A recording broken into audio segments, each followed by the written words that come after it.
In the autumn of 1939, Hitler's advance seemed unstoppable.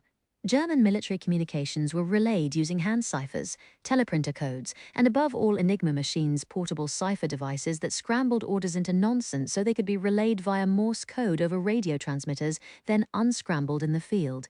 Even if the scrambled orders were intercepted by the Allies, no one could break the encryption. Germany thought Enigma was unbreakable. They were wrong. Prologue. November 8th, 1947. London. The Enigma arrived in the afternoon post, sealed, smudged, and devastating. Osler Kendall stood, 26 years old, dark-haired, dimpled and scowling, in the middle of a tiny Knightsbridge flat that looked as if it had been bombed by Junkers, wearing nothing but a French lace slip and a foul mood as she looked at the piles of silk and satin exploding over every surface. 12 days until the wedding of the century. This morning's Tatler had gushed. Osler worked for the Tatler. She'd had to write the whole ghastly column. What are you going to wear? Osler picked up a rose satin gown whirled with crystal beading. What about you? She asked it. Do you say I look simply smashing and I couldn't care less that he's marrying someone else? Etiquette lessons at finishing school never touched that one. Whatever the dress, everyone in the congregation would know that before the bride came along, Osler and the bridegroom were. A knock sounded. Osler flung on a robe to answer it. Her flat was tiny, all she could afford on her Tatler's salary if she wanted to live alone and be close to the center of things. Darling, no maid, no doorman? Her mother had been appalled. Move in with me until you find a husband. You don't need a job. But after sharing bedrooms with billet mates all through the war, Osler would have lived in a boot cupboard as long as she could call it her own. Posts come, Miss Kendall. The landlady's spotty daughter greeted her at the door, eyes going at once to the rose gown slung over Osler's arm. Ooh, are you wearing that to the royal wedding? You look scrummy in pink. It's not enough to look scrummy, Osler thought, taking her bundle of letters. I want to outshine a princess, an actual born-to-the-tiara princess, and the fact is I can't. Stop that, she told herself as soon as she'd shut the door on the landlady's daughter.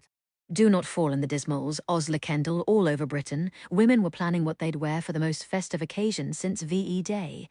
Londoners would queue for hours to see the flower-decked wedding carriages roll past, and Osler had an invitation to Westminster Abbey itself.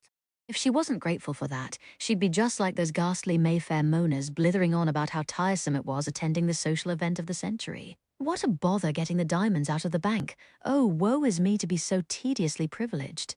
It'll be topping, Osler said through gritted teeth, coming back to her bedroom and chucking the rose dress over a lamp. Simply topping. Seeing London swanning about in banners and confetti, wedding fever whisking away November chill and post-war gloom, the fairy tale union of Princess Elizabeth Alexandra Mary and her handsome Lieutenant Philip Mountbatten, formerly Prince Philip of Greece, would mark the dawn of a new age, hopefully one where ration laws were finally swatted down and you could slather all the butter you wanted on your scones. Osler was all in favor of ushering this new era in with a slap-up celebration after all. She'd achieved her own fairy tale ending by any woman's standards. An honorable term of service during the war, even if she could never, ever talk about it. A flat in Knightsbridge paid for by her own salary, a wardrobe crammed with gowns all in the latest go, a job writing entertaining fluff for the Tatler, and a fiancé who had put a sparkling emerald on her finger. Don't forget him. No, Osler Kendall had no excuse to get in a blue funk. All the business with Philip had been years ago, after all. But if she could have cooked up an excuse to get out of London, found some way to be geographically elsewhere, the Sahara Desert, the wastes of the North Pole, anywhere, during the moment Philip bent his golden head and made his vows to England's future queen, Osler would have taken it in a jiff. Ruffling a hand through disordered dark curls, she flipped through the post. Invitations, bills, and one square, smudged envelope. No letter inside, just a torn sheet of paper with a block of scribbled nonsense letters. The world tilted for a moment, and Osler was back, the smell of coke stoves and wet wool jumpers instead of furniture polish and tissue paper, the scratch of pencils rather than the hoot of London traffic. What does Klappenschrank mean, Os? Who's got their German dictionary? Osler didn't stop to wonder who'd sent the paper. The old pathways in her mind fired up without a hitch. The ones that said, "Don't ask questions, just get on with it." She was already running her fingers along the square of scribbled letters. Vigener cipher, A woman's soft voice said in her memory, "Here's how to crack it using a key, though it can be done without." "Not by me," Osler muttered. She hadn't been one of the boffins who could crack ciphers with a pencil stub and a little sideways. Thinking, the envelope bore a postmark she didn't recognize. No signature, no address. The letters of the cipher message were so hastily slashed, it could have been anyone's handwriting. But Osler turned the paper scrap over and saw a letterhead block, as though the page had been torn from an official pad. Clockwell Sanitarium. "No," Osler whispered. "No." But she was already fishing a pencil stub from the nearest drawer. Another memory, a laughing voice intoning. "These have knelled your fall and ruin, but your ears were far away English lassies rustling papers through the sodden Bletchley day." Osler knew what the message's key would be, lassies. She bent over the paper, pencil scratching, and slowly the cryptogram gave up its secrets. Stone Grove, 7602. Osler drew a breath in as the words crackled along the telephone wires all the way from Yorkshire. Astounding how you could recognize a voice in 2 words, even when you hadn't heard it in years. "It's me," Osler finally said. "Did you get it?" Pause. "Goodbye, Osler," her old friend said coolly. No, who is this she knew too. "Do not hang up on me. Mrs. Well, whatever your name is now." Temper, Os. "Feeling out of sorts because you're not the one marrying a prince in 2 weeks?" Osler caught her lip in her teeth before she could snap back. "I'm not faffing about here. Did you get the letter or not?" "The what?" "The Vigenry. Mine mentions you. I'm just home from a seaside weekend. I haven't looked through the post yet." There was a distant rustle of paper. "Look, why are you ringing me?" "I don't. It's from her, you understand me? From the asylum?" A flat, stunned silence. "It can't be." The reply came at last. Osler knew they were both thinking of their former friend, the third point in their shining wartime trio. More rustling, a tearing sound. Then Osler heard a breath and knew that far away in Yorkshire, another block of code had come out of its envelope. "Break it the way she showed us. The key is lassies." English lassies rustling papers through the sodden, breaking off before the next word. Secrecy was too much a habit with them both to say anything significant over a telephone line. Live 7 years with the Official Secrets Act round your neck like a noose. And you got used to curbing every word and thought. Osler heard a pencil working on the other end and found herself pacing. 3 steps across the room, 3 steps back. The heaps of gowns across the bedroom looked like cheap pirates' loot. Gaudy and half-submerged in the wreckage of tissue and cardboard, memories and time. 3 girls laughing, doing up each other's buttons in a cramped spare bedroom. "Did you hear there's a dance in Bedford? An American band, they've got all the new Glenn Miller tunes." The voice came at last from Yorkshire, uneasy and mullish. "We don't know it's her." "Don't be daft, of course it's her. The stationery, it's from where she..." Osler chose her words carefully. "Who else would demand our help?" Pure fury in the words that came spitting back. "I don't owe her one bloody thing. She clearly thinks differently. Who knows what she thinks? She's insane, remember?" She had a breakdown. "That doesn't mean she went loony. She's been in an asylum nearly 3.5 years. Flatly. We have no idea what she's like now. She certainly sounds loony, these things she's alleging. There was no way they could voice on a public line what their former friend was alleging." Osler pressed her fingertips to her eyes. "We've got to meet. We can't discuss this any other way." Her former friend's voice was full of broken glass. "Go to hell, Osler Kendall. We served there together, remember?" On the other end of Britain, the handset slammed down. Osler lowered her own with shaky calm. 3 girls during a war, she thought. Once the best of friends. Until D-Day, the fatal day when they had splintered apart and become 2 girls who couldn't stand the sight of each other, and one who had disappeared into a madhouse. Inside the clock, far away, a gaunt woman stared out the window of her cell and prayed to be believed. She had very little hope. She lived in a house of the mad, where truth became madness, and madness, truth. Welcome to Clockwell. Life here was like a riddle she'd heard during the war in a wonderland called Bletchley Park. "If I was to ask what direction a clock's hands go, what would you say?" She had answered, flustered. "Clockwise. Not if you're inside the clock." "I'm inside the clock now," she thought. where everything runs backward and no one will ever believe a word I say. Except maybe the two women she had betrayed, who had betrayed her, who had once been her friends. Please, the woman in the asylum prayed, looking south, where her ciphered messages had flown like fragile paper birds. Believe me. 8 years ago, December 1939, Chapter 1. I wish I was a woman of about 36, dressed in black satin with a string of pearls. Mab Churt read aloud. That's the first sensible thing you've said, you silly twit. What are you reading? Her mother asked, flipping through an old magazine. Rebecca, Daphne du Maurier. Mab turned a page. She was taking a break from her dog-eared list of 100 classic literary works for the well-read lady. Not that Mab was a lady, or particularly well-read, but she intended to be both after ploughing through number 56, The Return of the Native, Ugh, Thomas Hardy. Mab figured she'd earned a dip into something enjoyable like Rebecca. The heroine's a drip, and the hero's one of those broody men who bullies you, and it's supposed to be appealing. But I can't put it down somehow. Maybe just the fact that when Mab envisioned herself at 36, she was definitely wearing black satin and pearls. There was also a Labrador lying at her feet, in this dream, and a room lined with books she actually owned, rather than dog-eared copies from the library. Lucy was in this dream too, rosy in a plum-coloured gym slip, the kind girls wore when they went to some expensive day school and rode ponies. Mab looked up from Rebecca to watch her little sister canter her fingers over imaginary fences.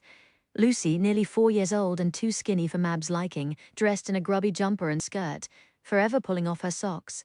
Lucy, stop that. Tugging the sock back up over Lucy's foot. It's too cold to be running around barefoot like a Dickens orphan. Mab had done Dickens last year, numbers 26 through 33, ploughing through chapters on her tea breaks. Blesh Martin Chuzzlewit. Ponies don't wear socks, Lucy said severely. She was mad for horses. Every Sunday, Mab took her to Hyde Park to watch the riders. Oh, Lucy's eyes when she saw those burnished little girls trotting past in their jodhpurs and boots. Mab yearned to see Lucy perched on a well-groomed Shetland. Ponies don't wear socks, but little girls do, she said. Or they catch cold. You played barefoot all your life and you never caught cold. Mab's mother shook her head. She'd given Mab her height, an inch shy of 6 feet. But Mab stretched into her height with lifted chin and squared shoulders, and Mrs. Churt always slouched. The cigarette between her lips waggled as she murmured aloud from an old issue of The Bystander. 1939 Debs, Osler Kendall and the Honourable Guinevere Broderick had Ian Farquhar to chat to them between races. Look at that mink on the Kendall girl. Mab cast an eye over the page. Her mother found it all enthralling. Which daughter of Lord X curtsied to the Queen, which sister of Lady Y appeared at Ascot in violet taffeta, but Mab studied the society pages like an instruction manual. What ensembles could be copied on a shopgirl budget? I wonder if there'll be a season next year, what with the war. Most Debs'll be joining the Wrens, I reckon. It's the Land Army or the ATS for folks like us, but posh girls all go for the Women's Royal Naval Service. They say they got the uniform designed by Molyneux, him who dresses Greta Garbo and the Duchess of Kent. Mab frowned. There were uniforms everywhere these days. So far, the only sign there even was a war.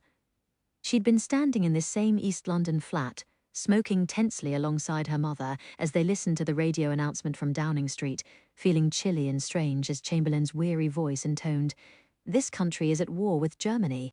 But since then, there'd hardly been a peep from the Huns. Her mother was reading aloud again. The Honourable Deborah Mitford on a paddock seat with Lord Andrew Cavendish. "Look at that lace, Mabel. It's Mab, Mum. If she was stuck with Churt, she wasn't ruddy well putting up with Mabel." Ploughing her way through Romeo and Juliet, number 23 on Mab's list, she had run across Mercutio's "I see Queen Mab hath been with you," and plucked it out on the spot. Queen Mab! That sounded like a girl who wore pearls, bought her little sister a pony, and married a gentleman. Not that Mab had any fantasies about dukes in disguise or millionaires with Mediterranean yachts. Life wasn't a novel like Rebecca. No mysterious moneyed hero was going to swoop a Shoreditch girl off her feet, no matter how well read, but a gentleman, some nice, comfortable man with a decent education and a good profession. Yes, a husband like that was within reach. He was out there. Mab just had to meet him. Mab, her mother shook her head, amused. Who you think you are, then? Someone who can do better than Mabel? You and you're better. What's good enough for the rest of us isn't good enough for you? No, Mab thought, knowing better than to say so, because she'd come to learn that people didn't like your wanting more than you had. She'd grown up fifth of 6 children, all crammed together in this cramped flat that smelled of fried onions and regret. A toilet that had to be shared with 2 other families. She'd be damned if she'd ever be ashamed of it. But she'd be doubly damned if it was enough. Was it such a terrible thing, wanting to do more than work in a factory until you got married? Wanting more in a husband than one of the local factory workers, who would probably drink too much and eventually run out altogether like Mab's dad. Mab never tried to tell her family they could make more of themselves. It was fine with her if they were happy with what they had. So why couldn't they leave her alone? You think you're too good to work? Mum had demanded when Mab protested leaving school at 14. All these kids around and your father gone. I'm not too good to work, Mab had flashed back. But I'm going to work for something? Even at 14, labouring at the grocer's and dodging the clerks who pinched her bum, she'd been looking ahead. She got a clerk's post and studied how the better customers talked and dressed. She learned how to carry herself, how to look people in the eye. After a year's scrutiny of the girls who worked the counters at Selfridge's, she walked through those double doors on Oxford Street in a cheap suit and good shoes that had taken half a year's wages, and landed herself a job selling powder compacts and scent. Aren't you lucky? Mum had said, as if it hadn't taken any work at all, and Mab wasn't done yet. Not by a long shot. She'd just finished a scrimped for secretarial course, and by the time she turned 22 early next year, she intended to be sitting behind some shiny desk, taking dictation, and surrounded by people who said, "Good morning, Miss Churt," instead of "Oi, Maybelle." "What are you going to do with all that planning?" her mother asked. "Get yourself a fancy boyfriend to pick up the tab for a few dinners." "I've no interest in fancy boyfriends." As far as Mab was concerned, love stories were for novels. Love wasn't the point, even marriage wasn't the point. Not really. A good husband might have been the fastest way up the ladder towards safety and prosperity, but it wasn't the only way. Better to live an old maid with a shiny desk and a salary in the bank, proudly achieved through the sweat of her own efforts, than end up disappointed and old before her time thanks to long factory hours and too much childbirth. Anything was better than that. Mab glanced at the clock. Time for work. Give me a kiss, Luce. How's that finger? Mab examined the upheld knuckle where Lucy had run a splinter yesterday. Good as new, goodness, you're grubby, wiping Lucy's cheeks with a fresh handkerchief. A little dirt never hurt anyone, Mrs. Churt said. I'll draw you a bath when I get home. Mab kissed Lucy, fighting irritation at her mother. She's tired, that's all. Mab still winced to remember how furious Mum had been, enduring such a late addition to a family that already boasted 5 children. I'm too old to be chasing after babies. Mum had sighed, watching Lucy crawl about the floor like a crab.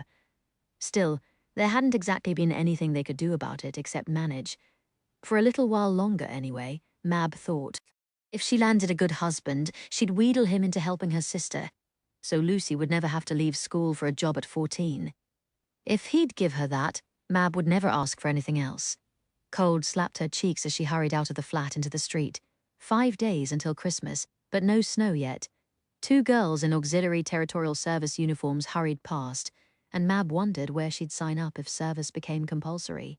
Fancy a walk, darling. A fellow in RAF uniform fell into step beside her. I'm on leave. Show a fellow a good time. Mab shot him the glance she'd perfected at 14, a ferocious stare levelled from below, very straight, very black brows, then sped her pace.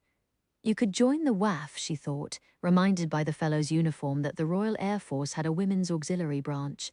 Better than being a land girl stuck shoveling cow shit in Yorkshire. Come on, that's no way to treat a man going to war. Let's have a kiss. He sneaked an arm around her waist, squeezing Mab-smelled beer, hair cream, and an ugly flicker of memory pushed upward. She shoved it down fast, and her voice came out more of a snarl than she intended. Bugger off! And she kicked the pilot in the shins with swift, hard efficiency. He yelped, staggering on the icy cobbles.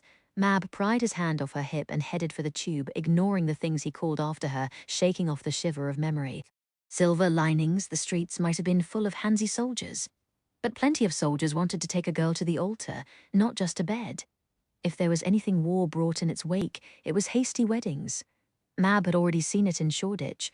Brides saying their vows without even waiting for a second-hand wedding dress, anything to get that ring on their finger before their fiancés went off to fight. and well-read gentlemen rushed off to war every bit as fast as Shoreditch men. Mab certainly wasn't going to call the war a good thing. She'd read her Wilfred Owen and Francis Gray, even if war poetry had been deemed too indelicate for 100 classic literary works for the well-read lady. But she'd have had to be an idiot not to realize that war was going to change her world beyond rationing. Maybe she wouldn't need to get a secretarial post after all. Could there be war work somewhere in London for a girl who'd come tops in typing and shorthand?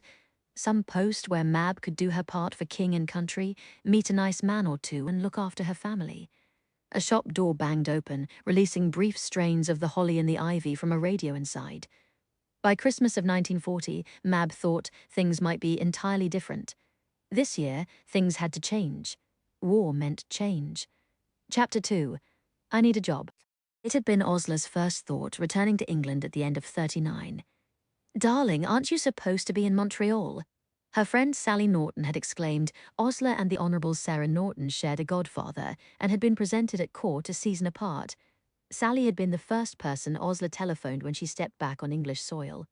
I thought your mother shipped you off to the cousins when war broke out. Sal, do you think anything was going to keep me from finagling my way home?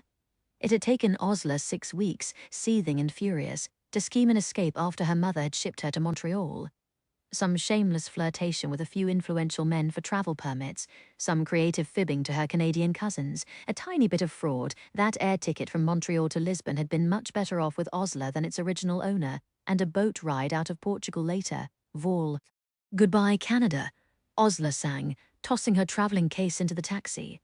Osla might have been born in Montreal, but she didn't remember anything before arriving in England at the age of 4, trailing behind a recently divorced mother along with the trunks and the scandal.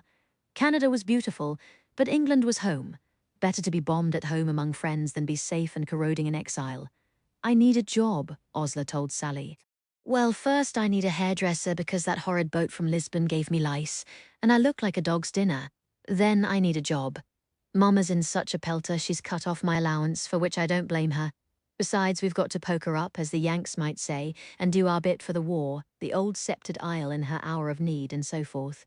You couldn't be booted out of as many boarding schools as Osla Kendall without picking up a good bit of Shakespeare. The Wrens. Don't talk slush, Sal. Everyone expects girls like us to join the WRNS. Osla had been called a silly Deb enough times for it to sting, a burbling bell, a champagne Shirley, a mindless Mayfair muffin. Well, this Mayfair muffin was going to show everyone a society girl could get her hands dirty. Let's join the land army or make airplanes. How about that? Do you know anything about making airplanes? Sally had laughed, echoing the dubious Labour superintendent at the Hawker Siddeley factory in Colnbrook, where they applied several days later.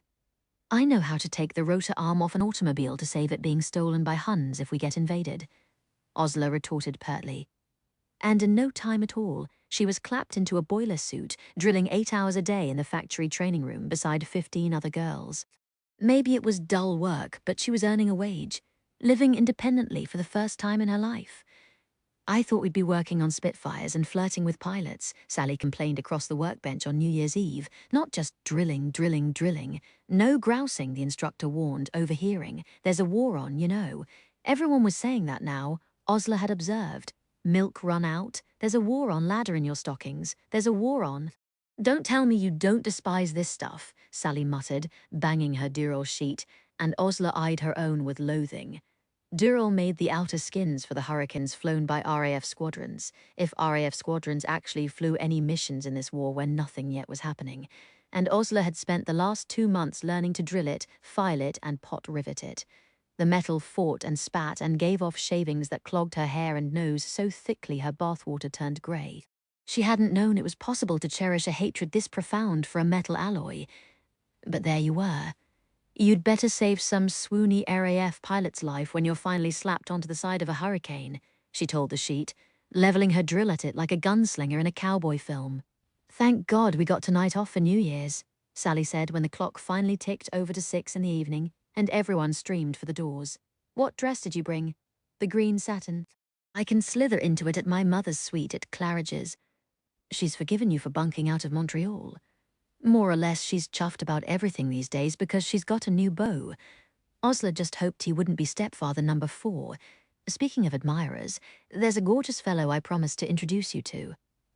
Sally threw Osler an arch look. He's the goods. He'd better be dark. Blonde men simply aren't to be trusted. They pelted laughing through the factory gate toward the road. With only 24 hours off every 8th day, there was no point wasting a minute of those precious hours heading back to their digs. They hitched a ride straight into London in an ancient Alvis, its headlights fitted with slotted masks to meet blackout regulations, driven by a pair of lieutenants who were already absolutely kippered. They were all singing Anything Goes by the time the Alvis pulled up at Claridge's, and as Sally lingered to flirt, Osler skipped up the front steps toward the hall porter, who for years had been a sort of butler, uncle, and social secretary combined. "Hello, Mr. Gibbs. Good evening, Miss Kendall. You're in town with Miss Norton?" Lord Hartington was asking after her. Osler lowered her voice. "Sally's fixing me up with someone. Did she give you a hint?" She did indeed. He's inside main lounge, Royal Navy cadet uniform. Mr. Gibbs looked judicious. "Shall I tell him you'll be down in an hour once you've changed? If he doesn't love me in a boiler suit, he's not worth dressing up for in the first place." Sally came dashing up and started interrogating Gibbs about Billy Hartington, and Osler sauntered inside. She rather enjoyed the stuffy looks from men in their evening tails and women in their satin gowns as she breezed over the Art Deco floors in a grubby boiler suit. "Look at me," she wanted to shout. "I've just finished an 8-hour day in an airplane factory, and now I'm going to do the conga round the Café de Paris until dawn. Look at me. Osler Kendall, 18 years old and finally useful." She spotted him at the bar in his cadet uniform, turned away so she couldn't see his face. "You wouldn't happen to be my date, would you?" Osler asked that set of rather splendid shoulders. "Mr. Gibbs says you are, and anybody who's ever been to Claridge's knows Mr. Gibbs is never wrong." He turned, and Osler's first thought was, "Sally, you rat, you might have warned me, actually." That was her second thought. Osler's first thought was that even though she'd never met him, she knew exactly who he was. She'd seen his name in the Tatler and the Bistander. She knew who his family was and the degree to which he was related to the king. She knew he was exactly her age, was a cadet at Dartmouth, and had returned from Athens at the king's request when war broke out. "You must be Osler Kendall," said Prince Philip of Greece. "Must I?" She repressed the urge to pat at her hair. If she'd known she had a date with a prince, she would have taken a moment to brush the Dural shavings out of her curls. "Mr. Gibbs said you'd be along right about now, and Mr. Gibbs is never wrong." The prince leaned against the bar, tanned golden hair glinting like a coin, eyes very blue and direct. He took in her dirty boiler suit and gave a slow grin. "Oh my," Osler thought, "that's a smile. Absolutely smashing get-up," he said. "Is that what all the girls are wearing this season?" "It's what Osler Kendall is wearing this season." She struck a magazine pose, refusing to regret the green satin gown in her bag. "I will not be confined within the weak lists of a country's fashions. Henry theft," he said promptly. "Ooh, you know your Shakespeare. They crammed a bit into me at Gordonstone." He nodded at the bartender, and a wide-brimmed coupe frothing with champagne materialized at Osler's elbow, in between all the hiking and sailing. "Of course you sail." "Why of course? You look like a Viking. You must have put some time in on an oar or two. Have you got a long ship parked round the corner?" "My Uncle Dickie's Vauxhall. Sorry to disappoint." "I see you two are getting along," Sally laughed, slipping up beside them. "Os, our godfather, Lord Mountbatten, is Phil's uncle. So that's the connection." Uncle Dickie said Phil didn't know anyone in London. "And did I know a nice girl who could squire him around?" "A nice girl," Osler groaned, taking a slug of champagne. "There's nothing more deadly than being called nice." "I don't think you're nice," the prince said. "Don't you say the sweetest things?" tipping her head back. "What am I, then? The prettiest thing I've ever seen in a boiler suit. You should see me pot rivet a seam. Anytime, princess." "Are we going dancing or not?" Sally complained. "Come upstairs and change, Os." Prince Philip looked speculative. "If I made you a dare—" "Careful," Osler warned. "I don't back down from dares. She's famous for it." Sally agreed. At Miss Fenton's, the upper form girls dared her to put itching powder in the headmistress's knickers. Philip looked down at Osler from his full 6 feet, grinning again. "Did you do it?" "Of course. Then I stole her suspender belt, climbed the chapel roof and hung it from the cross. She kicked up quite a shindy over that." "What's your dare? Come out dancing as you are," the prince challenged. "Don't change into whatever satin thing you've got in that bag. You're on." Osler tossed down the rest of her champagne, and they piled laughing out of the main lounge. Mr. Gibbs gave Osler a wink as he opened the doors. She took one gulp of the icy, starry night outside. You could see stars all over London now with the blackout, and looked over her shoulder at Prince Philip, who had paused to tilt his head up too. She felt the champagne fizzing in her blood and reached into her pack. "Am I allowed to wear these?" She pulled out her dancing shoes, green satin sandals with glitters of diamant. A princess can't conga without her glass slippers. "I'll allow it." Prince Philip tugged the sandals away, then picked up her hand and placed it on his shoulder. "Steady." And he knelt down right there on the front steps of Claridge's to undo Osler's boots, waiting for her to step out of them, then peeling off her wool socks. He slid her satin sandals on, tanned fingers dark against her white ankles in the faint moonlight. He looked up then, eyes shadowed. "Oh, seriously?" Osler grinned down at him. "How many girls have you tried this on, sailor?" He was laughing too, unable to hold his intent expression. He laughed so hard he nearly toppled over, forehead coming for a moment against Osler's knee, and she touched his bright hair. His fingers were still braceleted around her ankle, warm in the cold night. She saw how passers-by were staring at the girl in the boiler suit on the front steps of Mayfair's best hotel, the man in naval uniform on one knee before her, and gave Philip's shoulder a playful smack. "Enough swooning," he rose. "As you wish." They danced the New Year in at the Café de Paris, tripping down the lush carpeted stairs to the underground club. "I didn't know they did the foxtrot in Greece," Osler shouted over the blare of trombones whirling through Philip's hands. He was a fast, fierce dancer. "I'm no Greek." He spun her, and Osler was too out of breath to continue until the music relaxed to a dreamy waltz. Philip slowed, raking his disordered hair back into place before gathering Osler up with one arm about her waist. Osler put her hand in his, and they fell easily in rhythm. "What do you mean you're no Greek?" she asked, as couples bumped and laughed all around them. The Cave de Paris had a warm intimacy that no other nightclub in London could match, maybe because it was 20 feet below ground. Music always seemed louder here, champagne colder, blood warmer, whispers more immediate. Philip shrugged. "I was carried out of Corfu in a fruit box when I wasn't even a year old, steps ahead of a horde of revolutionaries. I've not spent much time there. Don't speak much of the language and won't have any cause to." He meant he wouldn't be king. Osler knew. She had some vague knowledge that the Greek royals had regained their throne, but Philip was far down the line of succession, and with his English grandfather and English uncle, he looked and sounded like any royal cousin. "You sound more English than I do. You're Canadian, and none of the girls I came to court with would ever let me forget it. But until I was 10, I had a German accent. Are you a Hun spy?" He raised an eyebrow. "I don't know any military secrets worth seducing me for, but I hope that doesn't put you off." "You're very ill-behaved for a prince. A positive menace. All the best ones are. Why the German accent? My mother divorced my father and came to England when I was small." Osler revolved under his hand in a spin, came back into the curve of his arm again. "She stuck me in the country with a German governess, where I spoke only German Mondays, Wednesdays, free days, and only French Tuesdays, Thursdays, Saturdays. Until I went to boarding school, I only spoke English 1 day a week, and everything with a German accent. A Canadian who sounds like a German and lives in England." Philip switched to German himself. Which country really has a claim on the heart of Osler Kendall? "England for immer, mein Prince," Osler replied, and switched back before they really could be accused of being Hun spies in this room full of tipsy, patriotic Londoners. "Your German's perfect. Did you speak it at home?" He laughed, but the laugh had a sharp edge. "What do you mean, home? Right now I'm on a camp bed in Uncle Dickie's dining room. Home is where there's an invitation or a cousin." "I know something about that." He looked skeptical. "Right now I share digs with Sally. Before that there were some dreadful cousins in Montreal who didn't want me. Before that my godfather let me stay with him while I did the season." Osler shrugged. "My mother has a permanent suite in Claridge's where I'm de trop if I stay longer than a night, and my father died years ago. I couldn't tell you where home is." She smiled, very bright. "I'm certainly not going to get in a flap about it.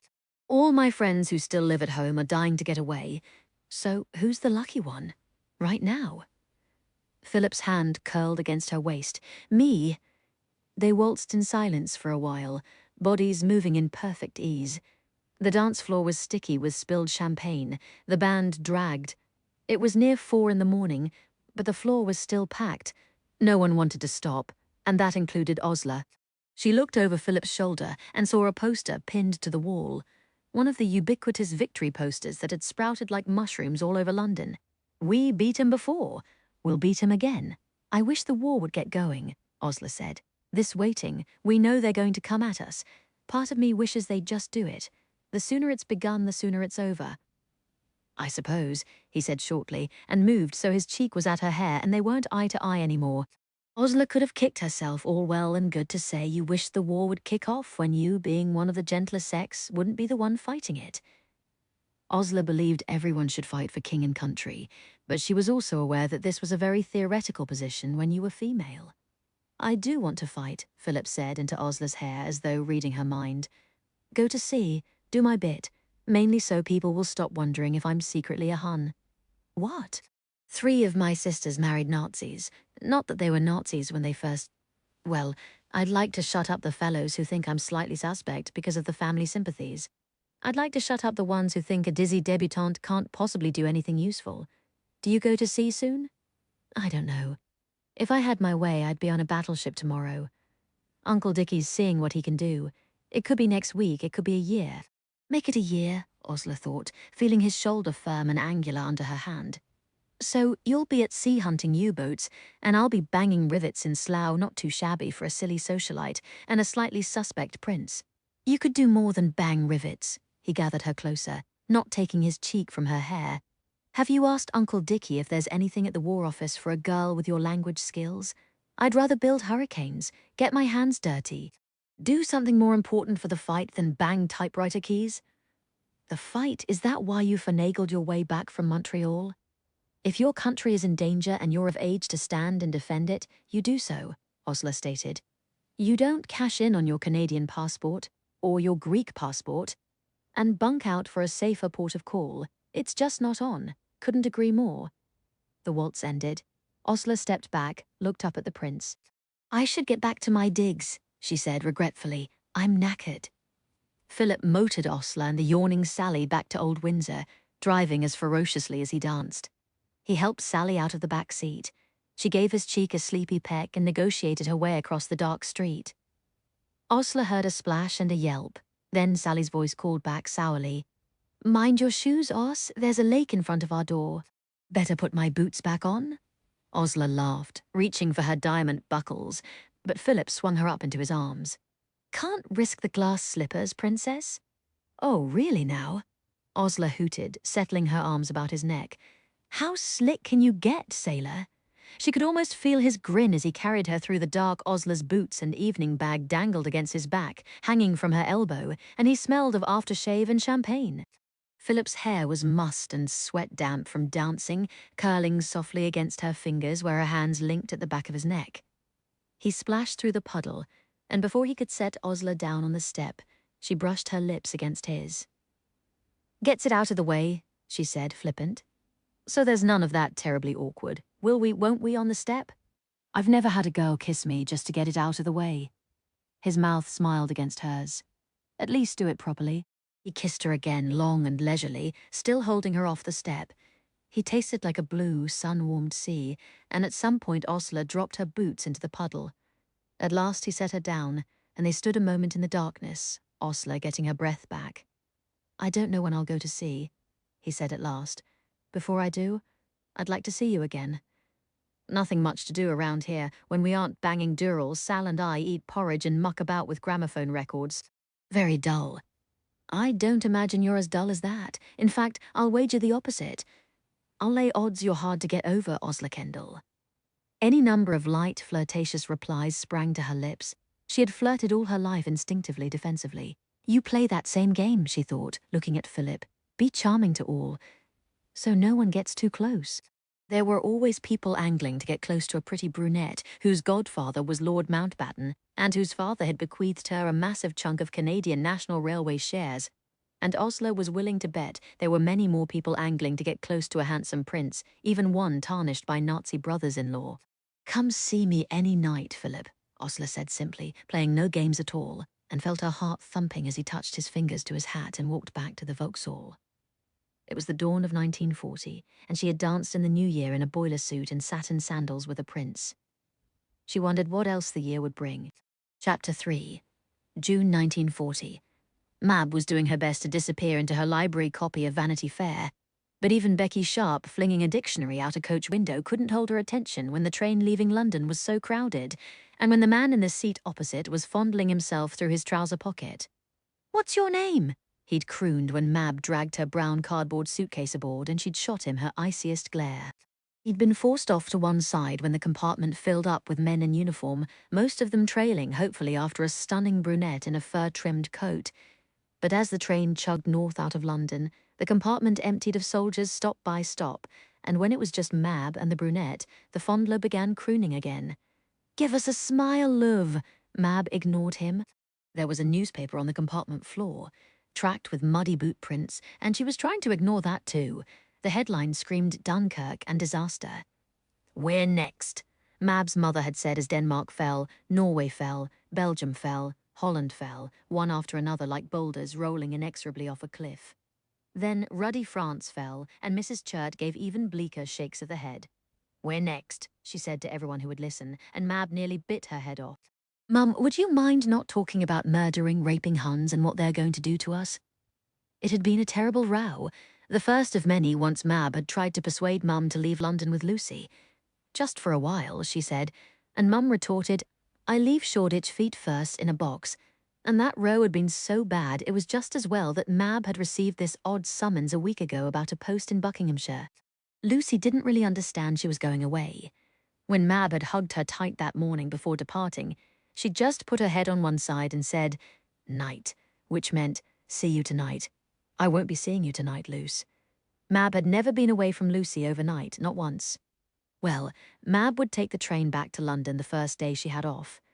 Whatever this post was, there had to be days off, even in wartime, and maybe her living situation in, what was this town called again, would be decent enough she could see about moving her family here to the country, better the middle of nowhere among green fields than soon-to-be-bombed London.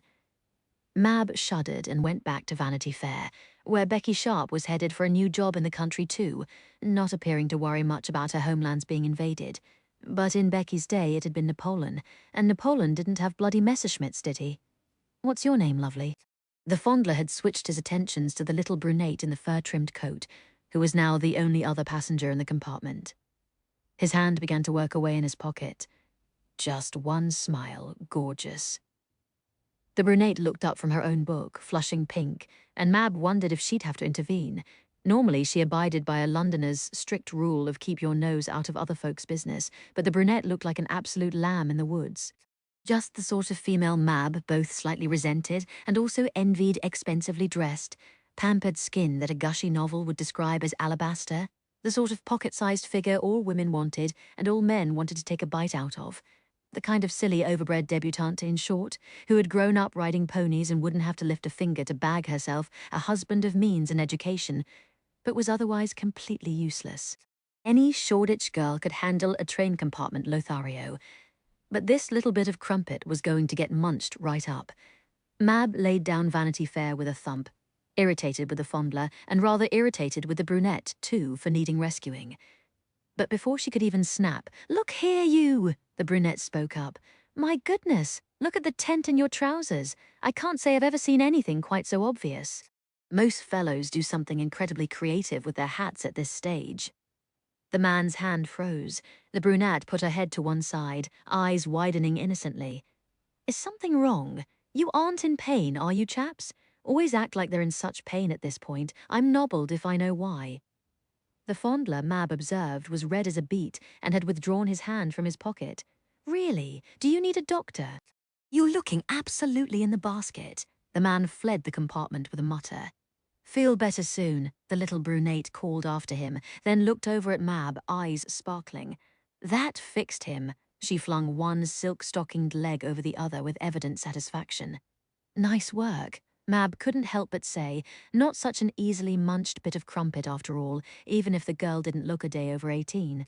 "If I have to get rid of a fellow like that, I rely on a good icy stare or a kick in the shins. I can't do an icy stare to save my life. This face simply won't glower. If I try, fellows, tell me I look adorable, and there's nothing to make you flip your wicket like being told you're adorable when you're furious. Now, you're clearly tall and you've got eyebrows like an empress, so I'm sure you have a very impressive glare, tilting her head in invitation. Mab had been about to retreat into her book, but she couldn't resist. Arching one brow, she looked down her nose and let her lip curl. Now that's a slap-up stare to freeze the marrow. The brunette put out a hand. Osler Kendall. Mab shook it, surprised to feel calluses. Mab chirped. Mab, that's topping. Osler approved. I was going to guess Bodhisattva or Scarlett O'Hara, someone who could drive a chariot with knives or shoot Yankees on staircases.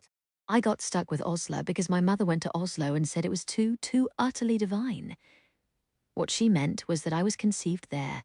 So now I'm named after a city that is being crawled over by Germans, and I'm trying not to take it as a prediction. Could be worse. What if you'd been conceived in Birmingham? Mab was still trying to make sense of the girl's work-roughened hands in contrast to her Mayfair drawl. Surely those calluses didn't come from finishing school, from building hurricanes at the Hawker Siddeley factory in Colnbrook. Osler saluted. Who knows what I'll be doing now? I was called to interview in London, and then the strangest summons arrived telling me to go to Bletchley Station. But that's where I'm going. Startled, Mab dug out the letter in her handbag, much puzzled over when it had arrived in Shoreditch. Turning, she saw an identical letter in Osler's hand. They held the sheets side by side. Osler's letter read, "Please report to Station X at Bletchley Station, Buckinghamshire, in 7 days' time. Your postal address is Box 111, CO the Foreign Office. That is all you need to know, Commander Denniston." Mab's was more official. "I am desired by the Chief Clerk to inform you that you have been selected for the appointment of temporary clerk. You should attend for duty in 4 days' time, travelling by the 10:40 a.m. Train from London, Euston, to the third stop, Bletchley." But the destination was clearly the same. Curiouser and curiouser. Osler looked thoughtful. "Well, I'm dished never so much as heard of Bletchley or Station X." "Me either," said Mab, and wished she'd said, "nor I." Osler's polished voice and breezy slang were making her self-conscious. "I had an interview in London too. They asked me about my typing and shorthand. They must have got my name from the secretarial course I took last year. They didn't ask me about typing at all. This hatchet of a woman tested my German and my French, then told me to run along home. About 2 weeks later, this." Osler tapped the letter. "What can they want us for?" Mab shrugged. "I'll put my hours in for the war doing whatever they want. What matters to me is earning a wage to send home and being close enough to London to visit every day off. Don't be so prosy. We could be walking right into our own Agatha Christie novel here, The Mystery of Station X." Mab adored Agatha Christie. Murder at Station X, a Hercule Poirot mystery. "I prefer Miss Marple," Osler said decidedly. "She's exactly like every spinster governess I ever had, just with arsenic instead of chalk." "I like Poirot." Mab crossed her legs, aware that her shoes, no matter how carefully she'd shined them, looked cheap next to Osler's hand-stitched pumps. "At least my legs are just as good as hers." Mab couldn't help thinking better.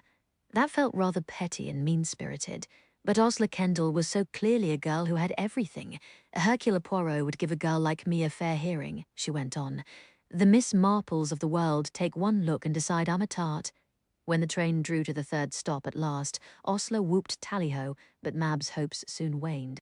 Half a mile of suitcase dragging from the dreary, crowded station led them to an 8-foot chained fence topped by rolls of barbed wire. The gates were manned by 2 bored-looking guardsmen. "Can't come in here," one said, as Mab rummaged for her papers. "Got no pass." Mab brushed her hair out of her face. This morning she'd set it into perfect waves with Kirby grips, and now she was sweaty and annoyed, and her waves were falling out. "Look here, we don't know what we're supposed to." "Come to the right place, then," said the guard in a country accent she could barely understand. "Most of 'em here look as if they didn't know where they was, and God knows what they'm doing." Mab gave him the icy stare, but Osler stepped forward, all wide eyes and trembling lips, and the older guard took pity. "I'll escort you up to the main house. If you want to know where you are," he added, "you're at Bletchley Park. What is that?" Mab demanded. The younger guard sniggered. "It's the biggest bloody lunatic asylum in Britain." The mansion looked out over a rolling green expanse of lawn and a small lake red brick Victorian with a green copper dome stuck all over with windows and gables like a Christmas pudding studded with black cherries. Lavatory Gothic, Osler shuddered, but Mab stared enchanted, unable to keep herself from wandering off the path toward the lake. A proper country house and grounds like Thornfield Hall or Manderley, the kind of house that eligible bachelors were always renting in novels. But even here, war had placed its ugly mass-produced boot firmly on both mansion and personnel. Hideous prefabricated huts dotted the grounds, and people rushed haphazardly across the paths, fewer men in uniform than Mab was used to seeing in London, and certainly more women than she was expecting. They hurried between the huts and mansion in tweeds, knits, and abstracted expressions. They all looked like they strayed into a labyrinth with no exit, Osler observed, following Mab toward the lake as the guards stood looking impatient on the path. Exactly. Where do you think we... They both halted. Crawling out of the lake, soaking wet, plastered with reeds, and clutching a tea mug, was a naked man. "Oh, hello," he called cheerfully. "New recruits about bally time?" "You go on back, David," he called up to the waiting guard. "I'll take him up to the mansion." Mab saw with some relief that the man wasn't entirely naked, just stripped down to his drawers. Above them he had a freckled, concave chest, a face like an amiable gargoyle's, and hair that even soaking wet was clearly as red as a telephone box. "I'm Talbot, Giles Talbot," he explained in an Oxbridge drawl, wandering over to a heap of clothes on the bank as Osler and Mab murmured their introductions and tried not to stare. "Took a jump in the lake after Josh Cooper's tea mug. He chucked it into the reeds, working through some problem or other. Trousers," Giles Talbot muttered, shaking out his clothes. "If those buggers in Hut 4 hid them again?" "Can you tell us where we're supposed to go?" Mab interrupted, irritated. "There has to be someone in charge of this madhouse. You'd think, wouldn't you?" Giles Talbot buttoned his shirt, then shrugged into an old checked jacket. "Commander Denniston is the closest we've got to a warden. Right-ho, follow me." Hopping first on one foot and then on the other to pull his shoes over bare feet, he set off toward the mansion, shirt tails flapping over wet drawers and bare white legs. Mab and Osler looked at each other. "It's all a front," Osler whispered. "We're going to be drugged as soon as we set foot into that hideous house and then sold into durance vile. Just you wait. If they were trying to lure us into durance vile, they'd send someone more appetizing than a half-naked stork." Mab said, "What is durance vile anyway?" The mansion's entrance hall was oak-panelled and spacious, with rooms branching off each side. There was a pegboard with a copy of the London Times pinned up, a Gothic-looking lounge, a grand staircase visible through a pink marble arcade. Giles whisked them upstairs into what looked like a bay-windowed bedroom turned private office, bed replaced by cabinets, everything reeking of cigarette smoke. A small, harassed-looking man with a professorial forehead looked up from the desk. He didn't sputter at the sight of Giles's naked legs, just remarked, "You found Cooper's tea mug? And some new recruits fresh off the London train. Aren't they getting prettier? Miss Kendall here could whistle a chap off a branch any day of the week." Giles beamed at Osler, then looked up at Mab, who topped him by half a head. "Lord, I love a tall woman. You're not pining for some RAF pilot, are you?" "Don't break my heart," Mab pondered, getting out the icy stare, but put it away unworn. This entire atmosphere was simply too strange to offend. "You're a fine one to talk about looks, Talbot. I've never seen anything as unappetizing as you lot of skinny Cambridge boffins." Commander Denniston, at least, that's who Mab presumed it was, shook his head at Giles's bare white legs, then looked at Osler and Mab's identification and letters. Kendall Churt. "My godfather might have been the one who put my name forward," Osler prompted. "Lord Mountbatten." He brightened. "Then Miss Churt will be the one from the London secretarial pool." He gave back their papers, rising. "Right. You have both been recruited to Bletchley Park, the headquarters of GC&CS. "What's that?" Mab wondered. As if reading her mind, Giles volunteered, "Golf, Cheese and Chess Society." Commander Denniston looked pained, but ploughed on. "You'll be assigned a hut, and your head of hut will fill you in on your duties. Before that happens, my job is to impress upon you that you will be working in the most secret place in Britain, and all activities here are crucial to the outcome of the war." He paused. Mab stood frozen, and she could feel Osler at her side equally motionless. Bloody hell, Mab thought. "What is this place?" he continued. The work here is so secret that you will be told only what it is necessary for you to know, and you will never seek to find out more. Besides respecting internal security, you will be mindful of external security. You will never mention the name of this place, not to your family or friends. You will find that your colleagues refer to it as BP, and you will do the same. Above all, you will never disclose to anyone the nature of the work that you do here. To reveal the least hint might jeopardize the whole progress of the war. Another pause. Are they training us to be spies? Mab wondered, astonished. Should anyone ask, you are doing ordinary clerical work. Make it sound dull, the duller the better. Osler peeped up. What work will we be doing, sir? Good God, girl, have you listened to a single word I've said? Impatience crept into Deniston's voice. I don't know what you will be doing in any specific way, and I don't want to know. He opened a desk drawer and took out 2 sheets of yellowish paper, laying one in front of each of them. This is the Official Secrets Act. It clearly states that if you do any of the things I have warned you against, if you disclose the slightest information which could be of use to the enemy, you will be guilty of treason. The silence was absolute. And treason, Commander Deniston finished mildly, makes you liable to the most extreme penalties of the law. I'm not sure at the moment whether that's hanging or firing squad. It couldn't get any quieter, but Mab felt the silence congeal. She took a deep breath. Sir, are we allowed to refuse this post? He looked startled. There's no pistol to your head. This isn't Berlin. Refuse, and you will simply be ushered off the premises with strict instructions never to mention this place again, and I'll never know what really goes on here. Mab thought. He laid 2 pens before them. Sign, please, or not? Mab took another breath and signed across the bottom. She saw Osler doing the same. Welcome to BP, Commander Deniston said, with the first smile of the exchange. Just like that, the interview was over. Giles Talbot, still with his damp shirt-tails flapping, steered them out into the hall. Osler gripped Mab's hand once the door shut behind them, and Mab wasn't too proud to grip back. Wouldn't take it too seriously if I were you. Incredibly, Giles was chuckling. That speech is a knee weakener, the first time you hear it. Deniston was out when it was my turn, and I got the whole harangue from a wing commander who pulled a pistol out of his drawer and said he'd shoot me if I broke the sacred secrecy of etc., etc. But you get used to it. Come along, let's get your billets sorted. Mab halted at the staircase, folding her arms. Look here, can't we get a hint now about what this place actually does? Isn't it obvious? He looked surprised. GC and CS, we call it Golf, Cheese and Chess Society because the place is packed with Oxford dons and Cambridge chess champions, but it stands for Government Code and Cipher School. Mab and Osler must have looked baffled because he grinned. We're breaking German codes. Chapter 4. The day the Bletchley Park boarders were due to arrive, Beth Finch lost half an hour down the centre of a rose. Really, Bethan, I've been calling and calling. How long have you been sniffing that flower? I wasn't sniffing it, Beth thought, but didn't correct her mother. Sniffing a rose was at least normal. Roses smelled nice. Everybody agreed on that. Not everybody looked at a rose and got entranced, not by the scent, but by the pattern of it, the way the petals overlapped like stairs winding inward.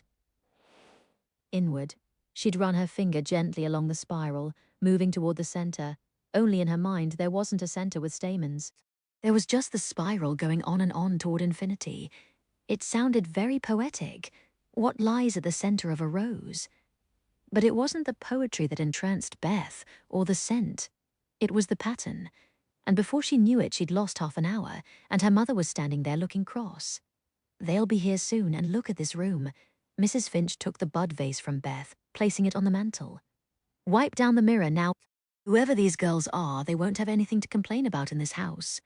Though who knows what kind of girls are boarding away from home anyway, leaving their families for a job.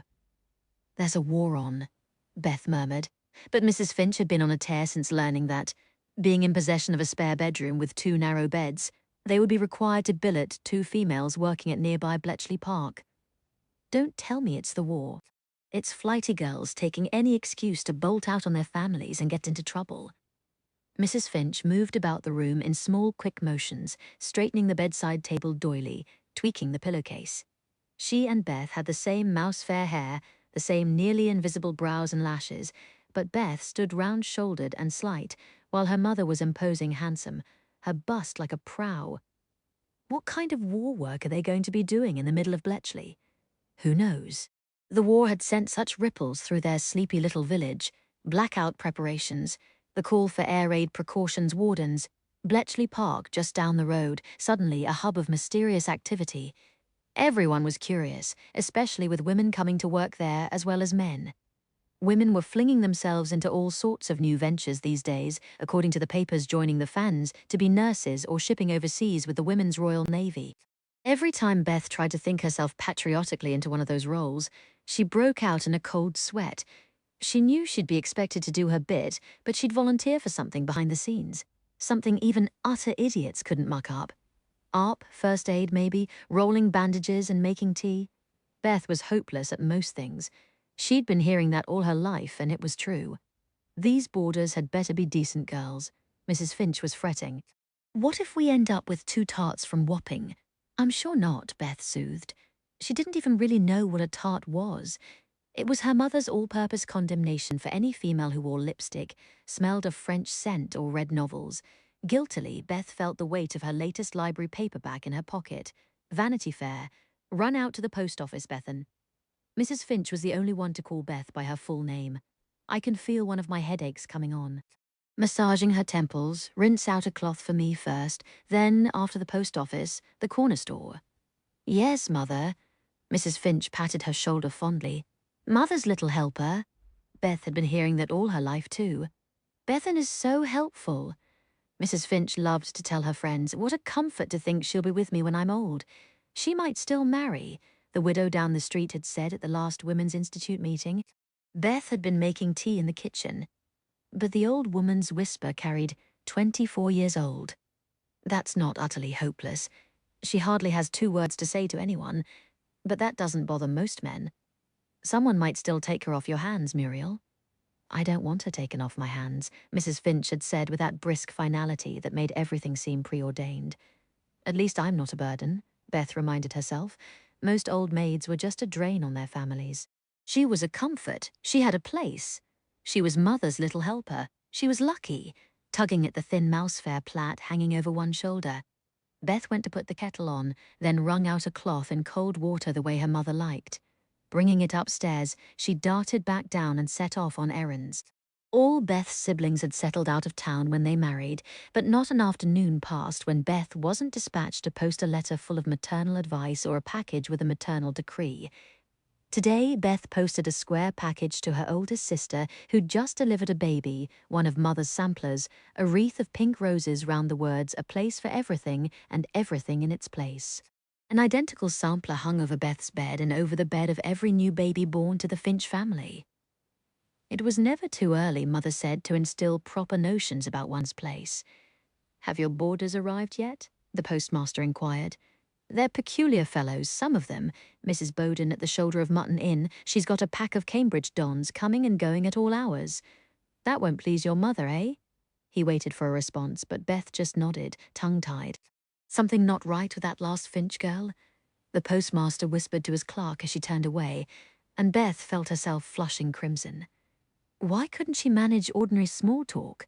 It was bad enough being slow-witted, and Beth knew she was. But did she have to be so flustered and awkward as well? Other girls, even the dimmest, seemed able to look people in the eyes when spoken to.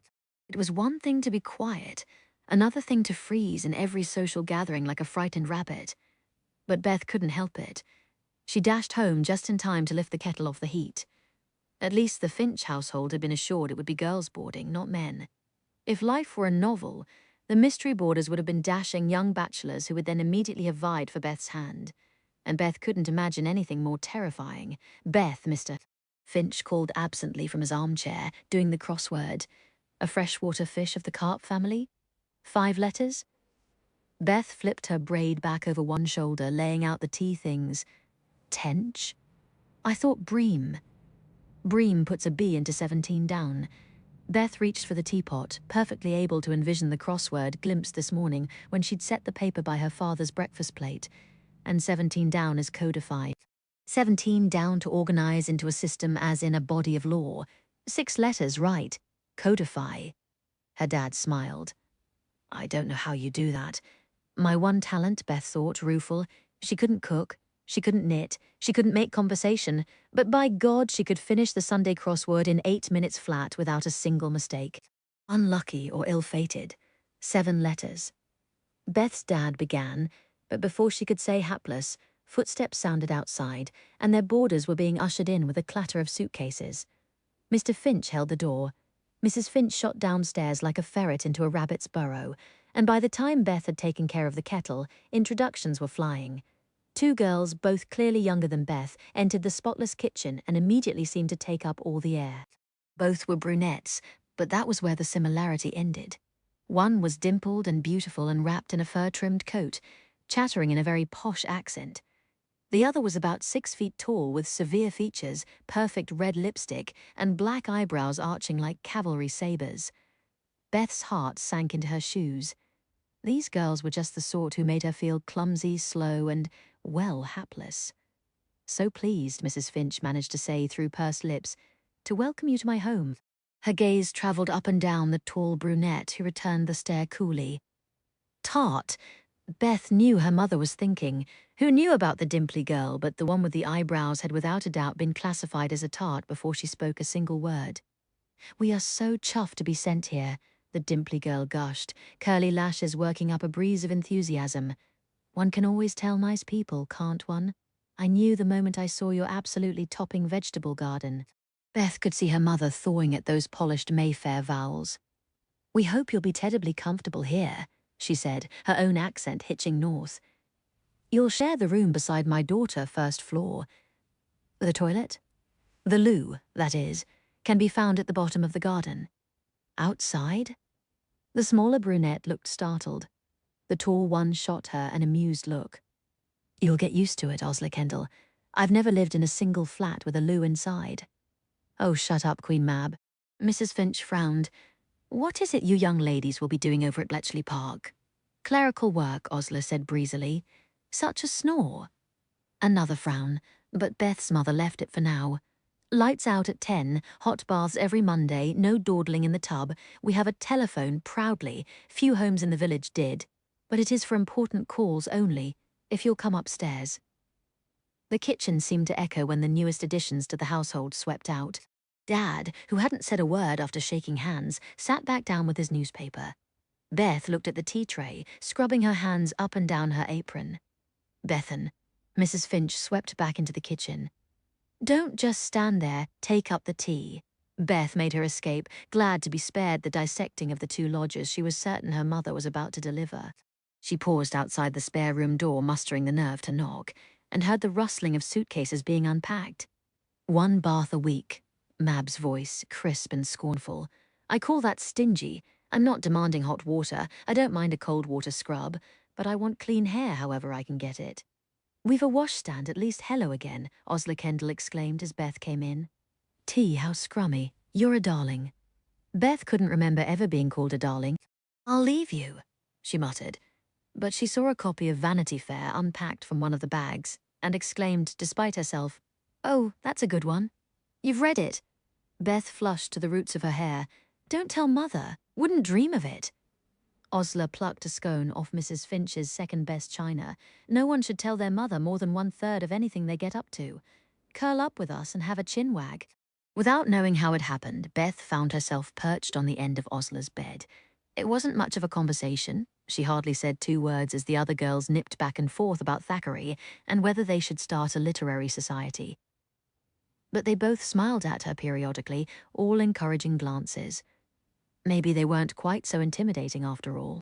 Are not there little chapters in everybody's life Beth had read in Vanity Fair only that morning? That seemed to be nothing, and yet affect all the rest of history. Too soon to tell. But perhaps this was, in fact, going to be one of them. 12 days until the royal wedding. November 8th, 1947, Chapter 5, Inside the Clock, 3 girls and a book. That was how it all began.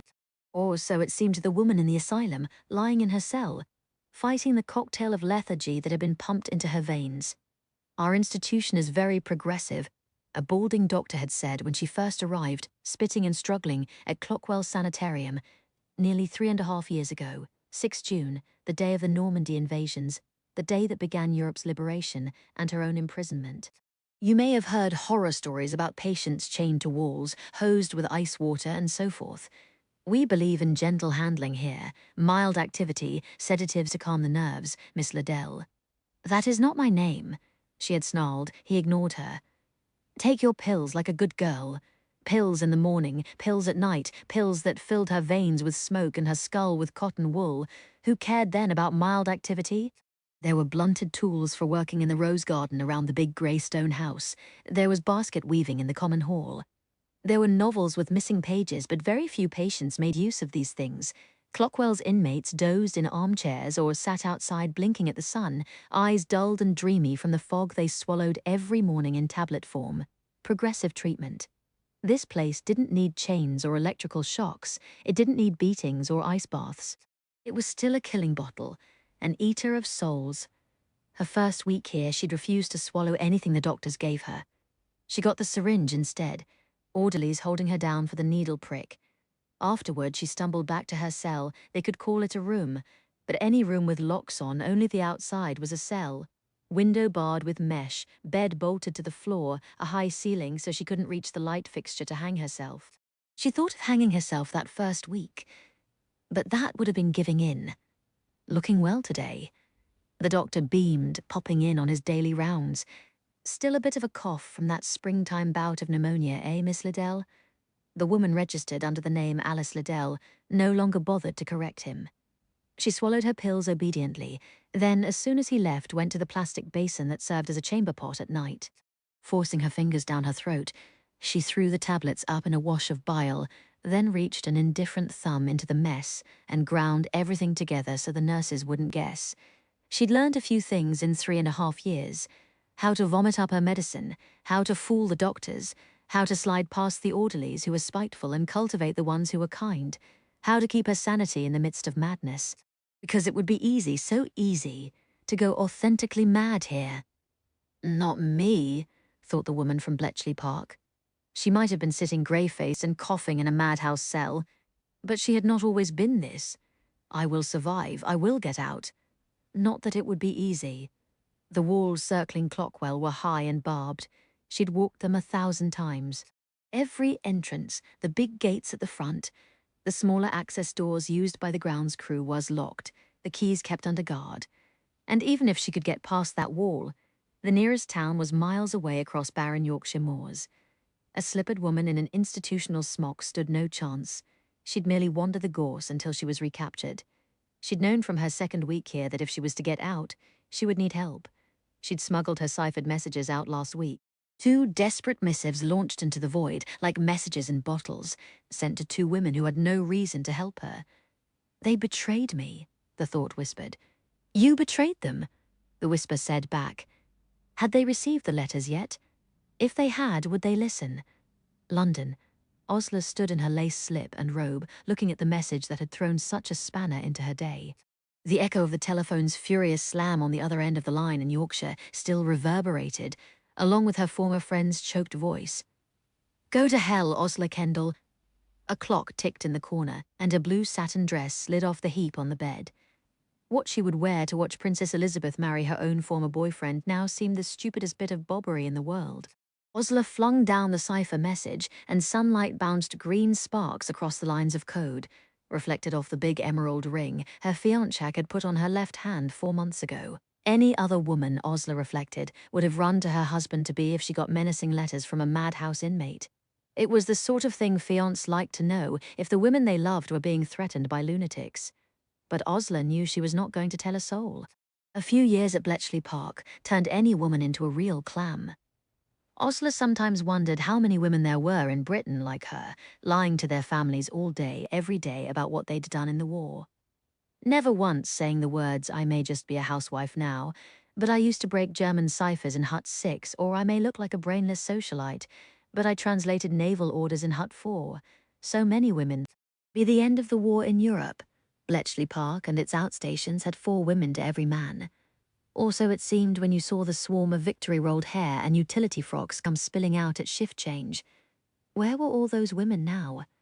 How many men who had fought in the war now sat reading their morning newspapers without realizing the woman sitting across the jam pots from them had fought too? Maybe the ladies of BP hadn't faced bullets or bombs, but they'd fought. Oh, yes, they'd fought. And now they were labeled simply housewives or schoolteachers or silly Debs, and they probably bit their tongues and hid their wounds just like Osler, because the ladies of BP had certainly taken their share of war wounds. The woman who had sent Osler the Visionaire Square wasn't the only one to crock up and end in a madhouse, gibbering under the strain. "Get me out of here," the ciphered message read. "You owe me." The cipher message said a lot of other things, too.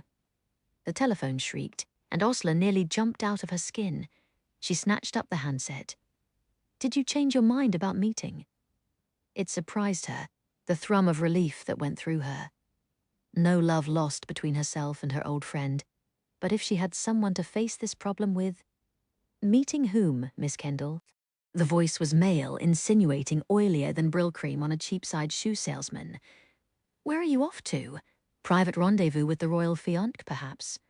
Osler straightened, jangling nerves subsiding in a rush of straightforward loathing.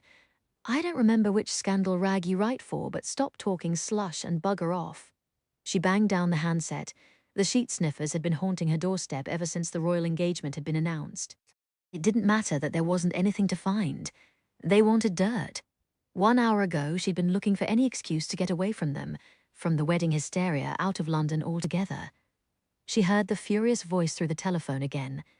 "Go to hell, Osler Kendall." "Oh, plug it," Osler said aloud, making a sudden decision. "I'm coming to talk to you whether you like it or not."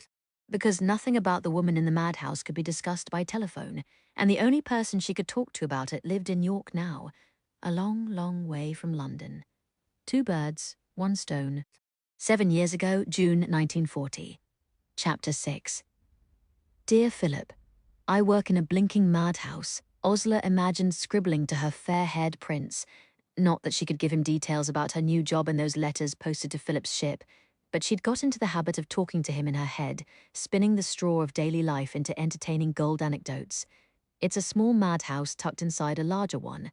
The large one is Bletchley Park, the small one is Hut 4. Hut 4 simply defies description.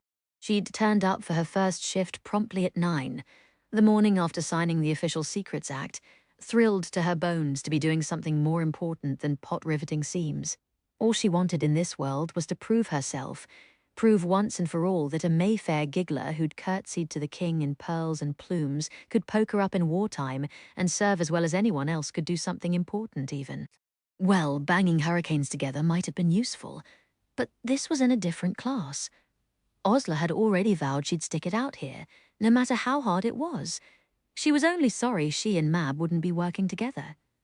Dear Philip, the girl I'm billeted with is simply divine, and I forbid you to ever meet her because you would probably fall in love on the spot, and then I would have to hate her. Not you. You wouldn't be able to help yourself. Mab would wing a superb eyebrow at you, and that would be that. But I can't afford to hate her, because it's clear I will need allies if I am to survive in the house of the dread Mrs. Finch. More about her later. Osler and Mab had sauntered to the gates of Bletchley Park in the bright June morning, where Mab was shunted to Hut 6 and Osler to Hut 4. Well then, Mab perched her little chip hat at an aggressively chic angle. Show me just one eligible bachelor, Hut 6, and we'll get along fine. Osler hoped Mab was met by a more appetizing specimen than the fellow who answered her own knock, a stocky, balding fellow in a Fair Isle jumper. German naval section, he greeted Osler as she stepped into the long green-painted building squatting next to the mansion, like a frog. You've got the German, then? You mean, have I got a German tucked in my handbag? Osler quipped. Afraid not, darling.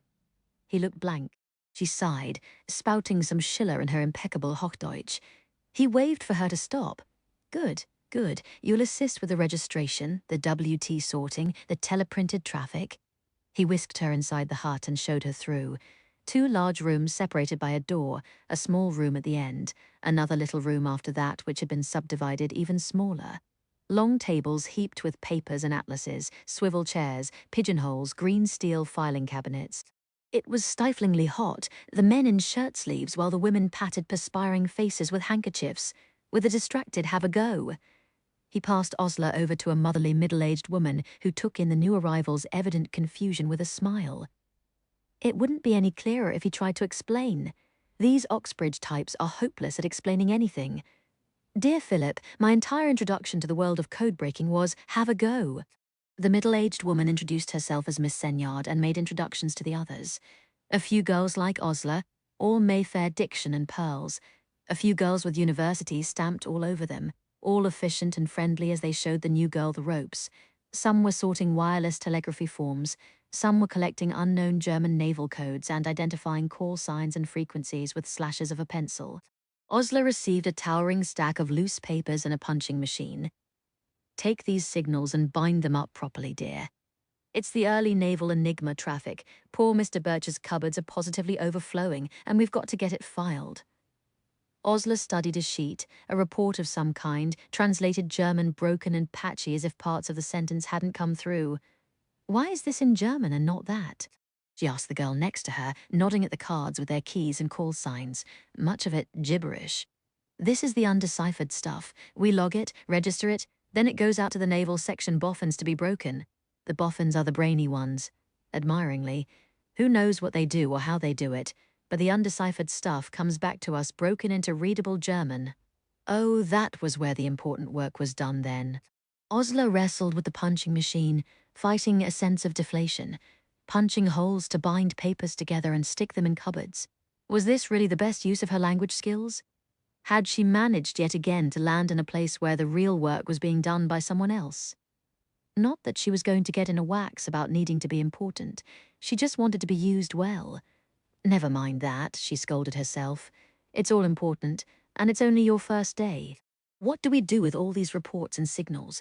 Then, once they come back broken into German, it's all translated, logged, analyzed.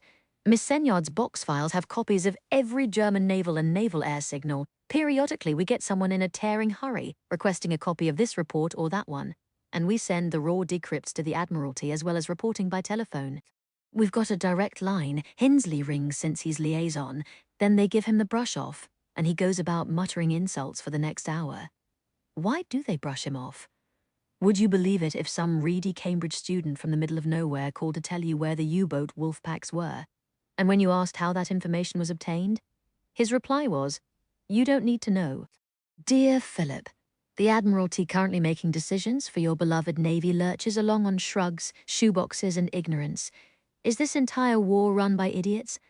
That would explain why we're on the verge of being invaded, not that she ever would have written Philip anything so defeatist. Osler kept her letters cheerful. The last thing a man at war needed was gloom from the home front.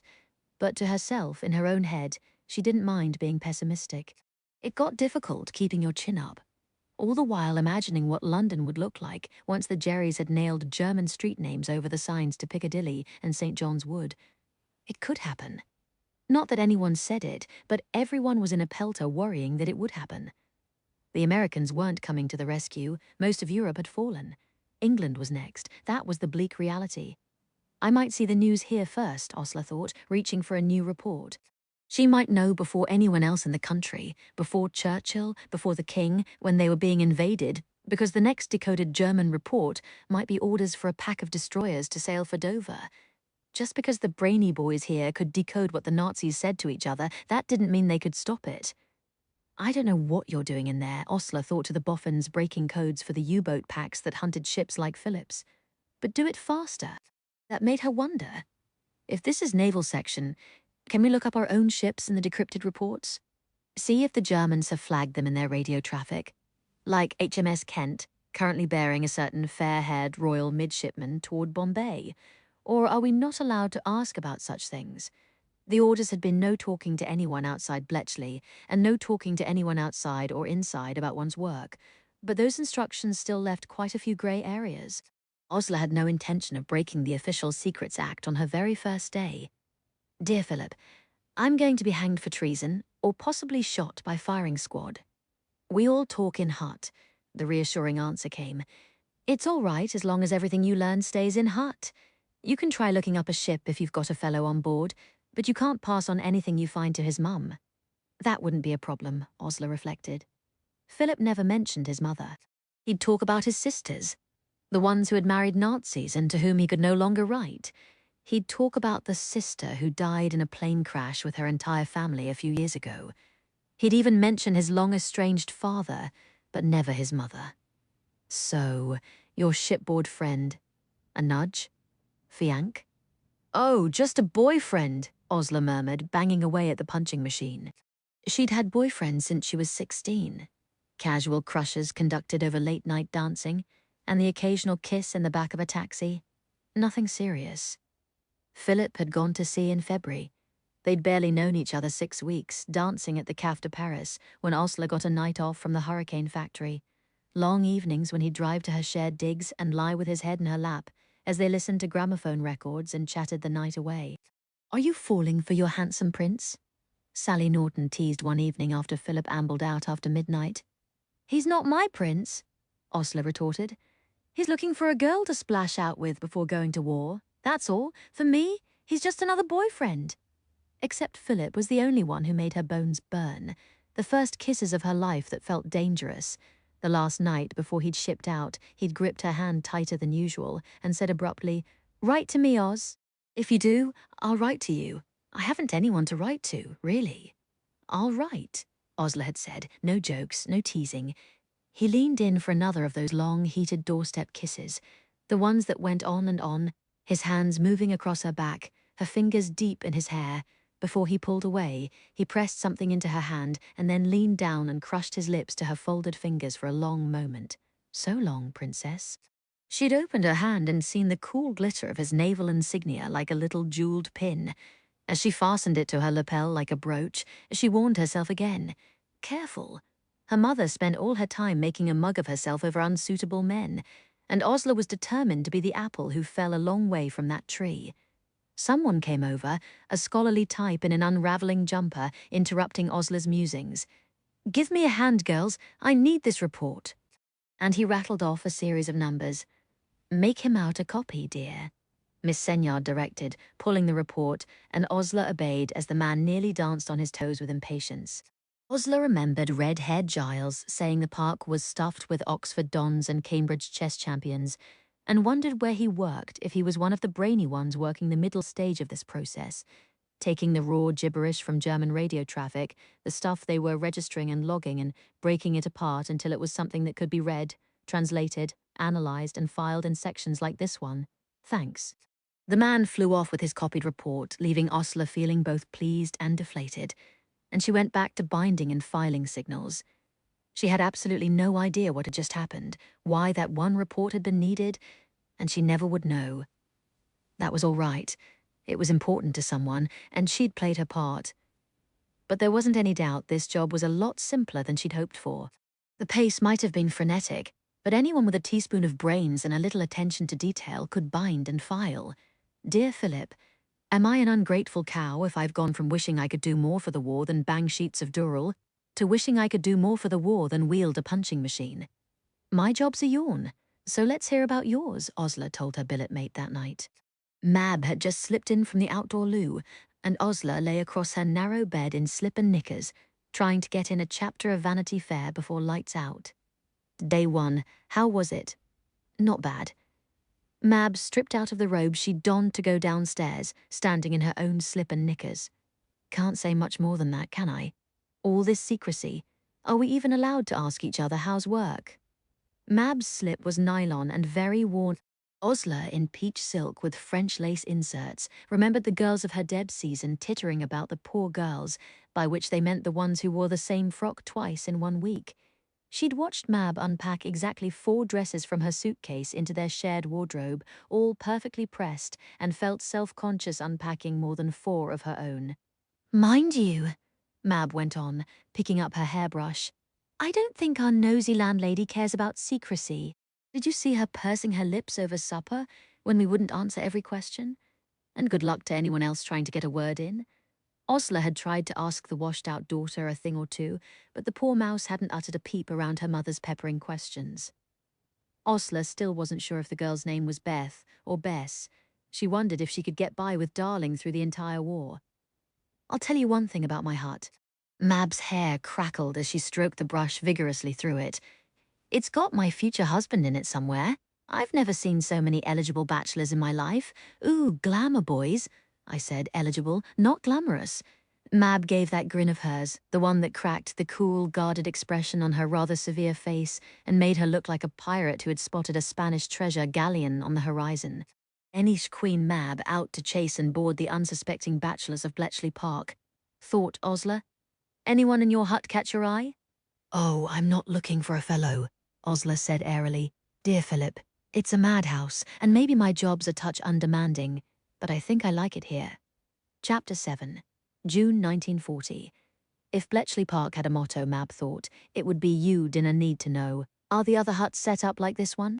Mab asked as she was whisked through the central corridor of Hut 6. You dinna need to know, said her new supervisor, a middle-aged woman with a crisp Scottish voice. You're assigned to the decoding room, and she ushered Mab into a box of a place all lino and blackout curtains, filing cabinets and wooden trestle tables. But it was the two machines that made Mab stare, awkward composite things bristling with 3 rows of keys, a set of wheels on one side, big spools of tape somehow attached. Mab thought they looked like a cross between a typewriter, a shop till, and a telephone switchboard. A woman sat hammering at one of the machines, hunched like Quasimodo. The Hunchback of Notre Dame had been number 34 on 100 classic literary works for the well-read lady. Miss Churt, is it? The Scotswoman led Mab to the unoccupied machine. Most of our girls are Newnham College or Girton College. Where did you graduate? Claiborne's secretarial course, top of my class. Take that, Girton College. Mab wasn't going to be embarrassed by her lack of schooling any more than she was going to be embarrassed by her nylon underwear in the face of Osler's French lace slips. I suppose it does nae matter, the Scotswoman said dubiously. This is your Typex machine. It's mocked up to decipher the encrypted messages the Germans send by radio to their officers in the field. Each service of the German armed forces sends those messages using a service-specific key over their own wireless networks, and the settings of that key are changed daily. Our listening stations across Britain and abroad intercept these messages, transcribe them, and send them to BP. By the time they make their way to the decoding room, they are given to you as coded messages. She held up one finger. You will be given settings, a different setting for each key, a second finger. You will align your machine to those settings, a third finger, and you will punch the coded messages into the machine so they can be decoded into German. Do you understand? Not really. Yes, of course. You'll get an hour at noon for dinner, and there is a toilet block outside. This hut works round the clock, Miss Churt. 14 days on the 9 to 4, then 14 days on the 4 to midnight, then 12 days on the midnight to 9. The Scotswoman bustled off to some other compartment of Hut 6. The girl at the other Typex machine, snail-hunched in a pebbly jumper, slid a stack of papers over as Mab took her seat. That's the rest of the day's read, she said, without preamble. Bit late today. The boys in Hut 3 get tetchy if we haven't got it for them by breakfast. Here's the setting. She showed Mab how to fix up her Typex machine for decoding red traffic, the order for the 3 wheels. Then something she called the Ringstellung, rattling off numbers that each equated to a letter of the alphabet. Mab followed along, head swimming. Then a check to be sure the setup's correct. Set each of your 3 wheels to A and type out a keyboard alphabet. If it corresponds exactly letter for letter, you're ready to start, see? Not really. Yes, of course. Now you just bang through each message as fast as you can, indicating the big spools of tape attached to the Typex. Type in the encrypted stuff, and it'll feed out in plain text letters. If it looks like German, pass it on. If it looks like rubbish, put it aside and one of the more experienced girls will take a second crack at it. I don't speak German. You don't have to. Just recognize it. The tricky part is looking past the 5-letter clumps. Everything is sorted into, but you'll get the knack. Mab stared at the stack. We'll never get through all of this. Up to 1,000 messages a day in red since France was overrun, the girl said, which made Mab feel no more confident. Slowly, she picked up the first message. Blocks of letters, Actau LMN RS TDOPs on like that for a whole page. Mab looked at her partner, hunched over her own identical sheet of nonsensical 5-letter groups, and wondered what Lucy was doing. Back home. I shouldn't have left you for this, Luce. You're alone with Mum in a city that's going to get bombed any day, and I'm stuck in a hut typing ruddy nonsense. But there wasn't any use whining about it. So Mab squared her shoulders, typed a few letter groups that the other girl had said were the introduction and signatory, then began on the main message. Acto LMNRS TDOPC FC QPN YHXPZ. To her surprise, the letters came out different. Kein Besen Duren Erignissi. Kein Besonderen Erignis, said the girl to Mab's left. You'll see that one now and then. I know a bit of German by now. It means no special developments. Mab stared at the message. No special developments. So this message wasn't too important then. Or maybe it was. Maybe it came from an area where developments were expected. Maybe that was critical news. She kept typing, and the machine kept spitting out 5-letter clumps of German until the end. What do we do with these when? Write the final position of the wheels under the message setting, sign it, stick the original decrypt to it, and put it in that tray. Keep going through your stack, things will get slow later, but we're in a rush now to get all the red decoded. What is red, if I can ask? Red's the key for German Air Force communications? Why red? Mab asked, fascinated. A shrug. It was the coloured pencil the boffins were using when they were first figuring out how to crack it. We've also got green, blue, yellow all. Different keys for different traffic. Who are the boffins? The brainy boys who make the initial breaks. They work out the setting for each cipher. If they didn't, we wouldn't know how to set our machines to decode all the messages, patting the Typex's 3 wheels. The Jerrys change the settings every day, so every night shift as midnight ticks over, the boffins start all over again, figuring out the new setting for every single key. How? Who knows? However they do it, we decode it, and then it moves off to Hut 3 for translating and analysis. Mab, suppose that was what the German-speaking girls like Osler did. Take this mess of German in 5-letter blocks and turn it into nice, legible English reports. Air Force communications, Army communications, intercepted at distant listening stations, whatever those were. Mab imagined men in headphones, listening in on German radio channels, jotting Morse madly, then whirled through the various Bletchley huts so university boys could crack them open, so typing pool girls like Mab could decode them, so bilingual girls like Osler could translate them like a conveyor belt at a factory. We're reading your post, Mab thought, picking up the next report. Take that, Herr Hitler. She hammered another message out on the T-Pex, taped and processed it, reached for another. By noon, she had the knack of scanning those 5-letter clumps, seeing which were rubbish and which were German. Her back hurt from curling into a C. Her fingers were sore from hammering the stiff keys, but she was smiling. Look at me, she thought. Mabel from Shoreditch, decoding ruddy Nazi intelligence. Mum would never have believed it, even if Mab had been able to tell her. It was 2 more days before Mab got a look at the men her seatmate called the boffins. This box of pencils and supplies is for the boys in the next room. Miss Chert, take it over. Mab obeyed, dying for a look at the other denizens of Hut 6. Stalky, red-haired Giles Talbot answered her knock. Oh, it's you, divinely tall goddess! Tennyson, she said, pleased to recognize the quote. He grinned up at her. Don't tell me you ended up in our ring of the inferno, Miss Chert. Decoding room? Mab answered, reflecting that it was strange to see Giles in trousers, not just white legs stuck all over with duckweed. Do make it, Mab, not Miss Chert. If you'll make it Giles O'Fairy Queen, Spencer, and yes, I will. Mab handed the box of supplies over, looking around. Another stuffy room crammed with men hunched over desks, every surface heaped with scraps of paper, pencil stubs, and jumbled strips of letters. The fog of concentration in the room was as thick as the fog of cigarette smoke as the men muttered and scribbled. They looked like they were at the absolute end of their tether, like they'd fallen off another planet. But Mab would eat her hat if these weren't the brainy boys who cracked the keys, and she'd bet they were all Cambridge or Oxford boys too. Her hopes rose. University degrees weren't exactly thick on the ground in Shoreditch. Of course, a good university didn't mean a good man. Mab, of all people, knew that. She shoved that particular memory away before it could curdle her stomach into an icy ball, down, down, bloody go away, and smiled at the roomful of potential husbands. Just let one of you be nice, as well as educated and gentlemanly, and I will make you the best bloody wife you ever dreamed of. What's a girl to do for fun round here when shift's over? Mab asked Giles with a dazzling smile. There are more recreation clubs here than you can shake a stick at. Highland dancing, chess. I'm not one for reels or game boards. Do you like books? Osler Kendall and I are starting a literary society. Love a good yarn. I'm your man. Maybe you are, thought Mab, who had made up the literary society on the spot. Not the lure she'd have used for the lads back home, but in this crowd, first meeting Sunday next.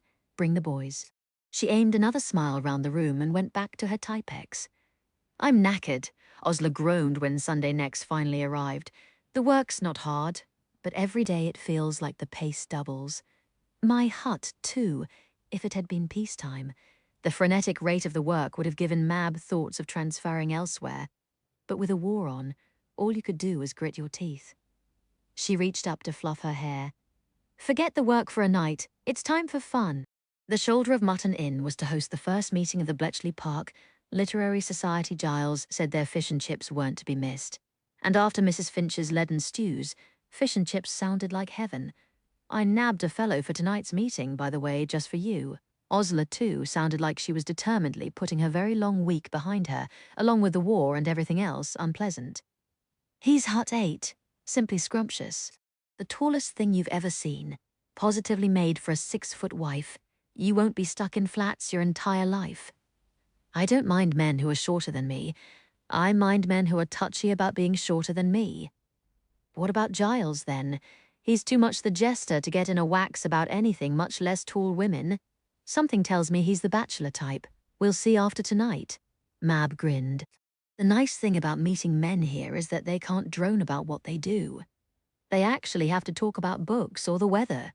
Or, God forbid, ask you a question or two about yourself. Osler grinned back, swinging her crocodile handbag. Are you heading Shay Finch first to change? Yes, red print frock. You'll look slap up. I don't think I'll bother changing. Just nip straight there, all scruffy and ink-stained, and no one will look at me when you swan in. Osler could roll in a gutter, and still everyone would look at her. Mab thought, even at the end of a very long shift. She looked rumpled and adorable rather than frazzled and exhausted.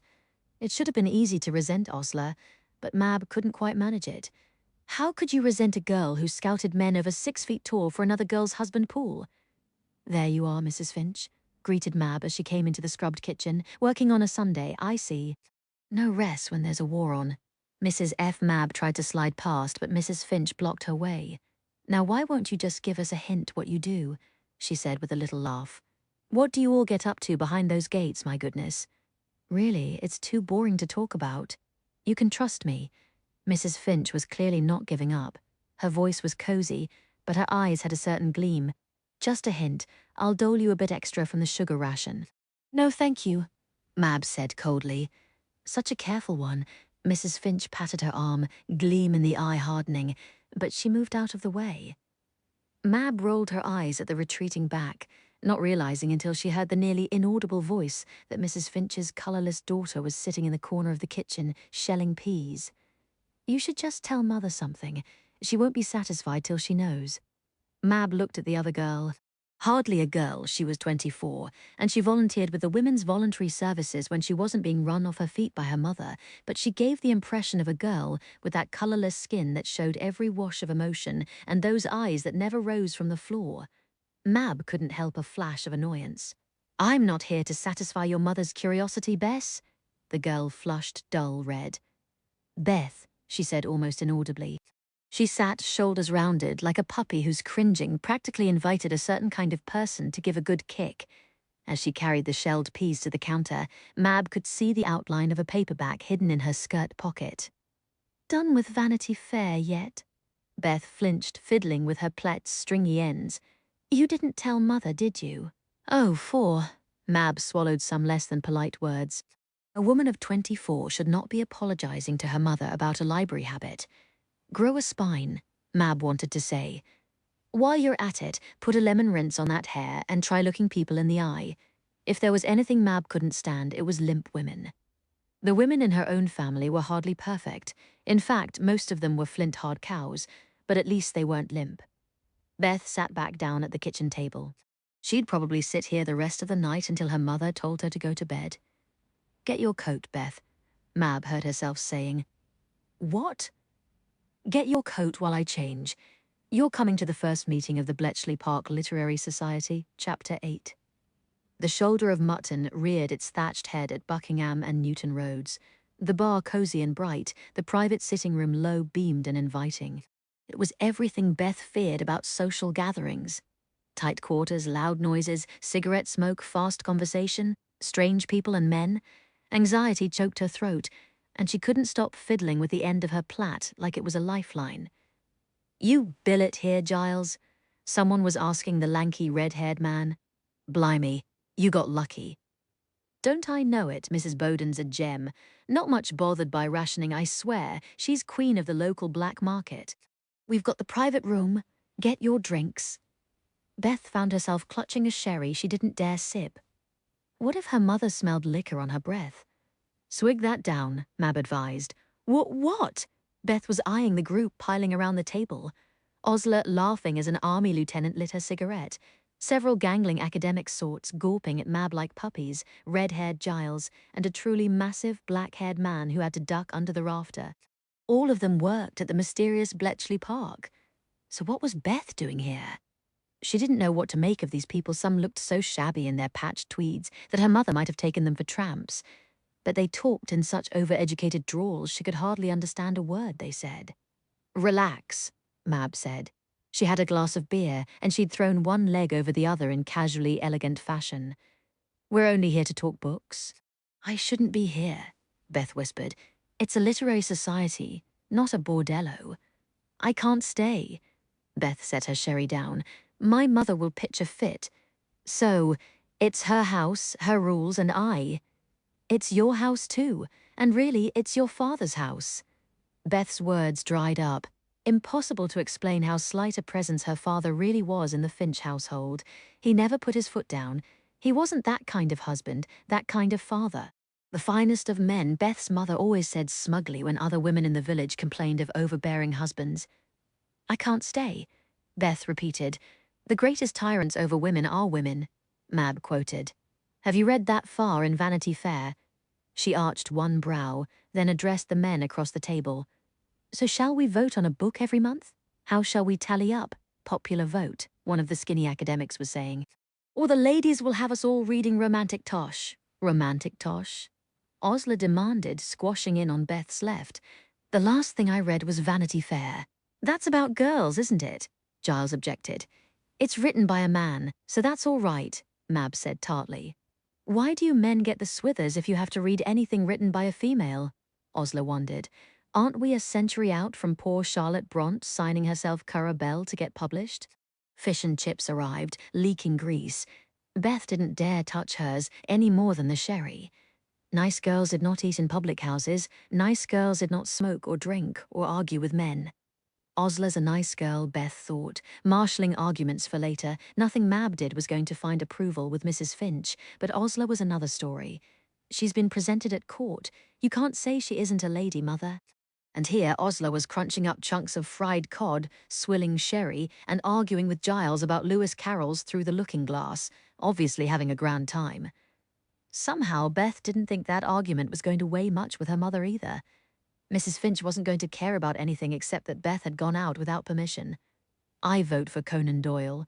The huge, dark-haired man on Beth's right was saying, who doesn't like Sherlock Holmes? You've already read everything Doyle ever wrote, Harry. He didn't look like a Harry, Beth thought, trying not to stare at the man. He wasn't just enormous, nearly a head taller even than Mab. Broad enough he'd nearly turn sideways through the door. But he was black-haired and swarthy, almost dark-skinned. Beth could imagine the village ladies whispering, is he a wog or an Iety? But he didn't sound like a foreigner. He had exactly the same university drawl as the rest. Maltese, Arab, and Egyptian, he said, catching Beth's eye. She flinched. What? My father's family is originally from Malta. My mother was born to an Egyptian diplomat and the daughter of a banker from Baghdad. He grinned. Don't be embarrassed. Everyone wants to know. I'm Harry Zarb, by the way. You speak English very well? She managed to reply. Well, my branch of the family's been London-based for 3 generations. I was baptized Church of England, then went through King's College in Cambridge, like my father and grandfather before me. So, be rather embarrassing if I didn't speak English well. I'm so sorry, Beth whispered, mortified. Look like me, and everyone thinks you were born in a tent on a sand dune. He shrugged. But Beth was too embarrassed to answer. She let the talk pass over her head, reaching for the newspaper abandoned at the next table and turning for the crossword. It was half obliterated by grease stains, but she fell into it gratefully, doing it up with a pencil stub. You went through that like a Derby winner. Osler laughed, but Beth just stared down at her feet. Would this night never be over? One! Look at her mother, sitting at the kitchen table with her Bible, two bright spots of colour flaring in her cheeks, and Beth shriveled down to her bones. Now, you mustn't put yourself in a pucker, Mrs. F. Osler attempted with her winning smile as they filed into the kitchen. It's not Beth's fault. We dragged her out, Mab added. Really? Hadn't you better get to bed, girls? Mrs. Finch looked at the kitchen clock. Lights out in 20. There wasn't anything the other two could do but go upstairs. Mrs. Finch's nose twitched at the smells of cigarette smoke, beer, sherry. I'm sorry, Mother, Beth began, but that was all she managed to say as her mother seized her arm. The whole village will be talking. Did you think about that? Mrs. Finch didn't shout. She spoke sorrowfully. That made it so much worse. The ingratitude, Bethan. The disgrace. She held out her Bible, open to Deuteronomy. If any man has a stubborn and rebellious son who will not obey his father or his mother, and when they chastise him, he will not even listen to them. Mother, did you think that didn't apply to daughters? They shall say to the elders of the city, this daughter of ours is stubborn and rebellious. She will not obey us.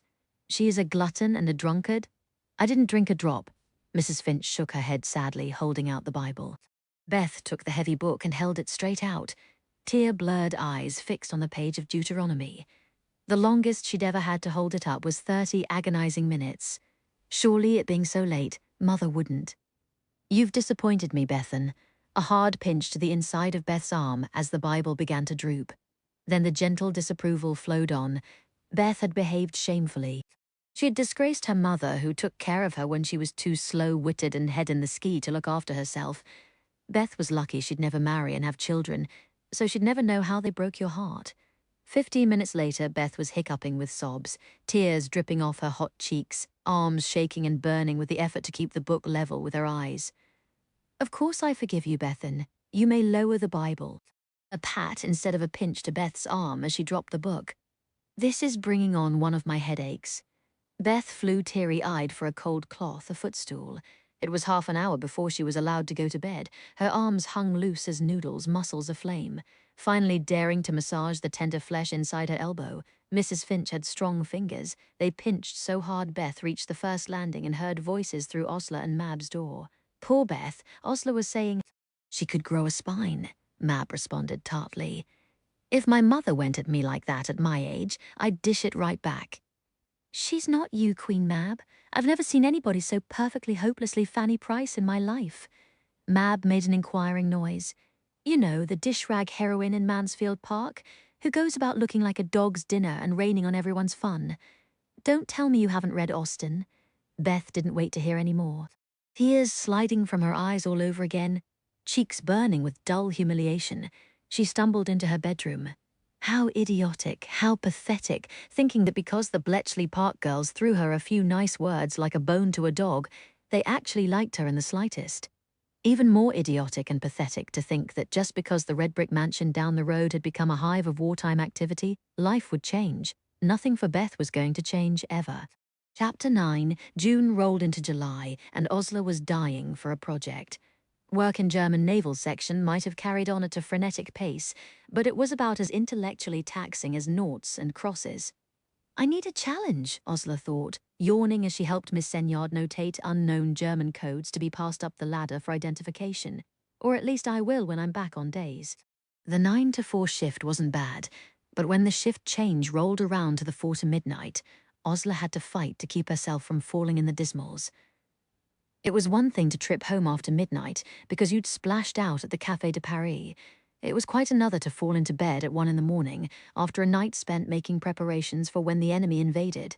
There are plans to organize a mobile section of GCNCS, Miss Senyard told her girls, quite matter-of-factly.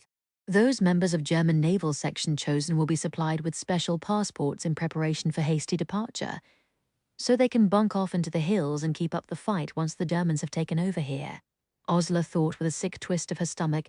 Until now she'd been able to contemplate her country's takeover in the abstract, a black cloud on the horizon, but to see practical preparations being made for the day, German tanks came rolling through Bletchley village. If Miss Senyard's announcement had come during day shift, Osler might have been able to toss her head in defiance. We will never need a mobile GCNCS to flee into the hills, because you'll never pull this invasion off, Herr Hitler. You'll have to run your tanks over my dead body and the dead bodies of everyone else in Britain first. But in the eerie, stuffy blackness of night, Miss Senyard's announcement and its implications seeped into Osler's bones like poison. If documents were being issued and orders passed down, it was fairly obvious Germany would be invading very soon. Dear Philip, if you stop getting my letters, at least we're not on night shifts yet. One of her fellow indexers yawned, noting Osler's long silence. The brainy boys work a midnight to 9 shift too, because the Jerrys change all the cipher settings at midnight. I wonder how they do it, break the ciphers. Osler wondered if she could learn to do it herself, get a transfer from filing and binding to something more taxing, something to keep her mind from the invasion. Not that one would ever ask. You just know Commander Deniston would have you dragged out behind the mansion and shot, but one can't help wondering. They must be fearfully clever fellows. Not only fellows. The answer surprised Osler. There's a whole clutch of girls in Knox's section, that little outbuilding by the stable block. The harem, they call it, because Knox only recruits women. Let me guess. They're all slap-up lookers and none over 20. Osler wasn't eager for that kind of transfer, much as she wanted more useful work. No, it's not like that. Hinsley was raving a month ago how Knox poached a German-speaking girl he wanted for our section, a girl named Jane Well. I've seen Jane and she's got a bill like a duck. No one trying to stack his office with lookers would pick her. She's brainy, though. The brainy girls go to Dilly Knox, no idea what they do. That was the thing about the park. Gossip ran fluid as a river, but no one knew anything for certain. Midnight had descended black and cloudless as Osler yawned her way out of Hut 4. Codebreakers and linguists were fleeing for home and bed, as another stream of rumpled academics and girls in crepe frocks trudged in on the dreaded night shift, already looking absolutely knackered. If Mrs. knocks on our door at 6 in the morning again, I'll pitch a fit, Mab grumbled, sauntering to join Osler. I need my beauty sleep tonight. I'm going for lunch with Andrew Kempton before tomorrow's shift. Is that the third man asking for a date, Queen Mab? Fourth. Mab didn't sound smug, just matter of fact. He was born in Whitstable, read German philosophy at Cambridge, no parents. Feel his withers and examine his teeth while you're at it. Are you taking a dead set at the delicious Harry Zarb too? He's married, Mab said, regretful. At least he dropped that in right away. Most men only tell you they're married after trying to get a bit of the old you-know. Married, what a shame you two would have had the world's tallest children. All the marriage talk made Osler think of the perennial spinster in the Finch household, and the lurking desire for a project reappeared after the night's horrified preoccupation with the German invasion. We need to do something about Beth. The dread Mrs. Finch has her thoroughly nobbled. You can't help people if they won't help themselves. She won't even look us in the eye since the Literary Society meeting. Osler was quite certain after that night 2 weeks ago that she'd seen bruises all over the inside of Beth's arm, the kind made by strong, pinching fingers targeting the sensitive skin inside the elbow, like a bird pecking at the tenderest part of a plum. Introducing a little fizz and fun into Beth's life without putting her mother in a pucker now, that was a project worth tackling. Osler and Mab were rounding the corner through Bletchley Village, walking down the centre of the road to avoid the muddy ruts on the verge. When a set of headlights reared behind them, Osler shrieked and leaped into a bush, and Mab staggered and fell into a deep rut, the car ground to a halt, the driver's door flying open. "Are you all right?"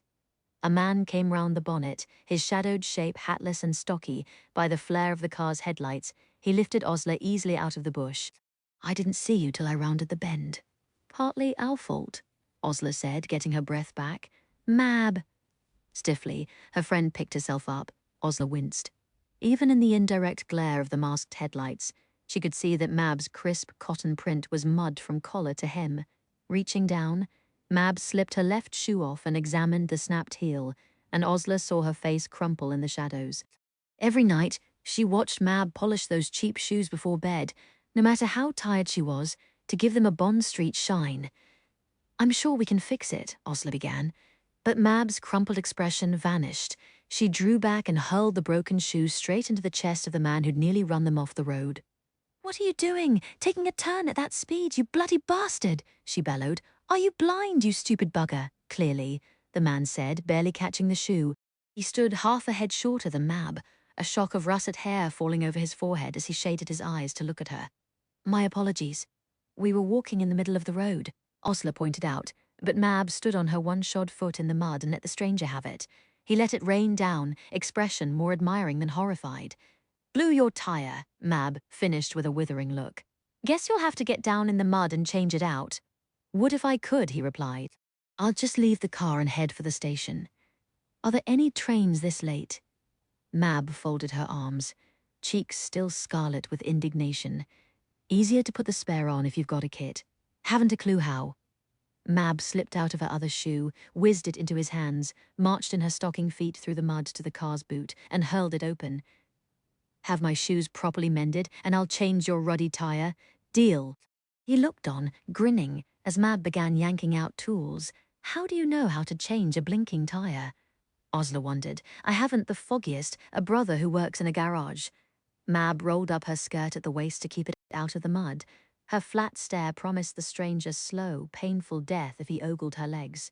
Have you got a torch? Shine it over so I can see what I'm doing. He deposited Mab's ruined shoes on the bonnet and switched on his torch, still grinning. You two are BP workers? Osler smiled politely, not answering that question on an open road. Are you, mister? Grey and no, I'm in one of the London offices. Intelligence, Osler thought, approving of his vagueness, or Foreign Office. I was running some information to Commander Deniston personally from my own boss. He was late getting me a reply, hence the midnight drive. Osler offered a hand. He shook it over the beam of the torch. Osler Kendall. That's Mab Chert, cursing at your tire. I'll need help winching up the car. Mab's irate voice floated up. Not you, Oz. No sense both of us ruining our stockings.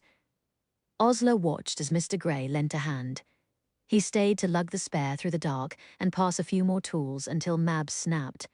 You're in my way now. Just hold the torch. Pity you don't work at BP instead of London, Mr. Grey, Osler said as he straightened. Hard to tell in the dark, but he looked 36 or 37, his face broad and calm and creased with smile lines. We need more fellows in our literary society. Literary society? He had a country voice, soft Midland vowels. He spoke to Osler, but he was watching Mab do something incredibly capable to the spare tire. I thought you BP girls were all maths and crosswords types. Something niggled at the back of Osler's mind. Something about crosswords there. Mab straightened, pushing her hair off her muddy cheek. That should get you to London, Mr. Grey. Then you can get the other patched. Her eyebrows lifted. I'll expect my shoes back good as new. You have my word, Miss Chert. He shouldered his blown tire so he could sling it into the boot. I don't want to be found dead in a gutter. Mab nodded, grudgingly, turning to look at Osler. Coming, Oz.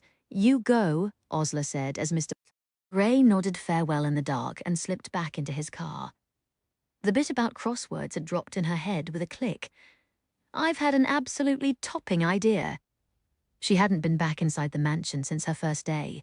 Even at midnight, it hummed like a beehive with exhausted men in their shirt sleeves. Osler couldn't get in to see Commander Deniston, but red-haired Giles was in the conservatory flirting with a typist, and Osler nipped her hand through his arm. Giles, do you know if Deniston's still recruiting? Crikey, yes. The rate traffic's mounting. They can't vet people fast enough. I remember hearing something about crosswords. There's a theory that crossword types, maths types, and chess-playing types are good at our sort of work.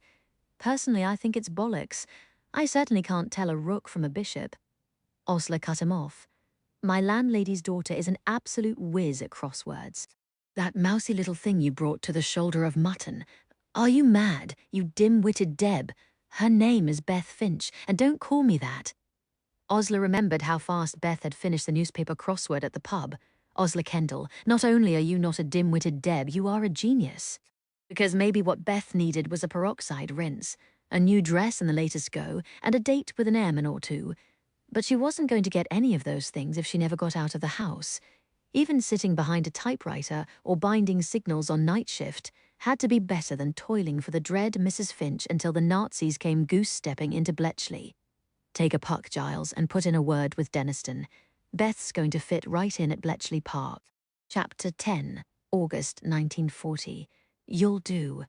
Beth stared in utter horror. Were you worried, Miss Finch?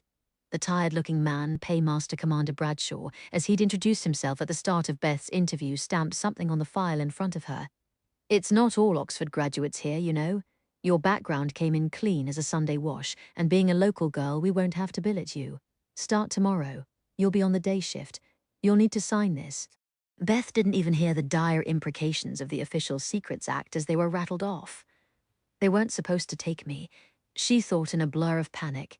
It had never occurred to her that Bletchley Park would hire her even when the summons came a week ago.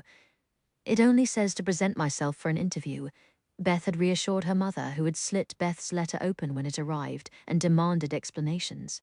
She'd present herself as called, but the park wouldn't have any use for her. Far too stupid, she thought, wondering how they'd got her name at all.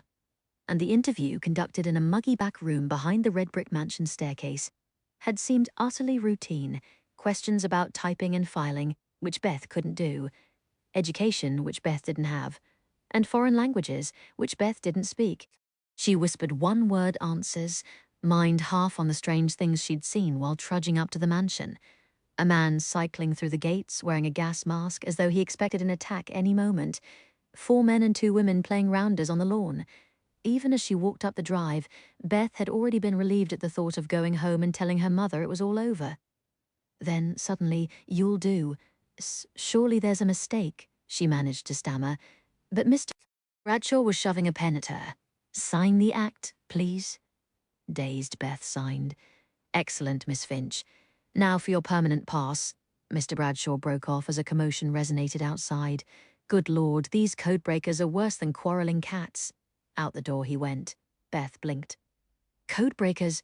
Following him out toward the entrance, she saw a weary-looking gentleman in shirt sleeves, addressing a grizzled professorial type who was limping up and down the oak-panelled hall. "Dilly, old thing, do stop roaring." "No, I will not," roared the man with the limp.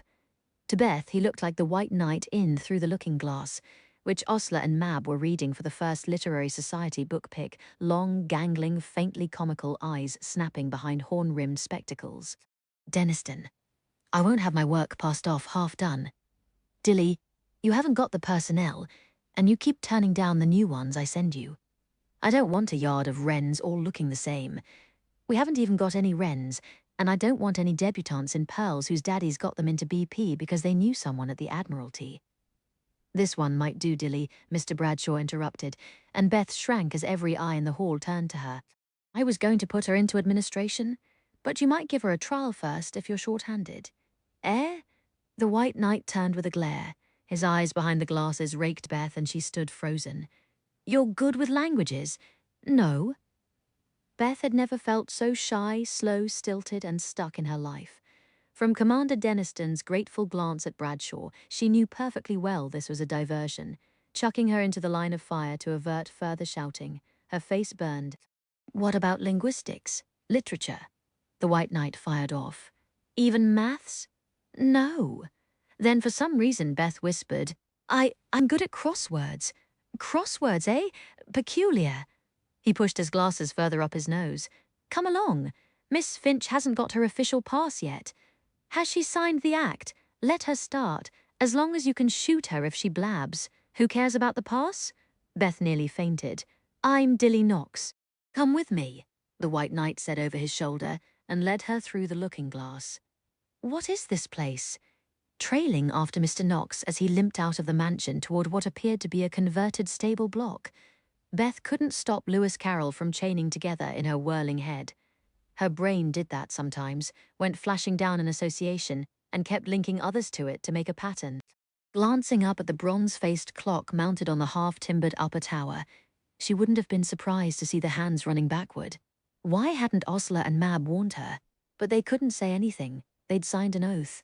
And now so had Beth. Whatever happened here now, she wasn't going to be able to tell her mother a thing. Her stomach swooped. Mother is going to be furious.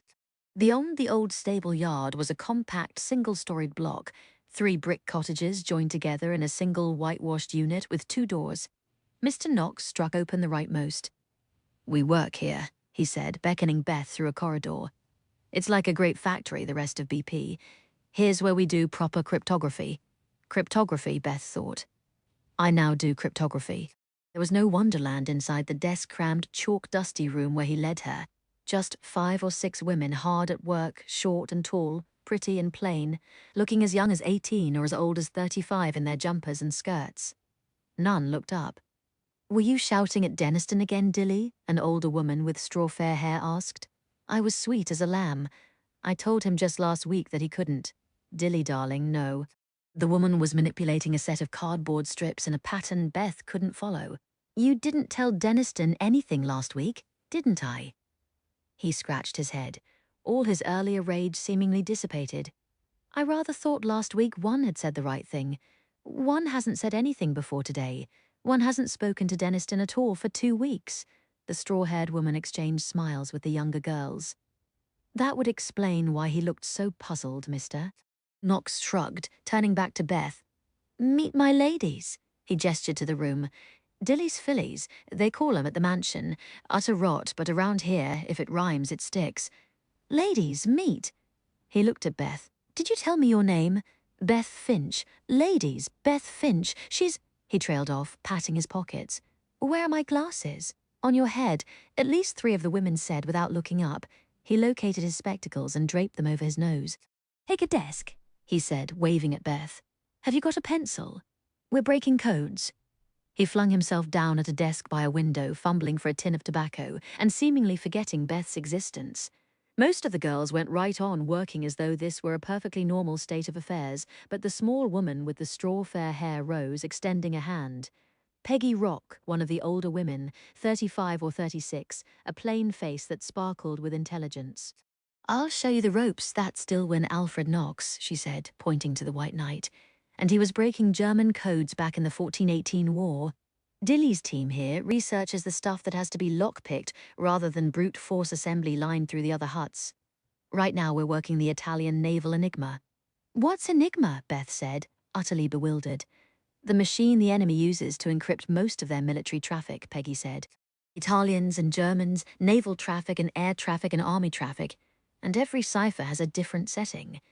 The machine has, well, let's just say a dizzying number of setting combinations, and the settings change every day, so that should make whatever they encrypt with Enigma unbreakable. She gave a small smile. Not as unbreakable as they think. Did Osler know all this? Beth wondered. Did Mab? We tend to get a bit more of the big picture here than the others at BP, Peggy added, as if reading her mind. They're such fiends for compartmentalization here. Most people just see the bit in front of them, and maybe they put a bit together from what they see going in and out of the other huts. But that's all. Utter rot. Dilly's voice floated from his desk. I want my girls to have a large, unhampered range. You benefit from seeing the whole picture, not bits and pieces of it. Why? Beth asked. Because we do the tricky part. Peggy Rock spread her hands. The traffic gets registered and logged elsewhere, and once it's broken, it gets translated and analyzed. But we do the important bit in the middle, the prying it all open bit, every message individually. We use a technique called rodding to identify the start position of the message as seen through the window indicator setting. Let me show you. I won't understand it, Beth blurted out. I'm not clever, you understand? I can't do. Rodding. Cryptography. This. Her chest was tight, her breath heaved, the walls pulsed around her. It paralyzed her to stray even a few steps outside her usual routine. And here was a whole new world. Any moment now she was going to panic. I'll hold you back, she insisted, close to tears. I'm too stupid, really? Peggy Rock looked at her calmly, fanning out a handful of those curious cardboard strips like a winning hand of cards. Who told you that? Chapter 11. I miss you, Os. I miss you a shocking lot, to be honest. Philip's handwriting was clear, no flourishes. Seeing it always made Osler's heart thump. Shut up, heart, she scolded. Mrs. F's really having a go. Mab was eavesdropping unashamedly downstairs, head poked into the dark landing. Beth's first shift at Bletchley Park had been today, right after her interview, and Mrs. Finch had been twitching. Now Beth was back. Not that they could hear her. Just her mother's insistent voice quoting something from the Bible about, for son treats father contemptuously, daughter rises up against her mother. Should we pop down? Osler looked up from the bed where she was curled rereading Philip's old letters. Interject various patriotic things like, let your daughter work, you meddling cow, there's a war on. Will only make things worse, Mab said. Mrs. F's on Ezekiel now. Gnawing her lip, Osler turned back to Philip's salt-stained letter from May, being transferred to the Kent when I was just getting used to the Ramillys. That was a bit of a letdown. None of the ratings here are all that keen on having royalty aboard. Even third-rate royalty like me. You should have seen the eyes rolling when I first came on. Whisper is, we're off to hunt for some action soon. Don't worry, darling girl. He hadn't seen any action with the Kent. But now he was being transferred again to her sister ship, who knew where it would take him. Osler shivered. U-boat wolf packs roaming the sea, and of course he'd want to charge right into the thick. Here she comes, Mab whispered as Beth's footsteps came up the stairs. Osler slid off the bed, tucking Philip's letter into her copy of Through the Looking Glass. When Beth appeared on the landing, Osler and Mab whisked her into their room and shut the door. Well? Osler checked Beth's arms. No bruises, thank goodness. Your mother can't refuse, surely. You know, I thought it might take longer when I put your name in. Sometimes the vetting takes weeks. So you did recommend me? Beth's voice was flat. Yes. Osler smiled. I thought you might need an excuse to get out of the house, you thought. Osler had never heard Beth interrupt anyone, but she cut Osler off now. Her cheeks flared scarlet. You know what I think? I think I wanted to be left alone. I think I want my mother not to be angry with me, or make me hold the Bible up for 20 minutes. What I don't want is a job with strange people doing work I don't understand. We were just as lost the first few weeks, Mab reassured. You'll get the hang of it. We were just trying to... You want me to grow a spine? Beth's imitation of Mab's voice was savage. But maybe you two should have thought that somebody like me, Simeone, perfectly, hopelessly Fanny Price would have been happy to stay home where she belongs. She whirled out of the room. Her bedroom door banged a moment later. Mab and Osler looked at each other, stunned.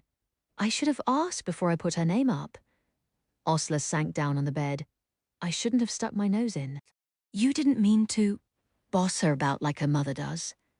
Mab sighed. Dear Philip, Osler thought, I have, if you will pardon the phrase, made a royal muff of things. Chapter 12, September 1940. Hello. Can we sit here? 2 weeks ago, Beth would have jumped out of her skin. Now she felt so weary and low, all she did was nod at the 2 young men who joined her table in the mansion dining hall. I know you. The massively built fellow with the black hair paused as he set down his tray. You were at the first meeting of the Mad Hatters. What? The Literary Society. We did Through the Looking Glass, and at the second meet-up, Giles brought bread and margarine, moaning how Alice at least got butter when she had tea with the Mad Hatter. We've been the Mad Hatter's Tea Party ever since, less pompous than the BP Literary Society. The black-haired fellow snapped his fingers. You were only at the first meet-up, weren't you? Don't tell me. Beth Finch? A grin. I'm good with names. Beth managed some kind of smile, pushing her food around her plate. It was 2:30 in the morning, middle of night shift, and the converted dining room smelled of browl cream, stale fat and kidneys on toast. All around, night shift workers were grabbing seats, some half asleep, some bright-eyed and joking as if this were midday break at any ordinary job. Beth's stomach still wasn't used to cafeteria-style cooking, and after nearly a month her skin should have stopped prickling when she was surrounded by strangers, but it just wouldn't. Mr. Zarb, she managed to say as he and his friend slung in opposite. Call me Harry, this is Alan, he added, indicating the young man beside him who stared at the ceiling as he munched. Alan Turing, we all call him the Prof because he's such a clever bugger. Everyone here seemed to go by nicknames or first names. Everyone here seemed eccentric, too. Look at Mr. Turing. Beth couldn't bring herself to think of a man she'd just met as either Alan or the Prof, with an ancient tie holding up his flannel trousers instead of a belt. These kidneys are abysmal, Harry Zarb went on cheerfully. Not fit for a dog. If my son were here, he'd say we need to get a dog so the kidneys wouldn't go to waste. All conversational roads lead to requests for a puppy, at least in my house. Beth had always wanted a dog, but Mother wouldn't hear of it. Fleas. I saw you headed into the cottage yesterday, Harry went on, addressing Beth. Knox's section, you must be a clever one. Dilly only takes the brainy girls for his harem. Beth burst into tears. Steady on, Harry fumbled for a handkerchief. I'm sorry, I shouldn't have said harem. No one means anything off colour by it. Dilly's a good chap. Excuse me? Beth sobbed and ran out of the room. Bletchley Park at night might have been the dark side of the moon. Every hut window blacked out to block the smallest chink of light. Beth fumbled her way across the lawn, tripped over a wooden bat left over from someone's afternoon rounders game, and finally just stopped, worn out to the bone. It was exhausting, spending your day being stupid. Over 3 weeks she'd been working at the cottage, staring at blocks of Enigma code, trying to manipulate her cardboard rods the way she'd been shown, trying to make sense of the nonsense, hour after hour, day after day. Beth knew she was a dolt, but you'd think with 3 weeks of solid concentration she might achieve something. There was something on the other side of the curtain of code, she could feel it, but she couldn't get there. She was stymied. Thoroughly dish-dolling, as Osler would have drawled, utterly nobbled, completely gravelled. "You're obsessing too much," Peggy Rock had said. "Think of it as a word game." "I don't understand it. You don't really have to. Doing this work is a bit like driving a car without having a clue what's under the bonnet. Just have at it." Peggy had been very encouraging, so were all the other girls. But they had their own mountain of work. None of them could stand looking over Beth's shoulder all day. They sat with their crib charts and Italian dictionaries, flipping lettered rods about, and periodically someone would say something inexplicable like, "Got a beetle here," and someone else would say, "I've got a starfish," and send Beth even deeper into despair. "It's all Greek to me," she burst out her first week, and Dilly Knox had chortled, "Me dear, I wish it were." "He's a distinguished scholar of ancient Greek," Peggy whispered, also laughing, and Beth shriveled in her chair.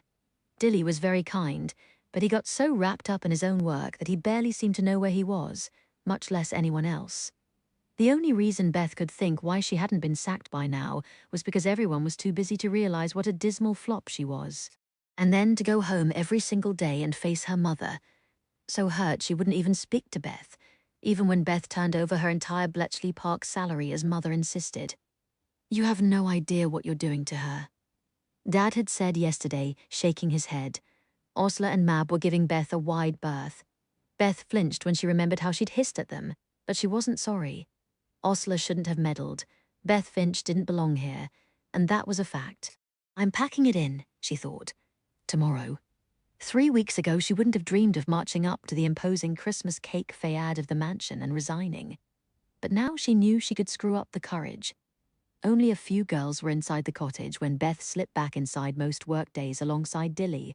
Sliding out of her cardigan, Beth sank behind her desk looking at the mess of paper slips. The thing about the Enigma machine, Peggy had said, though Beth hadn't even seen an Enigma machine, is that it's got a great big gap we can exploit.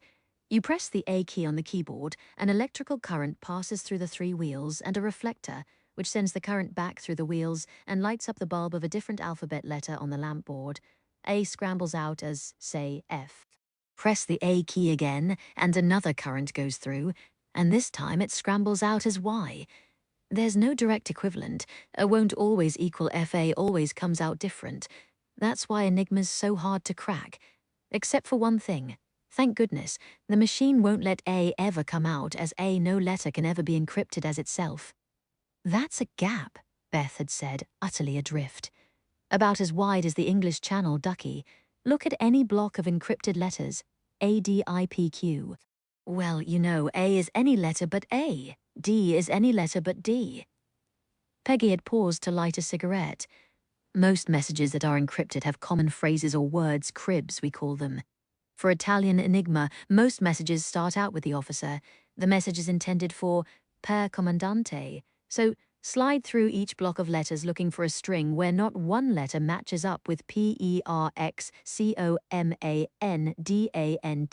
the X, for the space between the words, and there you are. It's a match. I'm not saying it's easy," she added. "We've been banging our heads on Italian Enigma for months, trying to figure out if it's the same machine they used in Spain in the 30s when Dilly broke their codes before. But this is how it's done. This is how you find your way in." Peggy saw Beth's despairing look. "Look, it's a bit like playing hangman in a foreign language. You have a phrase that's all blank spaces. You guess a letter that's common in most words, and maybe it fills 1 or 2 slots in the phrase. Then you guess another letter, and the more you get, the more of the phrase you can see." She smiled. "What I'm saying is, stop focusing and let your mind play." White Q OPBG, Jexlow began the code in front of Beth, 5-letter block after 5-letter block. She looked at the clock, 3 in the morning. Without any hope at all. She put in Perks Commandante for the machine's right-hand wheel and began trying different positions, rodding. Peggy called it because of the slim cardboard rods with letters printed along them in the order they appeared in the wiring of each Enigma wheel. Peggy had shown Beth how to slide the rods under the encoded text to try to find a point where the text of those all-important common phrases began to appear. Cribs, Beth reminded herself. Not phrases. Everything has a special name here. It sounded easy, looking for places where there was no letter overlap. But there were 78 different trials to make in order to cover all 26 positions of each of the machine's 3 wheels. Her eyes were aching by the time she found something. The first 3 letters paired up with the rod PER, but it gave the 4th letter as S, not X. She nearly switched over to the next, but paused. Is there another crib starting PERS? Beth wavered, then swiped Dilly's Italian dictionary and flipped to P persona. Personale, Jean. She asked the nearest girl, could personale be a crib? It was the first time she'd addressed anyone in the cottage unprompted. Maybe? Came the distracted answer. Beth swiveled in her chair, flipping her plait over one shoulder. Personale, she muttered, meaning personal for. Surely the Italian Navy had occasion to mark things personal for. It gave her 5 more letter couplings to check. She had PERS. Now to try for ONALE, clicks. She'd heard the other girls tossing that word around for weeks. And now she saw why. Because things were going click right on the rods in front of her. Direct clicks when both letters of a crib phrase came up side by side on the same rod. Dilly called them Beatles for some reason. Then cross clicks when one crib letter came up on one rod and the other on a second rod. Dilly called those starfish, and Beth's breath stopped when she realized she had one. She hadn't been able to see it before. It hadn't made sense. But suddenly this bit right in front of her came swimming out of the rows of letters. Well, if it was personal for, then it stood to reason that next there would be a name, a rank, an honorific. She pulled out 2 letters, N-O. Beth dropped her rods and went pouring through the cribs again. Signor. Painstakingly, she pulled S-I-G out of the mess, then the R, then gobbledygook that was probably a man's name. But she had enough. She could go after some of the missing rod couplings now. Her braid fell over her shoulder again, getting in the way, and she twisted it up behind her neck and pushed a pencil through it. Another click. Beth, one of the other girls, said, "Go home. Your shift's over." Beth didn't hear. Her nose was almost touching the paper in front of her, the letters marching along in a straight line over her rods, but somewhere behind her eyes she could see them spiraling like rose petals, unspooling, floating from nonsense into order. She was working fast now, sliding the rods with her left hand, elbow holding the Italian dictionary open. She lost an hour on a crib that didn't work, then tried another, and that was better. The clicks started coming right away. Dilly Knox came in, already looking exhausted. Anyone seen my baccy? The new shift of girls went on the usual hunt for his tobacco tin. What are you still doing here, miss? What's your name again? I thought you were on the night shift. Beth just handed him her worked-out message and waited, pulse racing. She'd never felt like this in her life, very light and remote, not entirely back in the present. She'd been going at it 6 straight hours. The message was a mess of scribbles, still gobbledygook in patches, but she'd broken it open into lines of Italian. Her boss's smile made her heart turn over. "Oh, well done," he all but caroled. "Well done, you Bess." "Beth, Beth," she said, feeling a smile break over her face. What does it say?" He passed it off to one of the other girls who spoke Italian. "Probably a routine weather report or something." "Oh." Her cautious, dawning pleasure sank. "It doesn't matter what it says, dear girl, just that you broke it.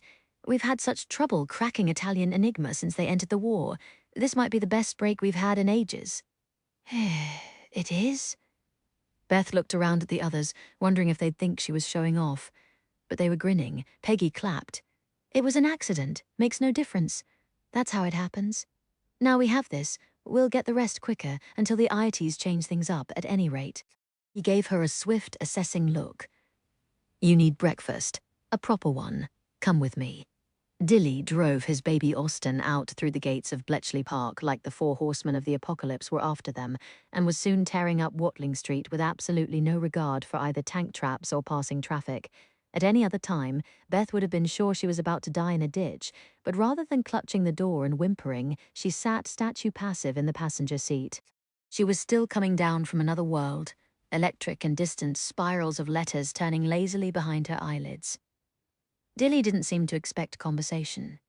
Hands only now and then connecting with the wheel, he careened them down Clapin's Lane and then a long woodland drive, pulling up at last before a gracious gabled manor house.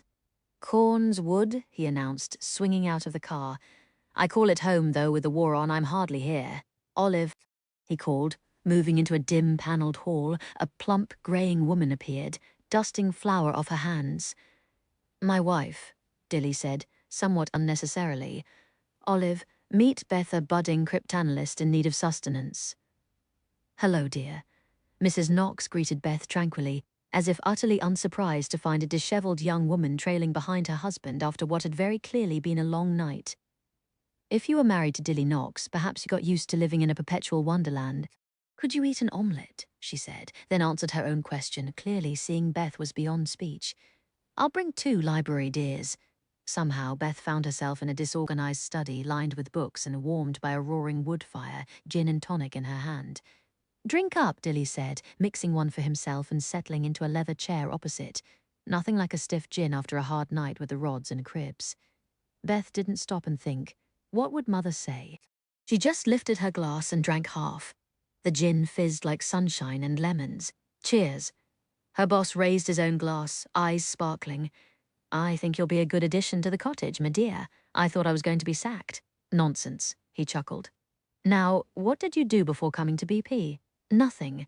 I was just the daughter at home." "University?" Beth shook her head. "Pity. What are your plans?" "What plans? After the war, of course."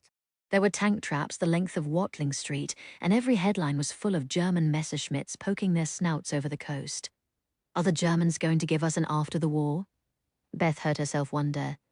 It was the kind of thing no one said aloud, but Dilly didn't chide her for letting down morale. There's always an after. Just depends what it looks like. Finish that drink, you'll feel worlds better. Beth lifted the glass again, then stopped. She realized in a sudden rush of returning caution how this looked. A girl of 24 drinking gin at 10 in the morning, with a man in his 50s, alone in his private library. What other people might think. He seemed to know what was flashing through her mind. "You know why I only want gels for my team?" he asked, eyes no longer vague behind the glasses. "Not because I want pretty faces around me, though heaven knows you're all nicer to look at than a lot of university swats with horse teeth and dandruff.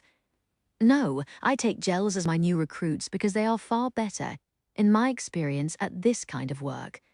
Beth blinked. No one had ever told her young ladies were better at any kind of work than men, unless it was cooking or sewing. These young mathematicians and chess players in the other huts, they do similar work to what we do, rodding and cribs, but men bring egos into it. They compete, they show off, they don't even try to do it my way before they're telling me how to do it better. We don't have time for that. There's a war on, and I've been doing this work since the last one. I helped crack the Zimmerman telegram. For God's sake. What's that? Never mind. What I'm saying is, I don't need a lot of young cockerels chesting about, competing with each other.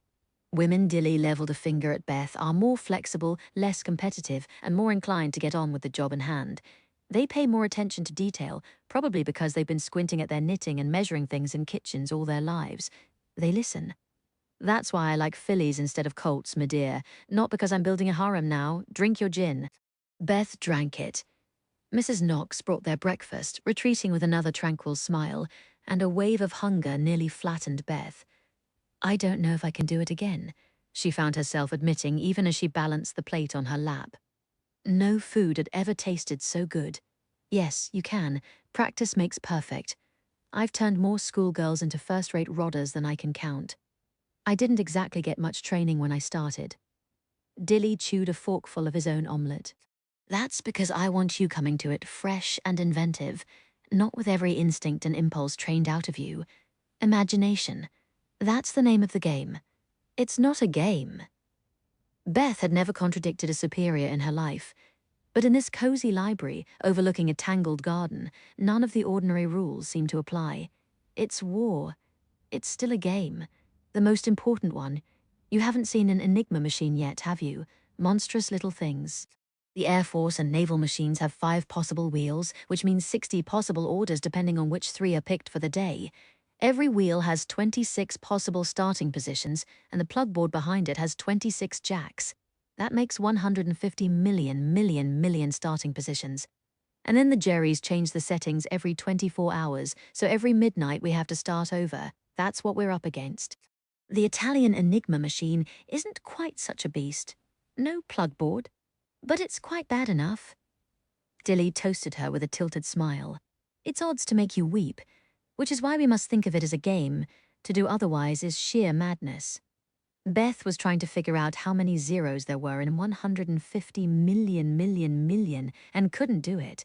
They kept spiraling behind her eyelids in 5-block chunks, 0, 0, 0, 0, 0, 0, 0 down into the rose's heart.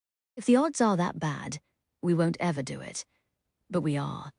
The Polish cryptanalysts were reading German Enigma traffic since the early 30s, and breaking back in after every change until 38, we'd be nowhere without them, and now we've picked up the torch. Another silent toast for the Poles. Bit by terrible bit, we're doing it.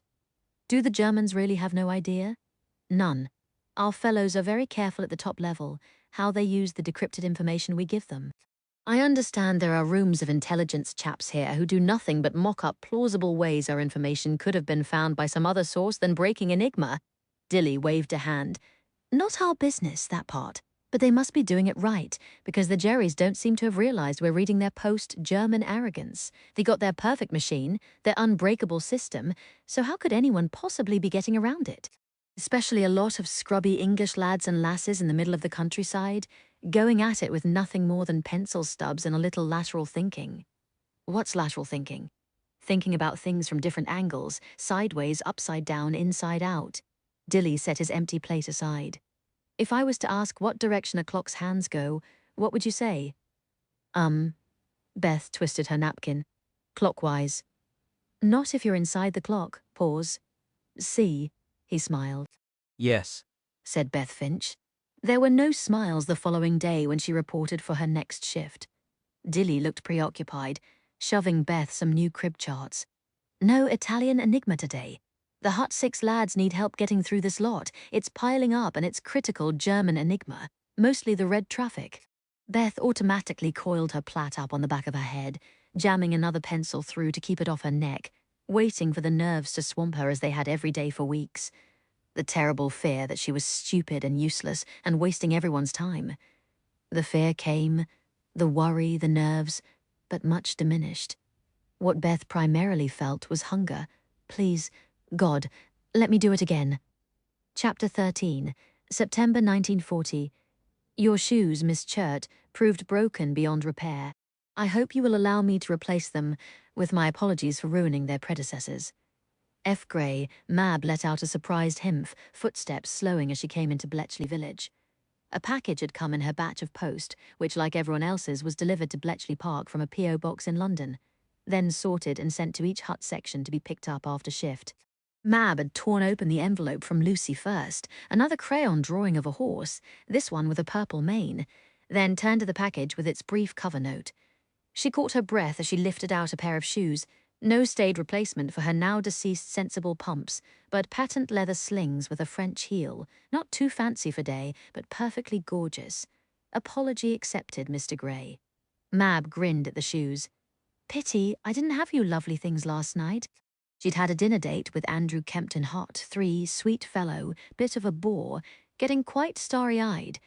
Mab thought he'd make a very decent husband, the sort who wore starched pajamas and made the same jokes over every Sunday roast. She'd allowed a good-night kiss after dinner, and if things kept progressing, she might allow him a button on her blouse. No more than one, unless things proved serious. The girl couldn't let herself be carried away in the heat of the moment. That was for men, who had nothing to lose. Mab was humming Bing Crosby's Only Forever as she came into the house. The sound of the radio drifted from the parlour. Everyone was gathered round. Mr. Finch fiddling with the dial, the voice of Tom Chalmers over the BBC filled the room.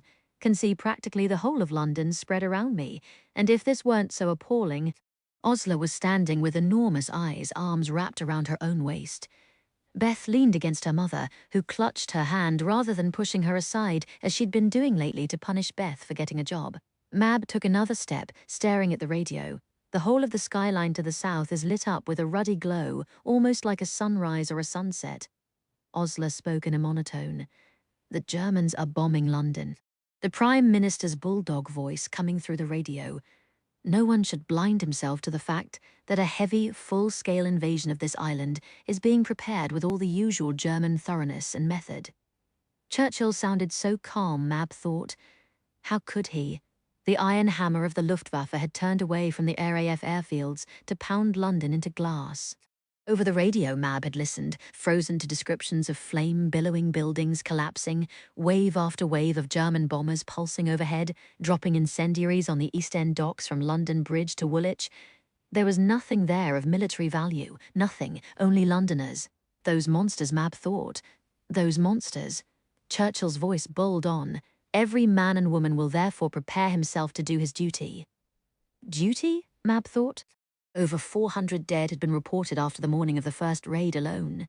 Her knees had given out when she was finally able to put a call through to her family and hear Lucy's bright, chattering voice. It was loud. Mum and I ran underground. Did you? Mab had slid down to the hall floor, back against the wall. Oh, Lucy, why didn't I bring you with me? Why didn't I make Mum leave?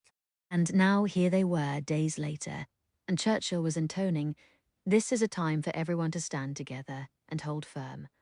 Bugger that, thought Mab. No, said Hut Six's head of section, the moment Mab accosted him the next day.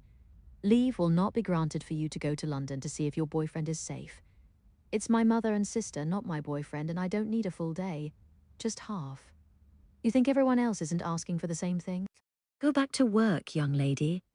If you're hoping the chief staff officer will overrule your hut and grant you leave, Harry Zarb greeted Mab as she stamped toward the mansion. He won't. Mind reader, are you? Mab snapped. Lucky guess. Harry was standing just outside the mansion, gazing over the lawn, cigarette smouldering between his big fingers. I'd been here a while smoking most of a pack, and people keep going in looking hopeful and coming out swearing. Mab's temper subsided. She liked Harry after all. A wry, funny regular at the Mad Hatter's tea party. Can I have one? Nodding at his cigarettes. He passed her a fag. Mab remembered being 16, going to films to study how the American stars smoked, how to let your hand linger around a man's as he struck a match for you. Another bit of methodical self-improvement like her reading list, like polishing her vowels. How ridiculous it all seemed. Mab didn't bother cupping Harry's hand as he lit her cigarette, just sucked down the smoke as fast as she could, like any man recently off a hard shift of war work. You're lucky, Harry said at last. Her anger flared again. I've a sister and mother in the East End, which is getting flattened by Heinkel's. You have a wife, you said? Is she in London? Have you got family in any of the zones being pounded? No, I got a billet close by when I came to BP. Sheila's in Stony Stratford with Christopher, a flash of quiet pride in his voice. That's our little boy. They're safe in the country and I'm glad, but my family's not. So no, I don't think I'm lucky. A tense pause. I was trying to see if I could get released from here to enlist, Harry said at last. I got the brush off from Denniston. It was Giles who told me why. None of us fellows will ever be allowed to enlist. Not one, no matter how great the need. Because what if we get captured, knowing about all this? A gesture at the lake, so peaceful with its paddling ducks, the ugly huts buzzing with secrets. So I'm here for the duration. Harry looked at her over a vast shoulder. You know what people think when they see a young strapping fellow like me not in uniform? At least no one thinks worse of you for being here. Mab was used to the size of him by now, but reassessing the long limbs and broad chest, the massive frame that could fill a doorway, she could well imagine the glares. Harry Zarb was exactly the physical specimen made for a uniform. It's not like this work's less important, she said, lightening her tone. And your little Christopher would rather have his dad at home, not at the front. I'll tell him that, next time, some grandmother spits on me at the park when I take him to spot planes. Harry dropped the butt of his cigarette, trying for a smile. Listen to me, Winge. I'd better get back to my hut. See you at the next tea party, Mab. Hold firm, eh? Hold firm, Mab quoted back. Bloody Churchill. She finished her cigarette in the dusk, fingering Lucy's latest drawing in her pocket. The horse with the purple mane, hold firm. She managed almost an entire week. It was near 10 o'clock. Osler stood before the mirror, yanking a comb through her hair, and Mab lay paging through Osler's copy of Through the Looking Glass. The Mad Hatters were reading The Hound of the Baskervilles now, but Mab hadn't managed to finish the carol. "I hate this book," she heard herself saying, suddenly and viciously. "Everything upside down and nightmarish. Who writes a book like that? The whole bloody world is already like that." Her voice cracked. She'd had such a terrible fight with her mother over the telephone yesterday, first begging, then shouting at Mum to put Lucy on the next evacuee train out of London, anywhere out of London. Mrs. Churt wouldn't hear of it. She maintained that the Jerrys weren't making her move 1 foot out of her home, nor Lucy neither. All very well and good for morale, that kind of attitude. But Lucy was a child. People were saying over 100 London children had been killed in that terrible first raid alone. She fired through the looking glass across the room into the hall. "Bugger you, Mr. Carroll. Bugger you and your Jabberwocky." Her voice broke. Mab hadn't wept since that one terrible night when she was 17. The night very thoroughly buried in her memory, but now she curled up on her counterpane, shuddering with sobs. Osler sank down beside her, arms folding around Mab's shoulders. Through tear-choked eyes, Mab saw Beth in a hideous flannel nightdress, standing awkwardly in the open doorway. "Your book," she said, holding out through the looking glass.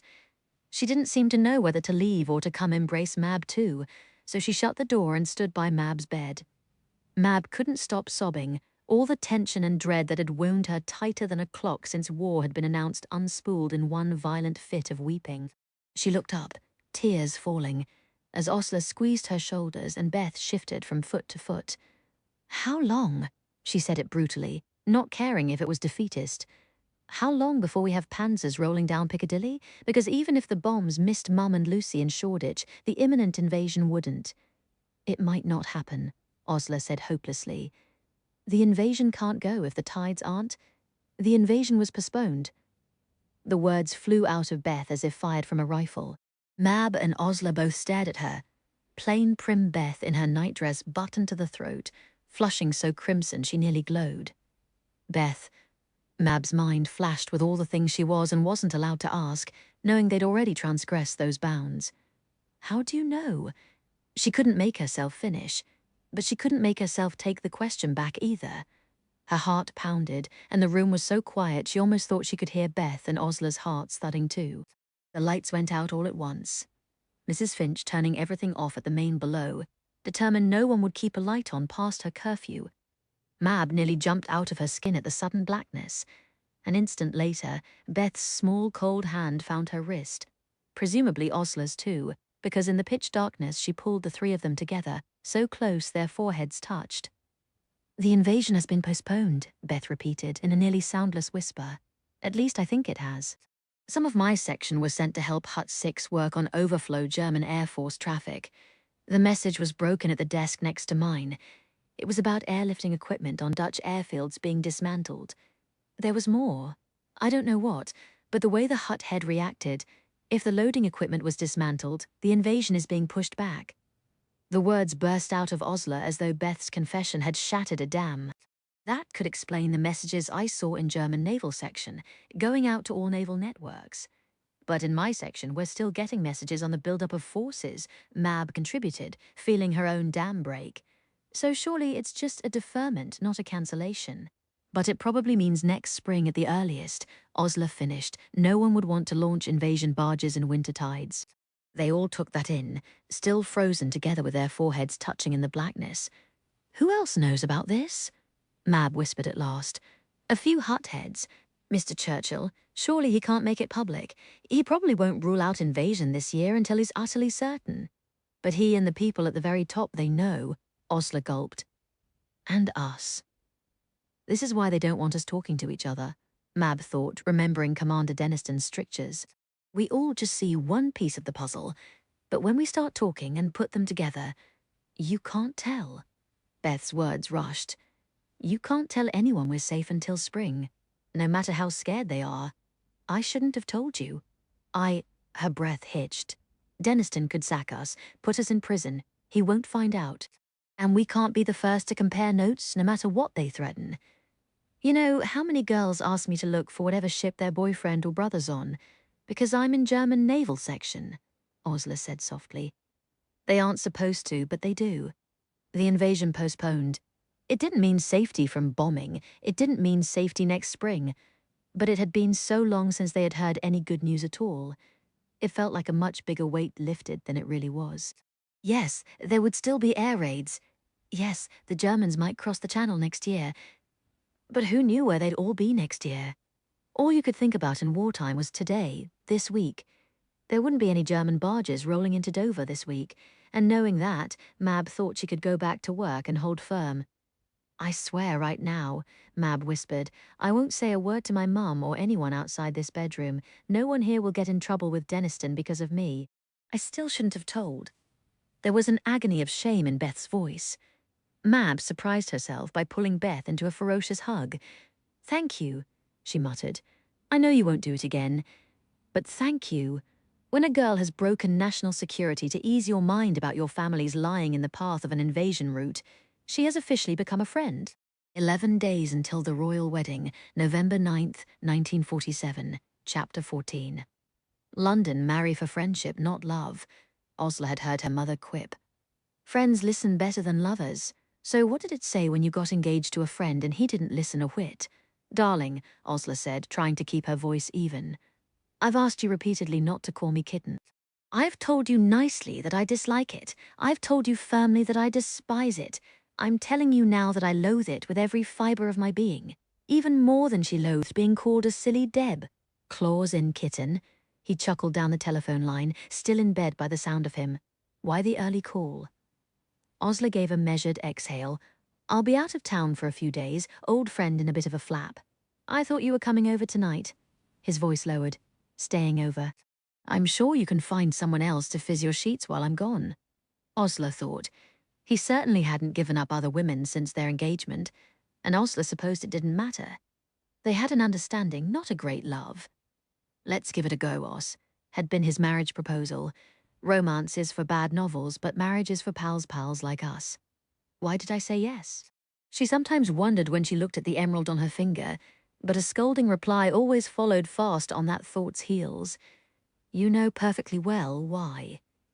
Because it had been July, the whole world positively kippered over Princess Elizabeth's recently announced engagement to Philip, and Philip's wartime girlfriend had turned overnight to an object of pity.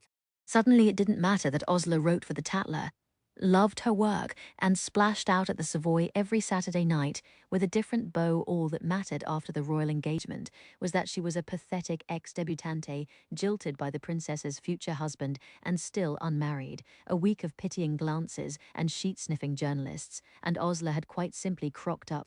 She'd walked into the next party wearing a black satin frock, slashed practically to the waist, ready to say yes to the next halfway suitable man who took a dead set at her. And an old friend had sidled up and said, let's give it a go. And really, it was all going to be fine. They wouldn't be like those deadly old-fashioned couples who lived in each other's pockets.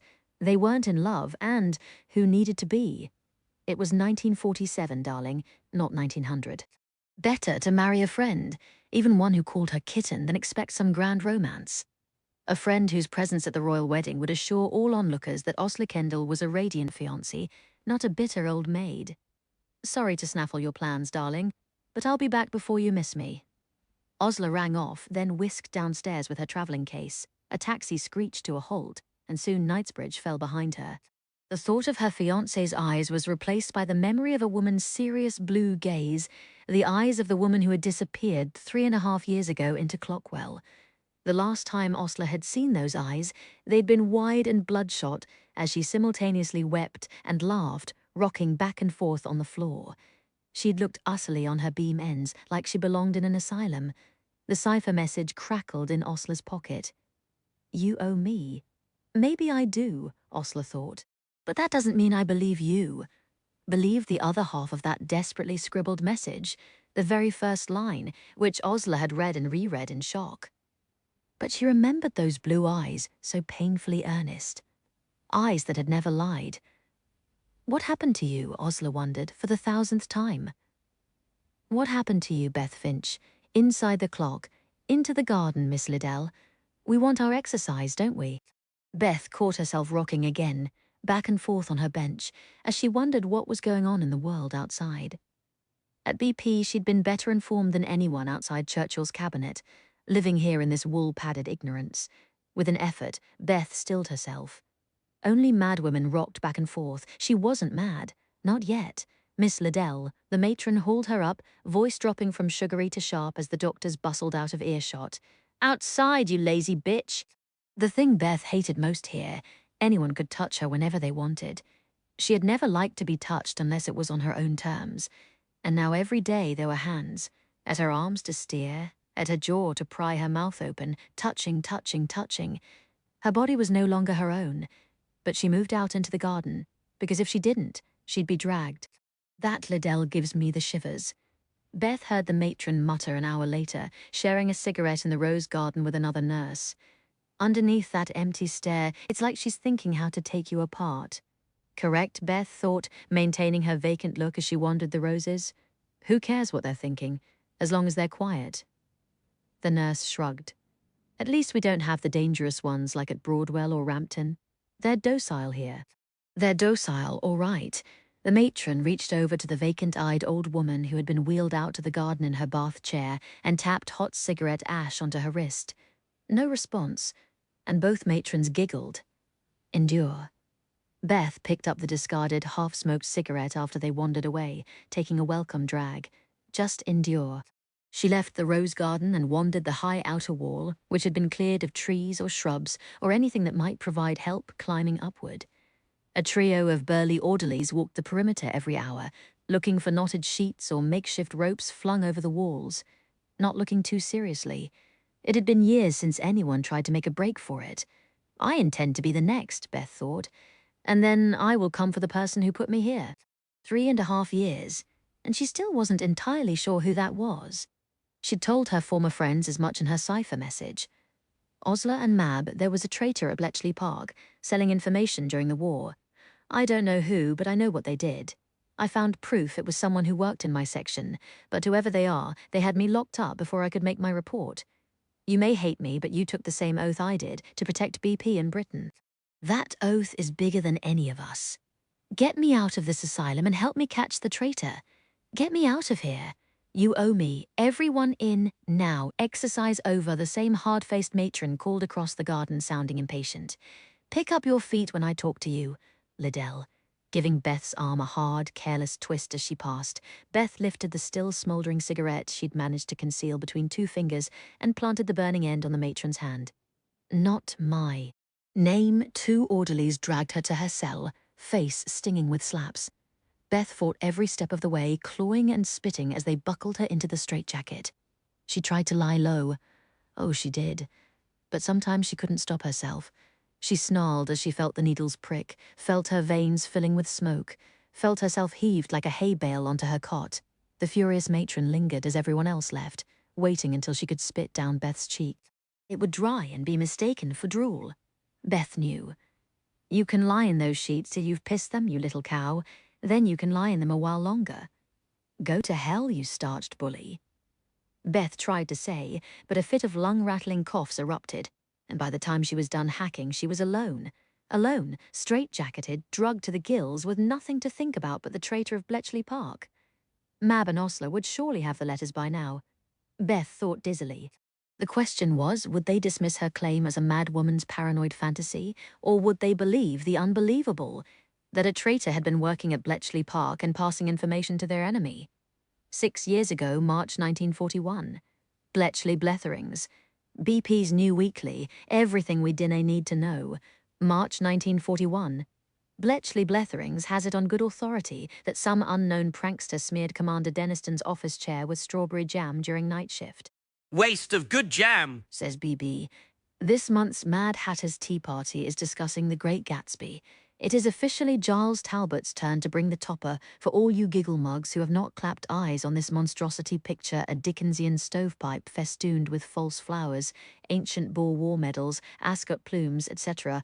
The topper is worn in dunce cap fashion by any Mad Hatter to propose the Principia Mathematica for the monthly read. That's you, Harry Zarb. Preface every statement with, I'm sorry, ahem, Beth Finch, or otherwise wet blanket the proceedings. BB doesn't see stovepipe toppers catching on any time soon in vogue. Speaking of fashion trends, London continues to sport 1941's enduring classic combination of shattered buildings and bomb craters, topped with Eau de Messerschmitt and a dashing plume of smoke. Bomb away, Krauts, the boffins and Debs of BP will still flood into London every night off and dance defiant in the rubble. There's a war on, after all, and tomorrow we might be dead. Anonymous. Chapter 15. Osler crawled along the floor, blinded by blood. Daisy Buchanan is one of those girls who goes about pretending they're ever so fragile, Mab proclaimed. And really, they're as tough as old boots. I thought she was a bit sad, Beth ventured. I'm sorry, I didn't mean to. Beth said, I'm sorry again. A chorus of laughter from the Mad Hatters, and the ancient festooned hat was lobbed toward Beth. That wasn't right, Osler thought dimly, feeling blood run into her hair. She wasn't at the Mad Hatters' tea party anymore. That had been this afternoon, everyone wrapped in their coats against the March chill, but determined to discuss the Great Gatsby in the spring sunshine on the lake's shore. Mab, with her legs elegantly crossed, Harry stretched full length leaning on an elbow in the grass. Beth, primly upright with her tea mug. You're very smart today, Oz. That had been Harry packing away the hat and the books post-tea party. Night off? I'm catching the evening train to London. Osler patted her bag, which she'd crammed that morning with her favourite Hartnell evening dress, emerald green satin that sluiced over her skin like water. I've got an old friend on leave from his ship. We're going to splash out at the Cave de Paris. The Cave de Paris. Osler looked around, blinking blood out of her lashes, but couldn't see anything through the splintered darkness but rubble and overturned tables. Humped forms lay along the floor. Her eye refused to recognize them what they were, there, the famous nightclub staircase taking you from the street to the intimate underground splendor of cocktail tables and champagne dreams. Osler tried to seize the banister and haul herself upright, but she tripped over something. Looking down, she saw a girl's arm, its dainty wrist still looped with a diamond bracelet. The girl's corpse sat slumped and armless in a blue chiffon gown at the nearest table. Oh, Osler whispered and threw up into the rubble. Her mind was full of broken glass, her ears rang with sirens, and it was all coming back. She looked around at the carnage that had, minutes ago, been London's most glamorous nightclub, the safest in the city, its manager boasted. The Blitz couldn't touch you here, 20 feet below ground, so dance the night away. Philip, she heard herself whispering, Philip. Ken Snakehips Johnson and his band had packed the floor, the Cave de Paris jammed with dancers as the trumpets blared. Even when the area between Piccadilly Circus and Leicester Square was being strafed by German bombers above ground, here you could forget the air raids. Here you were safe. Perhaps it seemed heartless or foolhardy to dance when the world above was pounded by fire. But there were times you had to either dance or weep, and Osler chose to dance, her hand in her partner's strong tanned one, his arm in its naval uniform snug about her waist. Marry me, Os, he said into her ear, spinning her through the tango, before my leave's up. Don't talk drip, Charlie. She executed a flashy turn, smiling. You only propose to me when you're half sauced. Osler couldn't help but wish she were doing the tango with Philip tonight, but he was still out to sea.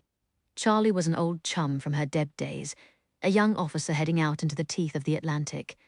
No more marriage proposals, I mean it. That Canadian heart of yours is frozen solid. Snakehips and the band swung into, Oh, Johnny, oh, Johnny, oh, and Osler threw her head back to sing along. Winter was over, and warmth starting to creep back over Britain. The government might still have been on alert for a German invasion, but Osler hadn't heard a peep in BP about any such operation moving forward. Maybe the headlines were still bleak, and maybe Osler was still bored to tears filing and binding in Hut 4. All right, not just bored but smarting from some drawling comment she'd overheard about Miss Senyard's flock of dim-witted Debs in pearls. But there was overall a great deal more to sing about in this dawning spring of 1941 than there had been in the autumn of 40. Snakehips sang away, dark-skinned and slender in his white jacket, dancing with all the fluid grace that had won him his nickname. He warbles it better than the Andrews sisters. Osler half-shouted over the music, jitterbugging away in her green satin pleats, and she never heard the 2 bombs that hit the building above ground, then rattled down the ventilation. She only saw the blue flash exploding before the bandstand, and in the instant before everything went away, saw Snakehips Johnson's head blown from his shoulders. And now here she was, rocking back and forth on the floor, evening dress covered in blood. There was more light now, torches blinking on as survivors picked themselves up. A man in RAF uniform trying to stand when one leg had been blown off at the knee. A boy who barely looked old enough to shave, trying to lift his moaning dance partner off the floor. A woman in a sequined gown crawling through the rubble. Charlie Osler thought there he was, face up on the dance floor. The blast had exploded his lungs out onto the front of his naval uniform. Why had the bombs killed him and flung her clear? It made no sense. She tried to stand, but her legs wouldn't move. Someone buffeted down the stairs, shouting, and suddenly there seemed to be a rush of feet and bouncing torch beams. Please, she tried to ask the man who had run past, who was now moving from body to body. Can you help? But the man wasn't here to help. He was yanking bracelets off a woman's bloodied arm, then moving to a disembodied torso by the stage and rummaging for a wallet. It took her a long moment to see it for what it was. Looting. He was looting the bodies. A man had come into a room full of dead and wounded, and he was looting their jewelry. You, Osler struggled upright, fury like glass shards in her mouth. You stop. Gimme that. A young man with sandy hair reached out, and pain bolted down Osler's spine as she felt her earring torn away. Gimme that too, he said, fingers fastening around Philip's jeweled insignia. You can't have it. Osler heard herself scream, but her limbs were moving with jerky uncertainty, and she heard the strap of her dress tear. Then a voice snarled, "Get the hell off her!" and a champagne bottle swung in a short arc through the flickering dark. There was a sound like a china plate hitting a brick floor, and Osler's attacker dropped where he stood. She felt a gentle hand on her arm. "You all right, Miss Phillip?" she whispered. She still had the naval insignia clenched so tight in her palm she could feel its edges cut. "I'm not Philip, sweetheart. What's your name?" "Oz," she began, and her teeth chattered so violently she couldn't finish her own name. "Like Ozma of Oz?" The man's voice was light, soothing. "Sit down, Ozma, and let me see if you're hurt. Then we'll get you back to the Emerald City, right as rain." He had a torch. He guided her to the nearest chair. Her eyes were blurring so badly, she couldn't see what he looked like. She had a vague impression of lean height, dark hair, an army uniform under a greatcoat. Who's Ozma of Oz? The man who had attacked her lay limp among the rubble. "Is he dead?" Osler jerked. "I don't care if he is. Christ, the blood in your hair. I can't see if you've got a wound under there." He picked up the champagne bottle he'd swung against the looter's skull, popped the cork and poured gently over Osler's hair. Pink-and bubbles streamed down her neck, still cold from the ice bucket. She shivered, starting to weep. "Philip? Is that your boyfriend, Ozma?" The man was examining the back of her head now, sorting through her champagne-soaked curls. "It doesn't look like this is your blood. Keep still. There's aid workers on the way." "Philip." Osler wept. She meant poor Charlie, but her tongue wouldn't produce the right name. She tried to stand she should be helping, finding bandages for the others, doing something, but her legs still would not move. "Keep still, sweetheart. You're in shock." The dark-haired man shrugged out of his coat and draped it around her shoulders. "I'll try to find Philip. He's not here," Osler thought. "He's in the Mediterranean being shot at by Italians." But her good Samaritan disappeared before she could tell him, moving to bend over an RAF captain who lay against the wall. The dark-haired man yanked a tablecloth off the nearest table to ward against the other man's wounds. Then a line of chorus girls in feathers and sequins hid him from sight as they stumbled past weeping. They must have been shielded in the wings when the bombs went off. Time slipped sideways for Osler. She was on a stretcher, suddenly, still huddled in the greatcoat, and aid workers were lifting her up the stairs to the street above where someone made another examination. "We can take you to the doctor, miss, but you'll wait hours while they see the bad cases first. My advice is, go home, clean up, see your doctor in the morning. Is there someone at home waiting for you?" "What do you mean, home?" Philip had said that at the Caf de Paris on New Year's Eve. Home is where there's an invitation or a cousin. Osler, standing in her bloody dancing slippers on the rubble-strewn street, had no idea where her own home was. She was a Canadian living in Britain. She had a father under a gravestone and a mother at a house party in Kent. She had a billet in Bletchley and 1,000 friends who'd offer her a spare bed. But home? No.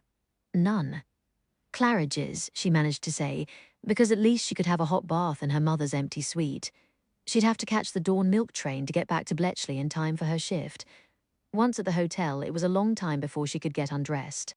She couldn't bear to touch the bloodied fastenings of her favourite, utterly ruined gown, couldn't bear to shed the overcoat, which was soft and worn and held her in its warm arms. She didn't even know her Good Samaritan's name, and he didn't know hers either. "Sit down, Ozma. We'll get you back to the Emerald City right as rain." "Who does this belong to, Miss Kendall?" Mrs. Finch asked the following day. Beth was usually the one she pounced on post-shift, saying reproachfully that if she was finally done with her very important work, there were spoons to be polished. But today it was Osler she was waiting for, holding out the greatcoat Osler had worn home and hung on the peg. Mrs. Finch squinted at the name tape inside the collar. J.P.E.C. Cornwell, who is he? "I have no idea," said Osler, taking the coat and hobbling upstairs like an 80-year-old woman. Every joint in her body hurt. She had not slept at all, and gone straight from London into her day shift. The scent of blood and champagne lingered in her nostrils. "What's wrong?" Mab said, following her in and slipping out of her shoes. "The way you're moving." Osler couldn't bear to explain. She muttered an excuse and crawled into her narrow bed, trembling somewhere deep inside, hugging the coat, which smelled like heather and smoke. "I want home," she thought nonsensically. It wasn't enough anymore just to fight, to do her part for this country she loved, and take her fun where she could. Osler Kendall was exhausted and scared, aching for a door to walk through a door with welcoming arms inside. She wanted to go home, and she had no idea where to find it. Chapter 16. From Bletchley Bletherings, March 1941. BP Fellows, if you've got two girls on a string and are trying to keep them from finding out about each other, exercise caution. In other words, don't take your secretarial pool blonde to the Bletchley Odeon, where you also take that brunette Amazon you met by the lake on your tea break, or the Amazon in question will rumble your game. "Lousy little toad," Mab muttered, striking each key on her Typex with special venom. Months she'd been going to films and dinners with Andrew Kempton, nailing a fascinated expression on her face as he went on about the lining of his stomach and his chilblains. Maybe he was a little dull, but she'd thought he was kind, sensible, honest, someone to offer contentment as well as stability. He'd said he wasn't seeing anyone else. He'd hinted about introducing her to his parents, and all the time a mansion typist on the side. Well, so much for honesty. He'd clearly seen Mab as nothing but a girl to play with. "Men all think that about you," a poisonous whisper said at the back of her mind. "Cheap, stupid slut." For a moment she could feel his breath in her ear. The man who'd said that. Then she shoved him back in the dark corner where he belonged and bent over her Typex again, setting her wheels in today's configuration for red. Mab still had plenty of candidates in the marriage pool, men who would be kind and sensible and honest, not just making a show of it. She finished her message and taped it up, pausing to blow on her hands. The in-hut temperature was Arctic. Every woman in the decoding room was huddled over her Typex in coat and muffler, and there were several more machines now from the days it had just been 2. Thank goodness they no longer had to run outside to get their decrypted messages out for translation and analysis, that work had moved to the hut right next door, and the boffins had been quick to rig a shortcut for passing information between the two. Mab took up the broom, leaning against the desk, banged it briskly against the wooden hatch now seated in the wall, then slid the hatch open and called, "Wake up over there, into the tunnel."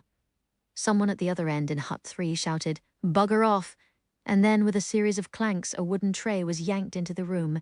Mab dumped her stack of papers in, tugged the wire to send it back, then returned to her Typex. The next report came out with a gap of gibberish in the middle, but Mab was long past the days of having to give the dud reports over to someone more experienced. Machine error or radio signal fading out during interception. She put a request through to the registration room, asking them to check the traffic registers if the message had been intercepted and recorded twice. You could often get the missing code groups from the second version. A harried-looking man in a Fair Isle sweater blew into the decoding room. "I need the tallest girl you've got," he said without preamble. "The new operation in Hut 11, we've been sent 7 wrens for operators, but we need an 8th, and she's got to be 5'8" at least. Who's the tallest here?" Eyes went to Mab, who straightened to her full 5'11". "Splendid. Grab your kit." Is this a temporary reassignment, or who knows in this madhouse? Quick, now. Mab gathered her things, frowning. She wasn't sure she wanted to leave the Hut 6 decoding room. The pace was killing, but after nearly 9 months she was good at her job. They were more than just typing pool girls here. She'd come to realize it took imagination and skill to take a corrupted message and juggle wheel settings until it came clear, or to work through potential Morse errors and find the one that had thrown a message off course. She'd come to feel a certain thrum of satisfaction watching a block of 5-letter gibberish sort itself under her fingers into tidy blocks of German. Well, it didn't matter what she found satisfying. She'd work wherever she was told. Mab hurried across the gravel path toward Hut 11, squinting in the pale spring sunshine. It was Lucy's birthday soon. She'd arranged for the day off and was planning to take a cake to Sheffield, where Lucy was now thankfully living with their aunt, at least while London continued to be pounded by the Luftwaffe. Poor Luce didn't like Sheffield or their aunt, who had 4 children and hadn't wanted to take on a 5th, at least until Mab promised to send a weekly chunk of her BP wage. But even if Lucy was lonely, she was safe. Mom refused to move from Shoreditch, and Mab woke every day with the knowledge that this might be the morning she learned a bomb had flattened her mother's building. Good, the replacement. Mab found herself yanked into Hut 11 by a fellow she recognized from standing in line for tea at the kiosk, set up by the Naval Army and Air Force Institute's Harold something. Hut 11 was airless and cold, smaller than Hut 6, and not subdivided, one big room that managed to be both cavernous and claustrophobic. Along one wall stood a row of wrens, all staring at the monstrosities in the middle of the room. "Ladies," said Harold, "whoever, meet the bomber machines." They were bronze-colored cabinets, massive things at least 6 feet high.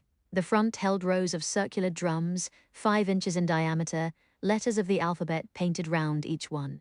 In this dark hut, they loomed like trolls under bridges, like giants turned to boulders by sunlight. Mab stared, mesmerized as Harold continued to speak.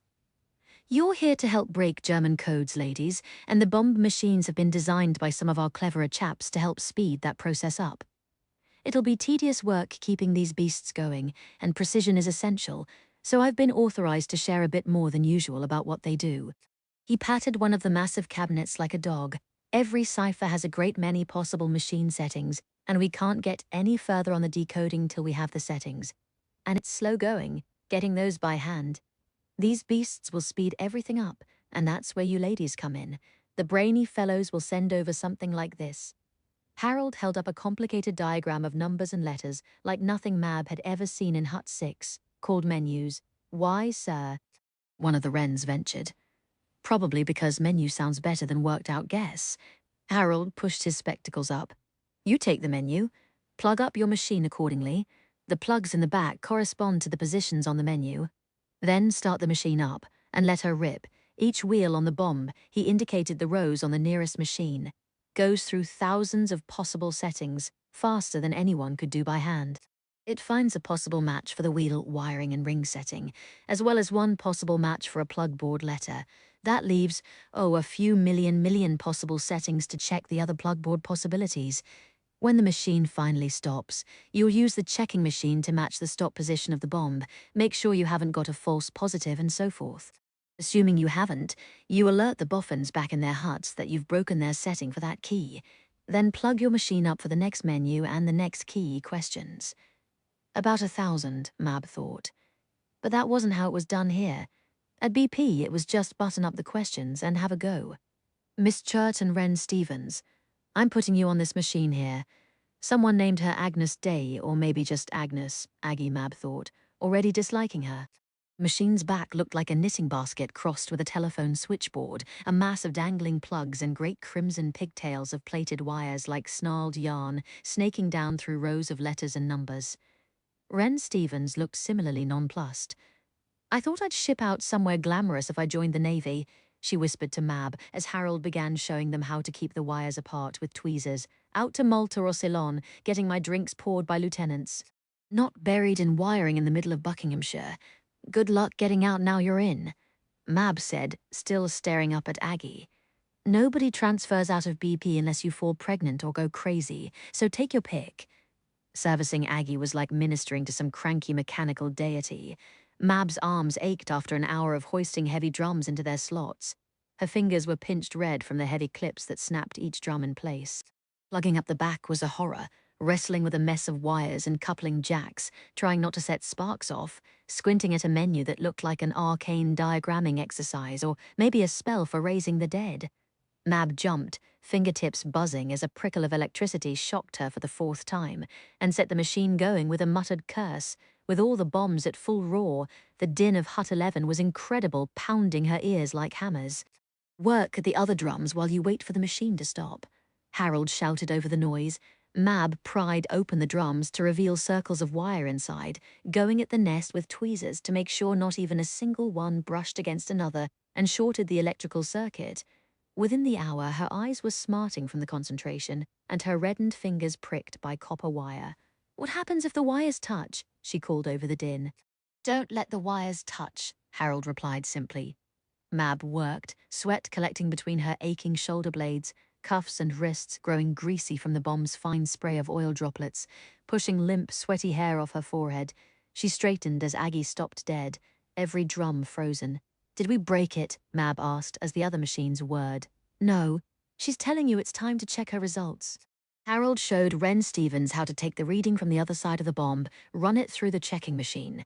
Agnes found the setting. Jobs up, strip her down, load the new drums, get the next menu going. Well done. He pushed another diagram into Mab's hand. She knew it was for an army key because she'd seen the name on reports coming through her Hut 6 Typex, but everything else on the menu was a mystery. This was an earlier part of the BP information loop than she was used to seeing. The part that helped spit out those blocks of 5-letter grouped reports that landed on the desks of the decoding room women. Mab couldn't help a shiver. Working in the decoding room had a sheen of normality to it. A room full of women hammering at Typex machines wasn't so different from a room full of secretaries in an office. Chattering about wasn't Gone with the Wind a swooner. And have you seen the film yet? No one could chat in this din. No one would be admiring each other's frocks when they were all dripping sweat in the windowless fug of machine oil. Mab had worked since she was 14, and she already knew there wasn't a job in the world that could make this one seem normal. She finished plugging up Aggie and stood back. "Start her up. Break time," Harold called sometime later, tagging half the girls. "Relieve your partner in an hour." Mab didn't want food. She wanted air. The Wrens headed for the Naffy kiosk for tea, but Mab flopped on the lake's grassy bank. Her ears rang dully from 4 hours of Aggie's din. Her fingers were pricked and stinging. She sucked down a cigarette and pulled her newest book out, but gave up after 5 minutes. The Mad Hatters had picked a poetry collection for this month's Red Mired. It was tersely and ominously called a volume of Great War battlefield verses, and the rhythmic iambic pentameter beat in the same clackety-clack pattern as the bomb machine's drums. "No, thank you," she said aloud, tossing the book onto the grass. "I don't much like that book either," a male voice remarked behind her. Mab tilted her head back, looking up the rumpled suit, the broad face with its laugh lines. "He looked vaguely familiar. It was very dark when we first met," he said, smiling. "You changed my tire on a midnight road. Did the shoes fit?" "Beautifully, thank you." Mab smiled back, placing his face if not his name. "You really didn't have to send them." "My pleasure." "Don't suppose you could spare a cigarette?" Mab was down to her last one and had a feeling she'd need it badly at the end of shift. He produced a cigarette case. "I thought you didn't work at BP." "No, London got sent over on a bit of business. Foreign Office, me, 5, unnamed London fellows were always coming and going with their document cases and specially issued petrol coupons." Mab cast an appraising eye up at the chestnut-haired fellow who gazed over the lake in silence. Good shoes, silver case for his cigarettes, rather lovely smile. What was his name? She didn't want to admit she'd forgot altogether. "Don't care for poetry," she said, nodding at her discarded volume. A shrug. Francis Gray isn't terrible. Educated London men liked girls who could talk about the use of metaphor and simile. You just had to be slightly less knowledgeable than they were. The skyline, scarred with stars of rusted wire, good lines, really. It's just that the overall theme's a bit obvious. I mean, equating a wartime trench to a sacrificial altar isn't exactly original, is it? "Hackneyed," he agreed. More silence. "It's this month's pick for the Mad Hatters." Mab tried again. The BP Literary Society. She got another of the lovely smiles, but no reply. Didn't this one talk at all? She cut her losses, stubbing out her cigarette. "That's the end of my tea break, I'm afraid." "Do you really dislike Gray's poetry?" the chestnut-haired man asked. "Or are you pulling my leg?" "I don't dislike him. He's just no Wilfred Owen. Not his fault wasn't he an absolute child when he wrote this." One of those fellows who had lied about his age and enlisted far too young. Mab recalled vaguely, shoving her book into her handbag as she rose. I didn't know anything about poetry at 17. 16, pardon. He was 16. Look, I don't suppose you'd fancy going for a curry your next day off. I know a very decent Indian restaurant in London. I like curry as much as the next girl. She'd never tasted it. He stood looking up at her with that faint smile, apparently unfazed by the fact she was half a head taller. Wasn't that unusual for short fellows? When's your next day off, Miss Churt? Monday next, and I'm ashamed to admit I don't remember your name. Mab really did feel embarrassed about that. Francis Gray. He tipped his hat. Foreign Office official and mediocre poet at your service. Chapter 17. From Bletchley Bletherings, March 1941. BB doesn't dare say a word about recent rumblings of upcoming action in the Mediterranean. Therefore, the biggest news of the week is the roach found in the night shift pudding served at the dining hall. Mother, I'm going to be late. If you could wring out another cloth for my forehead, it feels like a spike is going through my temples. Mrs. Finch's eyes were shut tight in the darkened bedroom. Beth flew for a cloth. I really do have to go now. You do your best, Bethan, feebly. I understand you don't have time for your mother. It's just so hard being left all alone. Beth was nearly crying in frustration by the time she managed to get free. Her father shook his head as she struggled into her cardigan. Who is going to make your mother a nice cuppa, with you off at work? You could put a tea kettle on yourself, Dad. Beth couldn't help thinking even as she slipped out. But by the time she burst into the cottage with a "sorry I'm late," sorry, the frustration and anger were gone. Her brain wiped clean as a slate. It happened so fast now, in the time it took to run out her own front door and through the cottage door, Beth's mind shut an entirely different door on everything at home and simply locked it away for later. We're short-handed till midnight, Peggy said from the next desk. Jean's home with flu, Dilly's having another row with Denniston, so have at it. Beth pulled out her crib chart and her pocket Italian dictionary, fiddling with the end of her plait. Something going on in the Mediterranean, maybe something big. If only the Italian naval stuff weren't so quirky and there was so little of it, hardly enough to work with. Lining up her rods, Beth got a set of easy breaks, then groaned when the next message came out of the basket. A short one. The short ones were always nasty. 10 in the evening before it clicked into place. Normally the messages meant nothing. Just Italian. She couldn't read, but she could make this one out. Peggy, Beth whispered, suddenly cold. Peggy came over. She froze when she read the words in Beth's pencil scrawl, translating the Italian. Today, 25th March 1941, is the day -3. The words stung Beth's lips. She looked up at Peggy. What's happening in 3 days? We're swamped with urgent traffic. Beth forced herself to look the head of Hut 8 in the eye.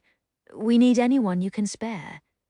Peggy was on the cottage telephone ringing Dilly, calling in Jean flu or no flu, summoning the whole team, and she'd sent Beth across to Hut 8 to beg reinforcements.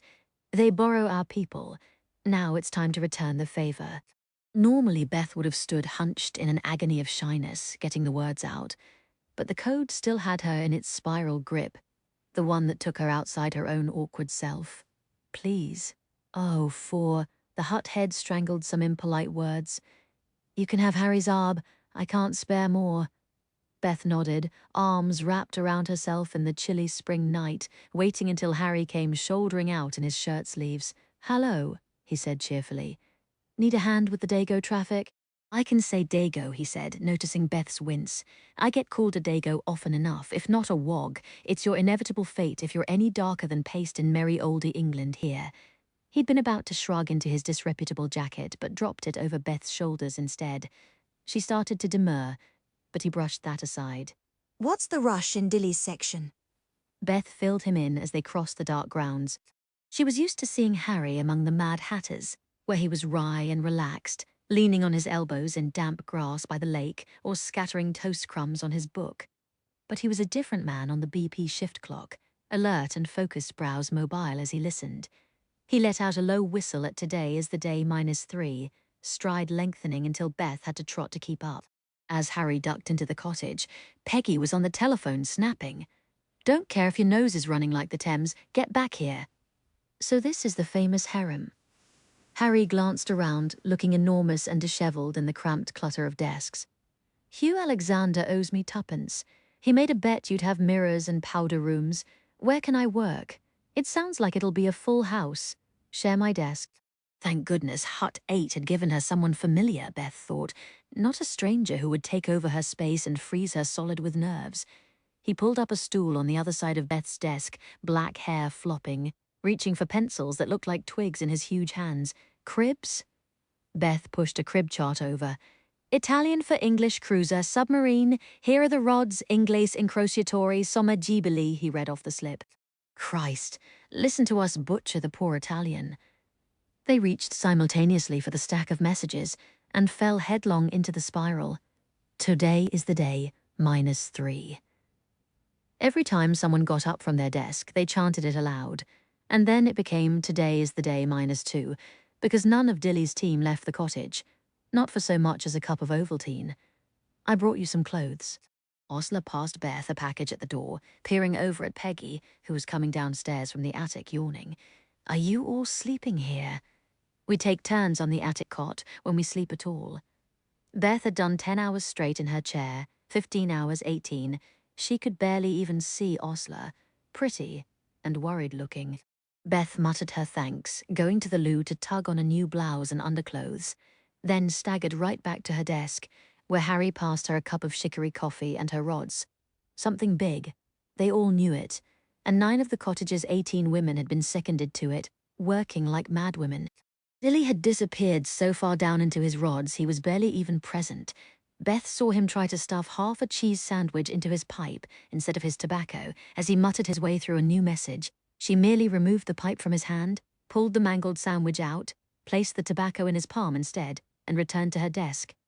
Jong was running a fever by now, honking through pile after pile of handkerchiefs as she rodded and rodded and rodded. Sometimes someone would doze off at her desk, and then someone else would chuck a blanket over her shoulders and let her doze 10 minutes, before giving a nudge and a reminder of today's the day -1. Who's our CIC in the Mediterranean? One of the girls asked. Admiral Sir Andrew Cunningham, Peggy said.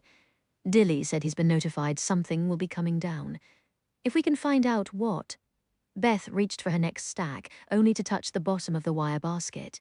Dilly's fillies paced like racehorses in their stalls, then, waiting for the sound of wheels in the stable yard, which meant the dispatch riders had arrived with saddlebags full of new Morse code messages to decrypt. Beth! Harry touched her arm, and she blinked. She'd got so used to his taking up the other side of her desk. She barely noticed he was there. I'm sorry, but I've got to go. My son's peaky, and I've got to help my wife. Just a few hours. Beth nodded, chewing a thumbnail, her mind still tumbling among the blocks of enigma. Was there ever anything more aptly named? You're good at this. Harry shrugged into his jacket. Very good. I'm working at a gallop, keeping up with you. She blinked again. Ever since realizing she wasn't so terrible she was going to be sacked, she hadn't stopped to wonder if she was good. She'd never been good at anything in her life.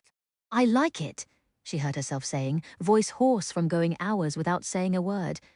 I understand it. Me too. Harry had circles under his eyes and a distant, absorbed expression. Beth guessed he wasn't seeing her much more clearly than she was seeing him. I could do this all day and be fresh at the end. It's just the old mortal frame that gets in the way. Pity we aren't machines like the ones they say are in Hut 11. Beth nodded.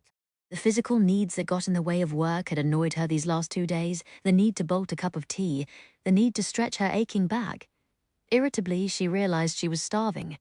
I could do this all day, too, she found herself confessing, all day and all night. And it's a good thing we can. It's the most important commodity of all, isn't it? What? Codes? What the codes protect? Information. Because it doesn't matter if you're fighting a war with swords, with bombers, or with sticks and stones. Weapons are no good, unless you know when and where to aim them. Hence, us. Beth smiled. Harry glanced at his watch, looking torn. I'll be back in a few hours, but my hut head wants me back at my usual work, not here. I hate not seeing this through. Beth pulled herself out of the mental teleprint with an effort. We'll send word if we need to borrow you again. For now, go home. Just long enough to take Christopher's temperature, give him a bath, and explain again why he can't have a puppy. Harry grimaced. Poor Sprat, I hate disappointing him. What father doesn't want to give his son a puppy? But with me on night shifts and his mum at the WVS canteen, it's just not on. I always wished for. The sound of motors came rumbling from the stable yard car park then, and Beth broke off. She and the other girls were on their feet in a flash, log jamming in the doorway, exhaustion-lidded eyes suddenly sprung wide. They nearly clawed at the saddlebags to get at the new messages, even as the dispatch riders laughed. "It's got to be registered, ladies!" By the time they trooped back to their desks, Harry had gone and the wire baskets were filling up again. A very long message came among the new arrivals, so long they all stood staring as it unrolled over Dilly's desk. "Battle orders," he said quietly. "Stake my pipe on it." They looked at each other, 9 worn-out women with ink-stained fingers and no nails left to gnaw. Everyone took a section back to her desk, and then, Beth thought, they all went a little bit mad. She didn't remember the following day and night, none of it. Only the rod sliding back and forth and her mind clicking away, looking up and realizing the sun had moved halfway down the sky or gone down altogether, then back to the rods and the clicks. It was nearly 11 at night before Dilly called a halt. "Show me what you've got, ladies, we're out of time." Beth looked at Peggy, haunted. Peggy looked back, equally stricken. Out of time, in dreadful silence, they collected around Dilly's desk again, putting their bits of message together. A frizzy-haired girl named Phillida was sobbing. "There was a whole block I couldn't get into. Not a single click." Peggy put an arm round her. Dilly's hand moved at speed as he translated the decrypted lines from Italian to English. Beth could see the linguist and professor he'd once been in the days before when he'd translated ancient Greek texts rather than military secrets. At long last, he looked up. "Not that you're usually told details," he said, matter-of-factly, "but given the work you gels put in, the Italian fleet is planning a major hit on the British troop convoys in the Mediterranean." The stillness was absolute. Beth looked at her pencil-smudged fingers. They were trembling. Cruisers, submarines, planned locations, times of attack. Dilly flung down his pen, shaking his head. "It's nearly the whole battle plan. You've done it, ladies. You've done it." Peggy pressed a hand over her eyes. Phillida kept crying, but in a kind of exhausted relief. Beth blinked, her mouth dry, not certain at all how to react. "You've done it. She couldn't take that in. Our Beth's not too bright. Pity that Finch girl is so slow. I'll take this over." Dilly staggered as he rose, and they all reached out to steady him. He looked exhausted. Beth realized, unshaven and unsteady after so many hours at work, more than exhausted ill. "I'll take it," Beth said. "This needs to be transmitted on the Admiralty teleprinter straight away," Dilly called. "Dear God, let Cunningham not muck it up." Beth went out into the dark, not realizing until she felt water on her face that it was pouring rain. She didn't feel the cold or the raindrops. Her feet flew as she ran under the clock tower along the path, battle plans in hand. She didn't know where the Admiralty teleprinter was, so she sprinted to the mansion and with both hands heaved the double doors open. The night shift looked up as Beth Finch blew into the hall on a black gust of rain, hair plastered to her face, grim as death, holding the cottage's precious work, her work. "Get the watchkeeper," said Beth, giving the first direct order of her life. "Get the watchkeeper now." She didn't go back to the cottage for her coat and handbag. She had her BP pass in her pocket, and she stumbled straight from the mansion to the park gate and out, down the pitch-dark road through the rain. Exhaustion crashed through her in waves, battering ocean swells like those long Mediterranean rollers, pushing all those Italian subs and cruisers through the night as they aimed for those precious British ships. But it was someone else's job to think about them. Admiral whoever, she couldn't remember his name. She couldn't remember anything that didn't come in 5-letter blocks. The sound of a whimper came quietly through the dark. Beth barely heard it, but her feet paused. She felt her way forward in the rain, toward the chemist's shop, long shut up, of course. It had to be near midnight. The whimper sounded again from the shop steps. She crouched down, peering through her soaked hair, and realized the small huddled bundle was a dog. Beth stared at it, exhausted. It glared back, shivering, showing its teeth feebly. It tried to bite when she lurched forward and picked it up. Beth ignored that, feeling the animal's shuddering bony ribs against her arm. The rain was coming down harder, and she turned to trudge the last dark quarter-mile to her house. A light burned in the Finch kitchen. Beth's mother was sitting at the table in her dressing gown, hands folded round a cup of Ovaltine, Bible at her side. When Beth squelched through the kitchen door, Mrs. Finch burst into tears. "There you are 3 days with no word. She brought herself up short, seeing the bundle in Beth's arms. "What's that?" Beth, still numb, tugged a pristine stack of towels from the drawer and began rubbing the dog down. A schnauzer she saw as the grey fur began to stand out in drying tufts. "My good towels! That thing is sure to have fleas!" Mrs. Finch floundered. "Get it out of here!" Beth opened the icebox. Inside was a plate with a slice of Wilton pie, probably her supper. She put it on the floor and, in a remote stupor, watched the half-starved schnauzer attack it. He had a little square head and a wiry beard like a tiny Kaiser, and he kept glaring around him even as he wolfed down the pie. That animal is not eating off the second-best china. Mrs. Finch looked more shocked than Beth had ever seen her in her life. She reached for her Bible as if it were a lifeline. This lack of respect, Bethan, the eye that mocks a father and scorns a mother. Proverbs, Beth thought. Mrs. Finch held the book out, but for the first time in her life, Beth didn't take it. She was too tired to hold the Bible in front of her until her arms trembled, and her mother's rage was mollified. She just could not do it. With one indifferent hand, she pushed the book away and stood watching the dog clean the plate. Mrs. Finch's mouth opened and closed, saying something, but Beth couldn't listen. Her mother's dutiful little helpmeet wasn't here, wasn't back yet from 3 days sunk in enigma. Tomorrow she'd apologize, or maybe she wouldn't. And that dog is not staying. Her mother concluded in a stifled shriek. "You put it out right now." "No," said Beth. She picked up the not noticeably grateful schnauzer and lugged him up the stairs past Osler and Mab, who were eavesdropping wide-eyed on the landing, and into her bedroom. She made a nest of blankets for him, observing without much interest that he did in fact have fleas. Then Beth and her new dog slept like the dead 11 days until the royal wedding, November 9, 1947, Chapter 18, Inside the Clock. Clockwell was a place of the living dead, Beth thought. The doctors might fiddle about with recreation therapy and hypnosis treatments, but the patients of the women's ward rarely seemed to recover and go home. They stayed here, docile, drugged, fading and gone. Bletchley Park had broken German codes, but the asylum broke human souls. Some of the patients were mad as hatters. Some suffered such violent swings of emotion they couldn't cope with the outside world. But there were others, Beth had discovered over the years. The woman who had been left money her brother wanted, and he'd got her certified and locked up before she came of age to inherit it. The woman who had been diagnosed with nymphomania when she confessed to her new husband that she'd had a few lovers before they married. And the silent woman who did nothing all day, every day, but play board games. Backgammon, go! Chess with chipped queens and rooks. Beth had never played any of them before Clockwell, but she'd learned fast opposite the sharp-eyed woman who played like a grand master. "Does the name BP mean anything to you?" Beth had asked once over a chessboard. Bletchley Park had recruited many chess players, but the woman checkmated her without responding. This afternoon they were playing Go in the common room, a game Beth found trickier and more interesting than chess, advancing fast and vicious against each other, as Beth thought about who the Bletchley Park traitor might be.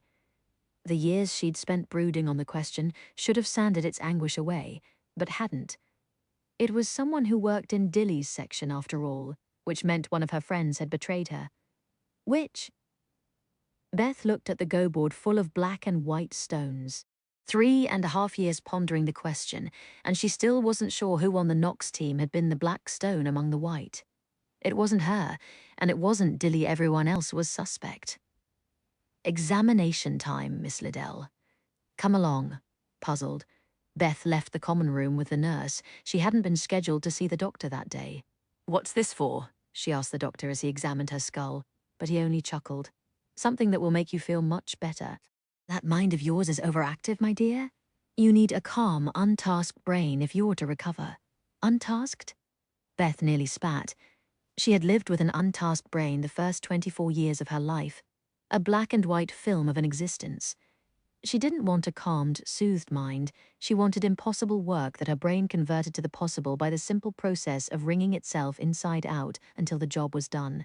Every day for 4 years her brain had been tasked to the breaking point, and she had lived in glorious technicolor. "What do you mean, untasked?" she asked the doctor. He just smiled, but a certain mutter caught Beth's ears later as she was released back into the common room. "Glad when that one has the procedure." A sniff from the matron whose arm Beth had burned with a cigarette. "They usually stop being troublesome after a lobotomy." The rest was lost as the woman whisked away. For the first time in weeks, the thought of Bletchley Park's traitor was utterly wiped from Beth's mind. Slowly, she sat down at the go-board again. Her partner slid a black piece forward, as though she'd never left. "Do you know what a lobotomy is?" Beth asked, stumbling over the unfamiliar word, flesh crawling with unease. She wasn't expecting an answer, but the woman on the other side of the go-board raised sharp little eyes and drew one finger like a scalpel across her temple, York. Mab massaged her forehead as a familiar voice drilled through the telephone, finishing school vowels hitting her ear like crystal spikes. "What do you mean, you're here?" "Just biffed in from London," Osler said. "Only arrived in York an hour ago." Mab's hand dropped, making a fist in the burgundy folds of her skirt.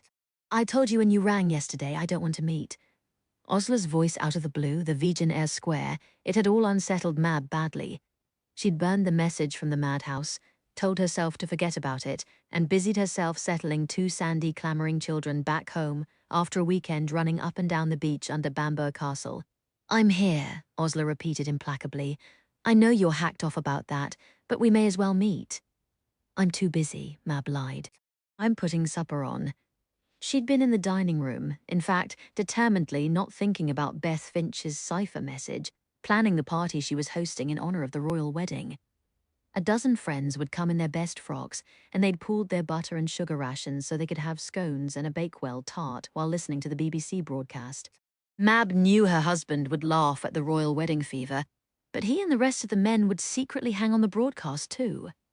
Planning the party hadn't entirely distracted Mab from the worry of hearing Beth's name for the first time in years, but it made for the kind of morning Mab didn't think she'd ever stop cherishing, after having lived through a war when parties had such a desperate edge.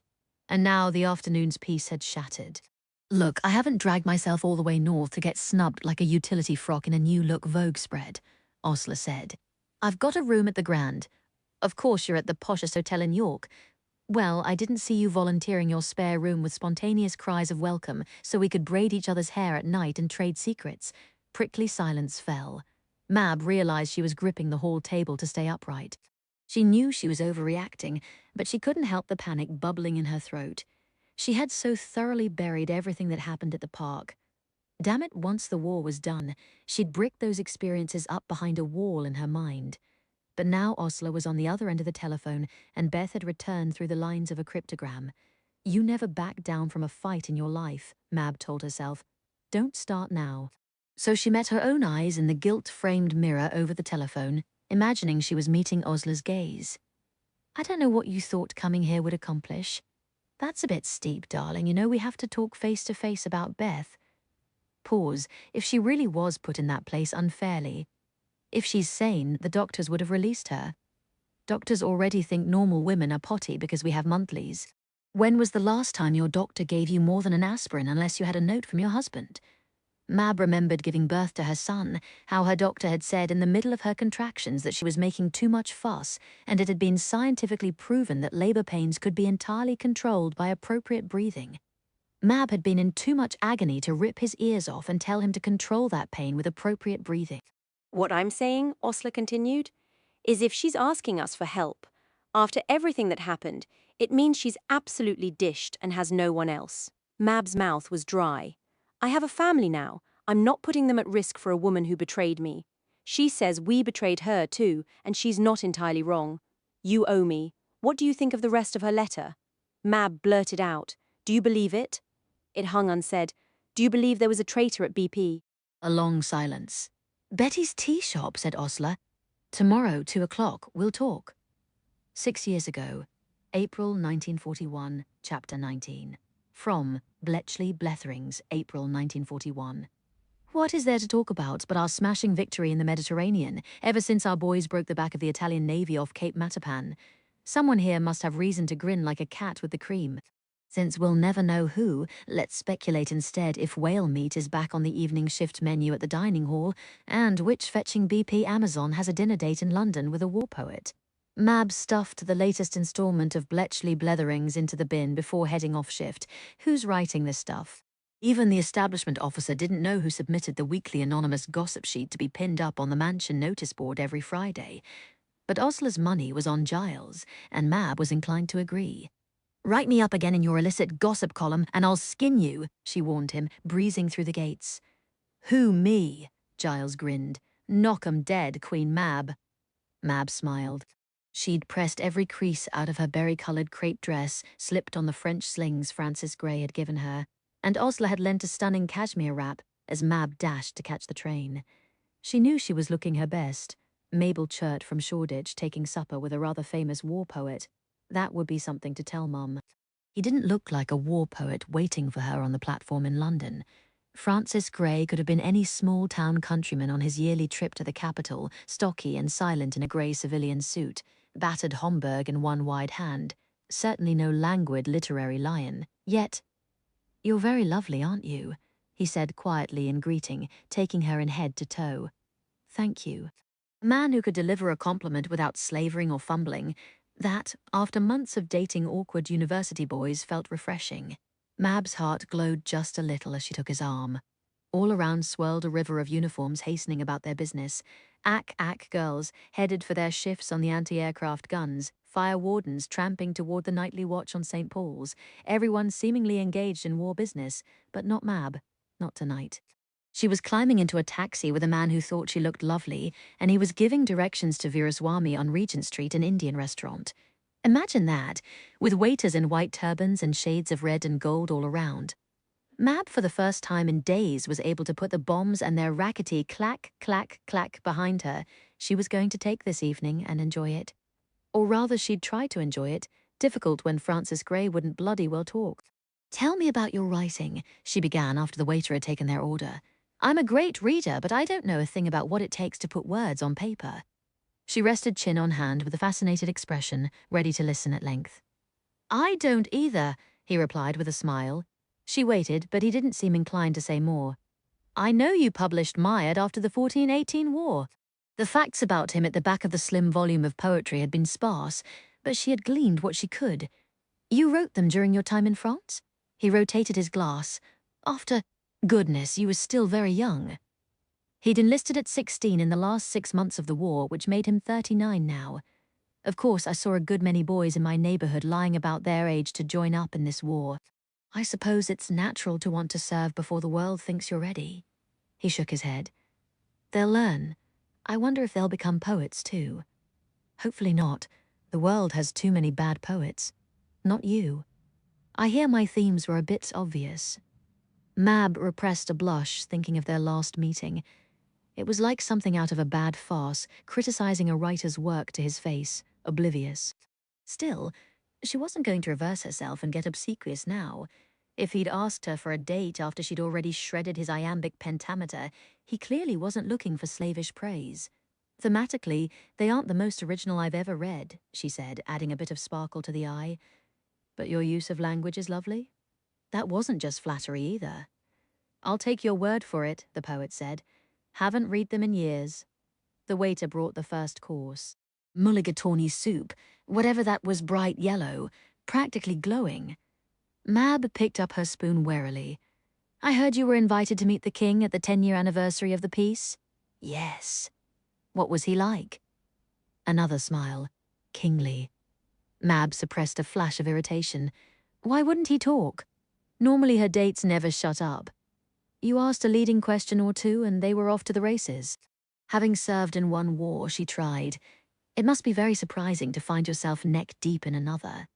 The soup was hot and pungent on her tongue. What was her breath going to smell like if he tried to kiss her goodnight? A faintly bitter slant to his mouth. Wars are cyclical. It shouldn't surprise anyone when they come round again. "What do you find different this time?" "I'm older." All right. He didn't want to discuss this war or the last fair enough. "So tell me about your work in London, whatever can be told anyway." It's dull, very. For God's sake, Mab thought, it really wasn't fair to make your conversational partner do all the work on a date. "Why don't you ask a question or two, Mr. Grey?" But he clearly wasn't going to, so she tried again. "Where do you live when not in London?" "Coventry." "So when you go home, you can say you're being sent to Coventry," she joked. He smiled. "I suppose you've heard all the jokes about being sent to Coventry?" Another smile, but no reply. The soup disappeared, replaced by something called chicken madras. Mab stared at it.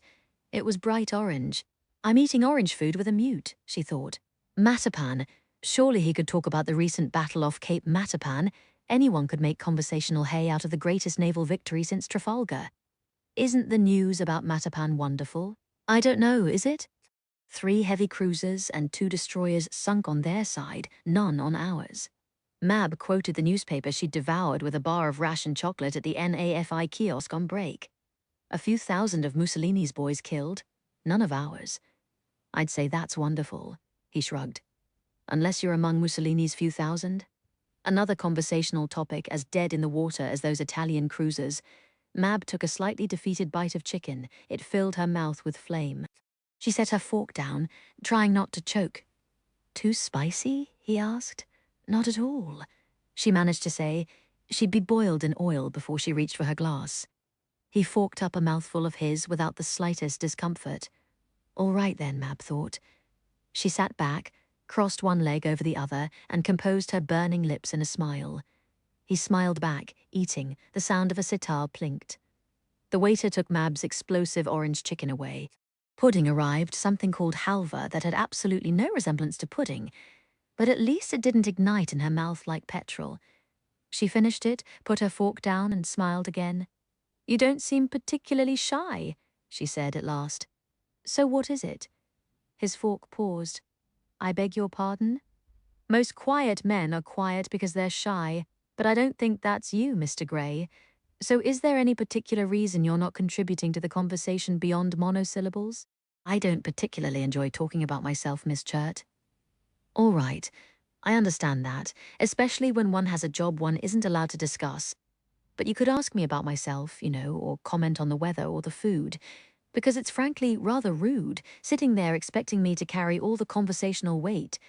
Why do I have to entertain you for the entire evening, and you somehow don't feel the need to reciprocate? I never asked you to entertain me, he replied mildly. It's the usual expectation, Mr. Gray. A gentleman invites a lady to dinner, she accepts, and they make an effort to amuse one another. I promise you I'm quite entertaining if given a smidgen of encouragement. I can imitate Churchill better than the man himself.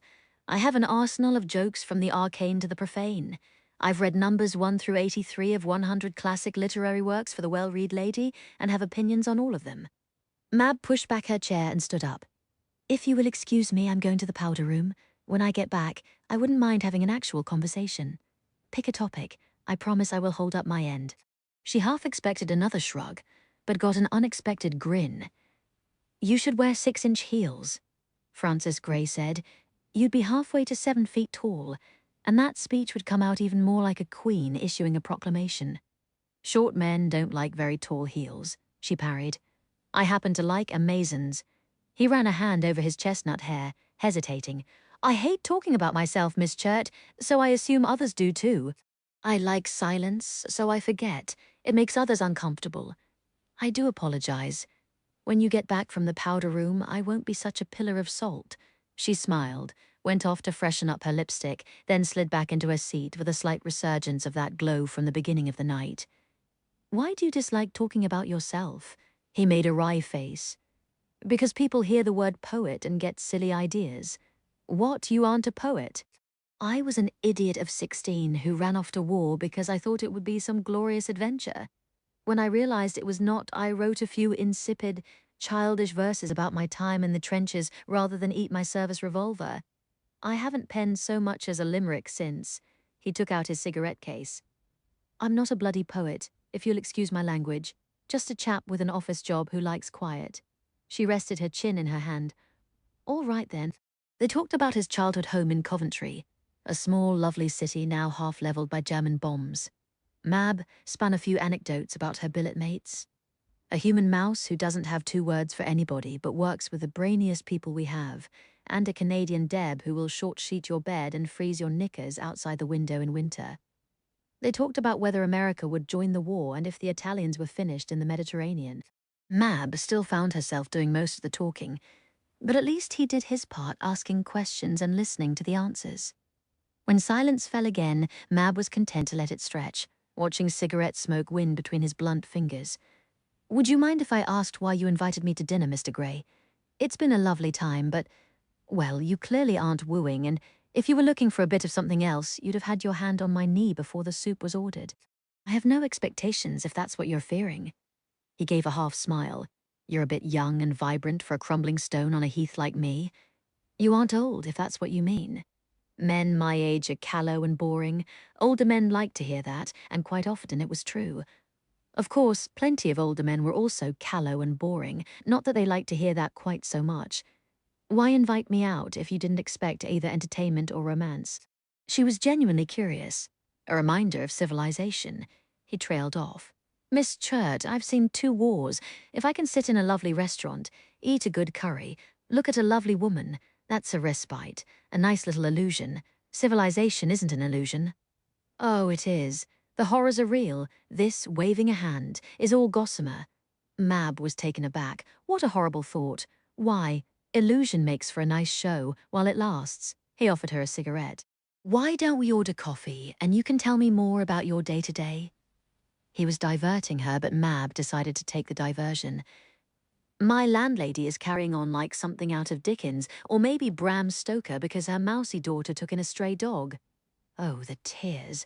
I can't say it's a nice dog. It has fleas and it bites. But I'm on the dog side if just to see the pinched old cow pitch a screamer every time it trundles into the room threatening to shed on her horrible Methodist furniture. Mab pressed a trembling hand to her temples in her best parody of Mrs. Finch. The smile lines about his eyes deepened. I told you I can imitate Churchill too, didn't I? Mab flashed a V sign, deepened her voice. Every man and woman will therefore prepare himself to do his duty. Uncanny, Francis Gray said, and this is my little sister Lucy begging for a pony. Chapter 20. To Mr. J. P.E.C. Cornwell. Forgive me for not knowing how to address you. You washed my hair in champagne when the Café de Paris was bombed after knocking out the man who tried to rob me, and then you lent me your coat. My wits were sufficiently rattled that I never asked your name. Your coat has a label of JPEC Cornwell, and I managed to find an address attached to a J. Cornwell in London. But when I attempted to post it, the package was returned to me with a covering note.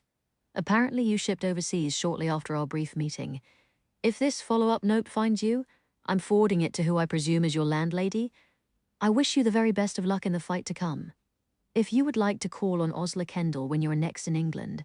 Osler hesitated then, not entirely sure how to finish. She didn't want to give her Good Samaritan the idea she was angling for a date. She could hardly remember anything about him except for his greatcoat, his uniform, his calm voice. But she really did want to shake his hand for the service he'd rendered her. I would be delighted to deliver your coat, and my thanks in person. I'd like a transfer, Miss Senyard. Osler met the older woman's eyes square. My language skills are going to pot, binding reports and sticking cards in boxes. Miss Senyard clicked her tongue. The work we do might seem unrewarding, but it's very important. I have excellent command of plain and technical German. There must be other jobs here in German Naval Section that could use me. Osler gave her most winning smile. Since practically her first day here, she'd found the work dull. But since surviving the bombing, she'd become abruptly, violently fed up. She'd nearly died at the Café de Paris. She was not going to stagger back to BP and waste her hard-won skills on a job any schoolgirl with a little filing experience could handle. She was still alive, and she was going to do more with that life for one, fight harder against the utter monsters dropping those bombs. Do you know some of the chaps? Call our section the Debutantes Den? She asked Miss Senyard. Let me prove I'm more than a silly socialite, Miss S. I'll hate to lose you, Osler. Miss Senyard sighed. But with technical German, I suppose you could join the German translating section. I'll speak to Mr. Birch. Thank you, ma'am. You should put Sally Norton on translating too. Her German's as good as mine. Sally had been recruited to Bletchley Park just this spring and landed under Miss Senyard too, to Osler's delight. Any other personnel changes you'd like to make? Amused? No, ma'am. Osler was transferred in no time, still part of Hut 4, but to a different section where a gaggle of tweedy men who'd read German at university and a cluster of twin-set-wearing women who'd been finished in Munich and Vienna sat at a long table translating cipher messages. They made room with cheery waves, shoving over a stack of decrypts, decoded fresh out of the Typex machines, turn it into plain English. Osler pulled her pink wool jacket more tightly around herself, and the hut's chill, these green clapboard walls were slow to warm in the watery spring sunshine, and started translating the first cipher message. Details on a U-boat wolf pack, picked up by Morse code listeners in a Y station in Scarborough, according to the labels. What do we do if there are bits missing? Whole chunks of the paragraph in front of her trailed off into blanks. Fill it in, given context. We don't always get all of it, and that's all there is to it. What if that's the part that's crucial? Osler thought, staring at the blank in the message. What if that's the part that will save lives? Well, she'd wanted harder work, more important work. Hair it was. She picked up a pencil, flipping her German dictionary open. Die Klappenschrank? What did that mean? You should have hopped jobs at the end of March, a girl across the table said as she finished her first message. Thrilling reading. Let me tell you all the traffic from Matapan coming through. My boyfriend was at Matapan, Osler wanted to say, because he got transferred to the Valiant. It wasn't till I saw the information coming through my hands in Miss Senyard's section that I realized the Valiant was at the battle, and I haven't heard from him since. She cut that fear off before it could grow out of proportion. Philip hadn't written because he was busy, for God's sake. Or maybe he'd forgot all about her, given her the old heave-ho. Fine at this point, she just wanted to know he was safe. Then she'd care about whether she'd been ditched or not, and surely he was safe. She'd heard the newsreel, and the little Bletchley Odeon turned to stone in her seat, listening to the announcer over the tinny, triumphant music. These are some of the ships that destroyed at least 3 Italian cruisers and 3 destroyers, and crippled and possibly sank a battleship without casualties or damage to themselves. Without casualties. Yet, Osler knew how idiotically optimistic newsreels could be. Even in an overwhelming victory, men died. Victory came at a cost. Osler had filed the cost of victory away every day in shoeboxes. These are the 15-inch shells that shattered a brand-new cruiser with one salvo. The newsreel had blithered on, and she had fought down a surge of nausea, imagining what a shell like that could do to a man's taut strength and golden skin, his clever brain inside its fragile skull. This wasn't a fairy tale. Princes died as easily as any other men. But if he was dead, surely it would have been reported. A prince's death on the front lines would be news, unless the report wasn't in yet. That gnawing fear for Philip had been the final straw that tipped Osler into begging for more vital work than copying, binding, and filing. If she was going to hurt this much, be this afraid, she was damned well going to be doing something more important. Wasn't it terrible seeing those Italian prisoners in the newsreel? She heard herself asking. The ones our ships fished out of the sea. I keep wondering how many drowned. The others looked at her, surprised. They're ITs, said a girl with a Veronica Lake wave. If they didn't want to get sunk by British destroyers, they shouldn't have been cheering Mussolini. Maybe not, but Osler trailed off, frustrated. The Caf de Paris explosion seemed to have blasted a layer off her polished surface, left her easy prey not only to fear but to sympathy. Looking at the bleak-faced Italians in the newsreel had nearly brought her to weeping. Knowing that for everyone plucked from the sea, another 2 or 3 had surely burned or drowned, so many across the world dying every day. Osler couldn't stop thinking of them, English, French, her own fellow Canadians, Australians, Poles, yes, even Germans and Italians. They were enemies, but they bled too. They died. When was it Ballywell going to stop? She'd probably know before the newsreels did, when it ran across the table in front of her for translating. There was small, cold comfort in that she'd clawed her way to a more vital place in BP's ladder, and here she might know first that the war was over, even if only by minutes. Come in. A worried-looking woman in an old green cardigan answered Osler's knock. Sheila Zarb, delighted to meet you.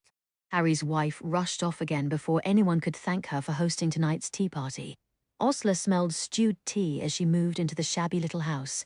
A child was roaring in the next room. Ah, domestic life, mused Giles, ducking in after Osler. Why wait for death? Don't be beastly, Osler retorted, slightly disgusted with herself for noticing that Harry's wife didn't have nearly the educated vowels he did.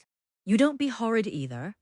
Osler scolded herself as she and Giles crowded down the narrow passage, and then Osler really felt like a worm, because Sheila Zarb reappeared carrying her howling son, his stick-like legs hanging against his mother's side, encased in metal braces like torture contraptions. Polio, Surely Osler had gone to boarding school with a girl who had braces like that. Welcome to the madhouse. Harry emerged into the hall behind his wife, scooping the child out of her arms. Come in, parlour's that way. Christopher, chap, I know you hate your braces, but you've got to wear them. Harry's son narrowed his eyes mutinously, still bawling. What a darling, Osler managed to say over the din. How old? Turned 3 in January. The boy looked far too small for 3, thin and wasted when he should have been sturdy and bouncing. He had Harry's jet black hair and eyes, but was sallow from ill health. I know what this sprat needs. Mab squeezed out of the parlour behind Harry, balancing a glass of sherry and the festooned top hat. She addressed Christopher, completely at ease. Want to wear the Mad Hatter's topper? It's magic, you know. Little Christopher stopped yelling to consider. Mab plunked the hat on his head. Harry gave her a grateful look, and they all manoeuvred into the parlour where more Mad Hatters were passing toast and discussing mired battlefield verses by Francis Gray. I prefer Siegfried Sassoon, someone was complaining. Altar is my favourite sonnet of Gray's, too eerie for words. Who cares about his poetry? I want dirt on the poet. Giles turned his angelic smile on Mab. Dish, fairy, queen, you had dinner with the chap, and Bletchley Bletherings says he's taking you out again next week. To a concert, nosy. Sorry, Beth slipped in, flushed and late. I had to let the dog out. If he has an accident inside, Mum swears she'll get rid of him. Beth! Harry manoeuvred his huge frame onto the nearest chair, keeping Christopher and his braces deftly balanced on one knee. Haven't seen you since. Well, you know. He grinned, and Beth flushed, looking into her teacup Harry was filling one-handed. Well, well, Giles murmured in Osler's ear, alight with mischief. Has our wallflower got a crush? Don't talk slush, said Osler, who had been wondering exactly the same thing. Maybe he's got one too. Giles's voice dropped even further, inaudible under the buzz of conversation to anyone but Osler. Our Beth's a clever girl, and something tells me Harry doesn't get much brainy conversation from the missus. You infernal snob. Sheila reappeared, carrying an apron under one arm. Sorry to leave you with bath and bedtime, she said, low voiced to her husband as the Mad Hatters passed the teapot. The canteen manager is insisting I cover— Go on, Harry passed a hand over his son's black hair. I've got him. Sheila leaned down and pressed her lips to Christopher's cheek, and Osler found herself pushing back tears, looking at all the tenderness being poured on the scrawny child curled into his father's arms with complete trust. She'd have given up both legs altogether for a childhood home, where there were warm laps to be counted on and kisses on the cheek at night, for any kind of home now. Something else she'd learned, the night after Café de Paris's destruction, how little of a home she really had. Well, so what? Osler told herself fiercely. You have so much else. You even finally have a job that matters. In a world at war, surely it was greedy to want both a job that mattered and a home to welcome you afterward. So Osler pinned a smile in place as the discussion got underway and dug out a scrap of paper to jot ideas for the next Bletchley Bletherings, which she typed up every Wednesday.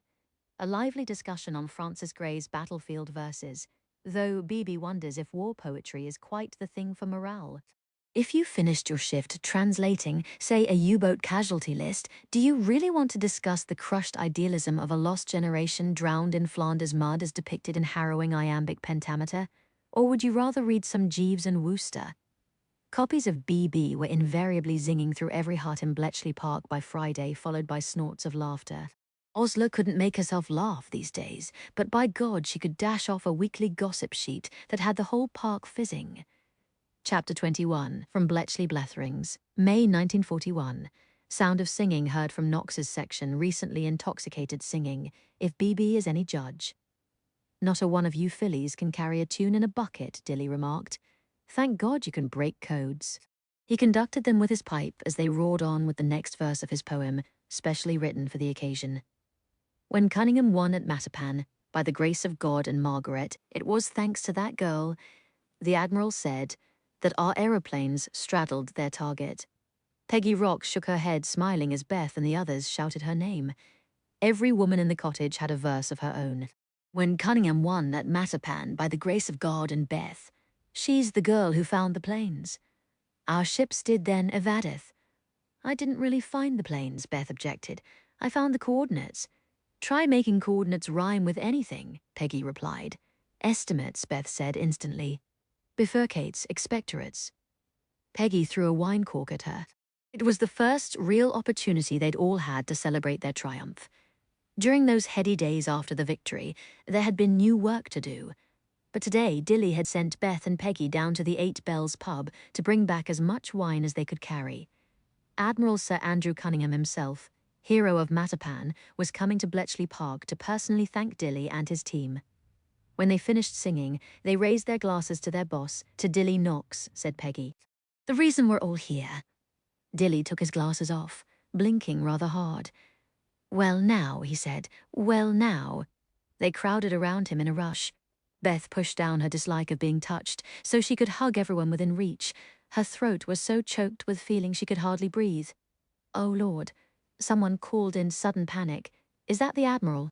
I swear I heard a staff car. They were all lined up outside the cottage, very serious and well-combed, and slightly squiffy on bad chablis, by the time Admiral Cunningham in his gold-braided uniform came stalking along with a smiling Commander Denniston. Beth could hardly look the great man in the face as he shook hands down the line. We have had a great victory in the Mediterranean, he said at the end, holding the glass someone had managed to find for the nasty wine. And it is entirely due to Dilly Knox and his girls. A very solemn moment, broken when the Admiral turned, and Beth saw the back of his immaculate dark uniform was blotched with white. The cottage was just whitewashed, giggled 2 of the younger women. We maneuvered him to brush against the wall. That's no way to treat an admiral. But Beth found laughter rising in her like golden bubbles, the triumph and the unaccustomed drink going to her head, and when the hero of the Mediterranean realized what had happened and shook his head in rueful amusement, Dilly's entire team burst into howls of laughter. Beth was still smiling as she let herself in the door at home. Not much to smile about from where I'm standing, her mother sighed. It'll be tripe and liver hot pot for supper if I can't find an onion at the shop. And an entire basket of socks to darn. I'll do it. Beth kissed her mother's cheek. I met an admiral today, Mother. He said his victory was entirely due to me and the people I work with. She wanted to say it so badly. She wanted her mother to be proud. All she could do was offer to darn socks. Take that dog outside, Mrs. Finch warned, collecting her shopping basket. I swear it's waiting for me to turn my back so it can make a mess. Beth still couldn't believe she'd won in the matter of the dog. If it hadn't been for that strange, exhilarated exhaustion that gripped her after breaking the Italian battle plan. Her mother hadn't even quoted Deuteronomy at her the following day. Even Deuteronomy apparently had nothing to say about daughters who stayed out for 3 nights on shift work. The dog was seemingly just one more straw on the heap. You know, a dog keeps burglars away, Mab had told Mrs. Finch with a dark look, implying hordes of would-be intruders, and Osler had launched a long, drawling anecdote about how Princess Margaret has a topping little dog like that. Did you see in the Tatler? So the dog stayed, and Beth took him outside with a basket of socks so she could do her darning on the sunny front stoop. Funny-looking dog, the next-door neighbour said as the schnauzer trundled crossly around Mrs. Finch's immaculate victory garden. What's his name? Boots. The name had been an accident. Mab had asked, what'll you call him? And Beth, still exhausted from code-breaking and expecting the question, where did you find him? Had mumbled Boots since she'd picked him up outside the chemist's. Osler and Mab came swinging through the front gate in their blush-pink and smoke-blue coats, passing Mrs. Finch as she departed for the grocer. Isn't this sun bliss? Mab sat down on the front step beside Beth. Did you hear there's a dance in Bedford? An American band. They've got all the latest Glenn Miller tunes. Who? Beth asked, rummaging for yarn. Told you she wouldn't know who that was. Osler grinned, sitting on Beth's other side. Brains like hers are too busy keeping up with brilliant things to get chuffed about the latest tunes. It doesn't take brilliance, the sort of thing I do. Just sideways thinking here. Beth hesitated, looking around. No one in earshot. Pushing the darning basket aside, she pulled out a scrap of paper and sketched quickly. This is a Vigenre cipher. Dilly has me doing them for practice in my spare time. It's a historic code-breaking exercise, miles different from what we do now, so it's nothing you aren't allowed to know. I'll have you solving one in 20 minutes. Still buoyed up by the cottage celebration, the wine, and the Admiral's handshake, Beth had an unaccustomed urge to share what she could do. Here's how to crack it using a key, though it can be done without. She demonstrated. Mab and Osler both had a go, half laughing and half fascinated. It took longer than 20 minutes, but eventually they both cracked it. See? Not so hard. I'd like to show this to all those fellows making jabs about the debutante's den. Osler looked at her again in a cipher. Hitler really would pitch an absolute screamer if he knew a lot of girls scratching pencils in Bletchley are turning his war inside out. These have knelled your fall and ruin, but your ears were far away. Beth quoted one of Dilly's irreverent verses, English lassies rustling papers through the sodden Bletchley day. Well, these lassies are going to the dance in Bedford, Mab declared. We deserve some fun, and so do you, Beth. You know she won't go. Osler smiled. That shot is not on the board, darling. To Beth's surprise, she heard herself speak. I'll go. Within the hour, she was regretting the decision. You have no idea how long I've been wanting to get my hands on these, Osler said, going at Beth's eyebrows with tweezers. Ow! Stop kicking up a shindy, Beth. You have to suffer to be beautiful. Mab, having shooed boots off the bed and flung every dress Beth owned across it, held up a navy blue crepe. This one, it's the only thing you own that isn't brown, beige, or puce. All colors you should never wear, Beth, because they make you look like a couch. What I wouldn't give to put you in something bright. We'll loan her my purple satin, Osler suggested, plucking ruthlessly. Too small? Your raspberry crepe? Too big. Mab shook out the navy blue professionally. I'll lend my red scarf. That'll add punch. Beth yelped as another hair was yanked out. All her life she'd hated being looked at, squirmed from being touched, and now here she was, being scrutinized and poked like a heifer in a stall. Even so, there was an odd fascination to the whole process. She glanced over Osler's shoulder at her own reflection in the mirror dubiously. Could even Osler and Mab make a difference in what she saw there? Topping complexion, but you need colour, Osler decreed. Max Factor pancake base, a swipe of my Elizabeth Arden Victory read, Mother says women who wear lipstick are tarts. And she's so right about that. You're going to make a spiffing tart right about this hair. Mab had already unwoven Beth's long plait. She ran her fingers through the thin dishwater blonde waves.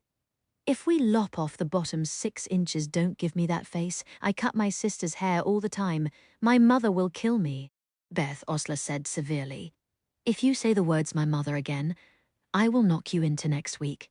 Poke her up here. Grow a spine. Put on lipstick. I've changed my mind. Beth tried to rise. I don't want to go.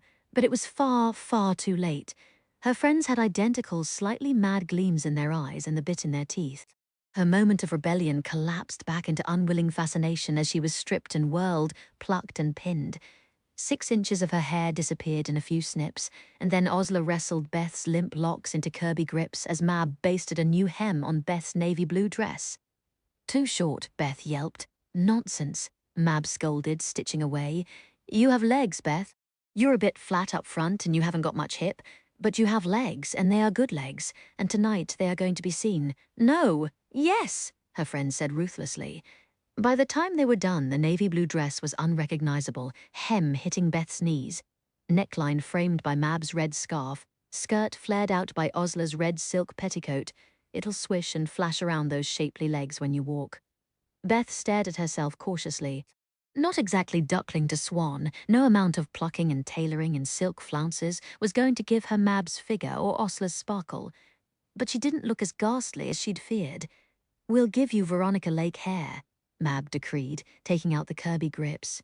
You always duck your chin when you meet strangers with a wave of hair over one eye to hide behind.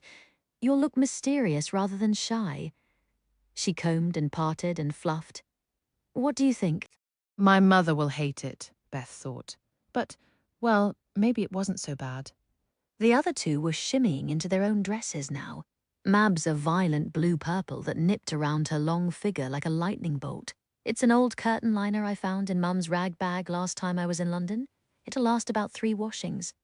Darling, only you and Scarlett O'Hara could dress in a curtain and still look scrummy. Osler hooked her stockings to her suspender belt. I can't be bothered what I wear. Just hand me that rose print. Now, Beth, when Mab and I distract your mother, you run out the back while we tell her you're tucked up in bed with a headache. I'm going to hell, Beth thought as they all spun through a spritz of Osler's Soir de Paris, but that didn't stop her from kissing Boots goodbye and grabbing her coat. Right-ho, on our way, Giles said as they all piled into his car in the pitch-black street. I say, is that our Beth? Save me a dance, gorgeous. I don't know how to dance, Beth said. Even if I did, I'd probably hate it. And the dance was every bit as noisy and crowded as she'd feared. A big room packed to the ceiling with servicemen and local girls. Beth could barely see the stage where the band was playing Tuxedo Junction.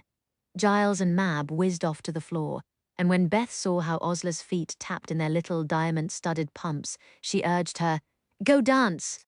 The thought of sitting alone was alarming, but not as cringe-making as forcing her friends to nanny her all night. As soon as Osla was whisked away, Beth found herself a chair on the side. A tow-headed boy leaned over, breathing gin fumes. "Fancy a spin, Veronica Lake? No, thank you." Beth couldn't say she enjoyed being in the middle of a crowd, but she found she could sit with the froth of silk petticoat rustling deliciously around her knees and let her eyes follow the dancers as the music swirled, the skirts of the women opening like flowers, the men with buttons and bars on their uniforms flashing. She could almost see patterns in it, like the rose petal spirals or the patterns of brick in a wall. Hello there." Harry flopped into the chair beside hers, big and cheerful, black hair disheveled. He didn't look surprised at her change of appearance or seem to notice it at all. Beth smiled, realizing she rather liked that. Giles's swoony double take had felt a bit insulting. Did she ordinarily look such a fright? Obviously I do, but if so, Harry hadn't noticed that either, and she was glad. "Didn't think I'd see you here," he continued, linking an elbow over the back of his chair. "Why not?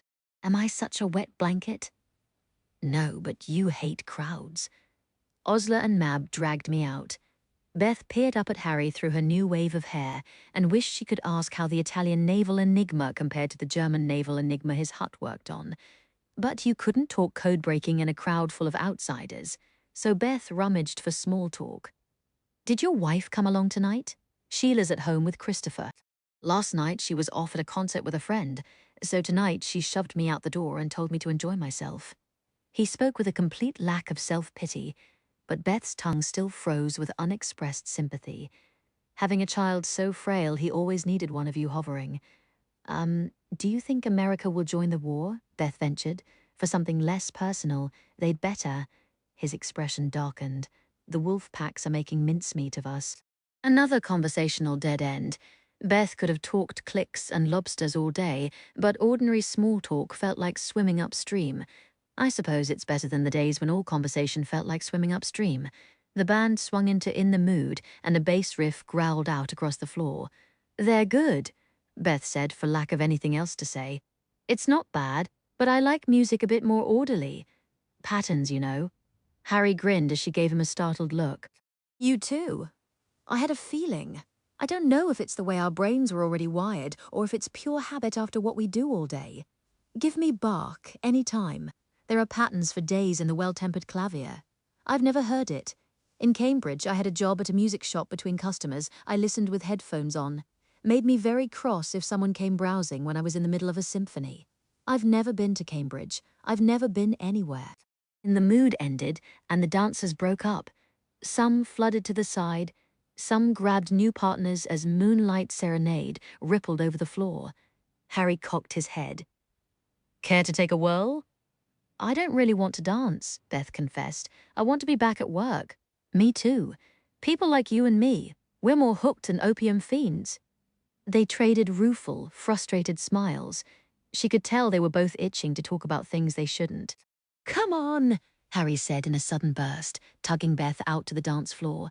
Harry snugged her in briskly with an arm about her waist, took her hand in his big one, and began to revolve to the slow, dreamy tune. "No one will hear if we talk like this." He lowered his head to hers, voice mischievous and friendly in her ear. "I've got some new tricks for working cribs, nothing too specific to naval section. Want to hear?" Beth hesitated, but every other couple around them swayed with eyes closed, and he was murmuring right into her ear.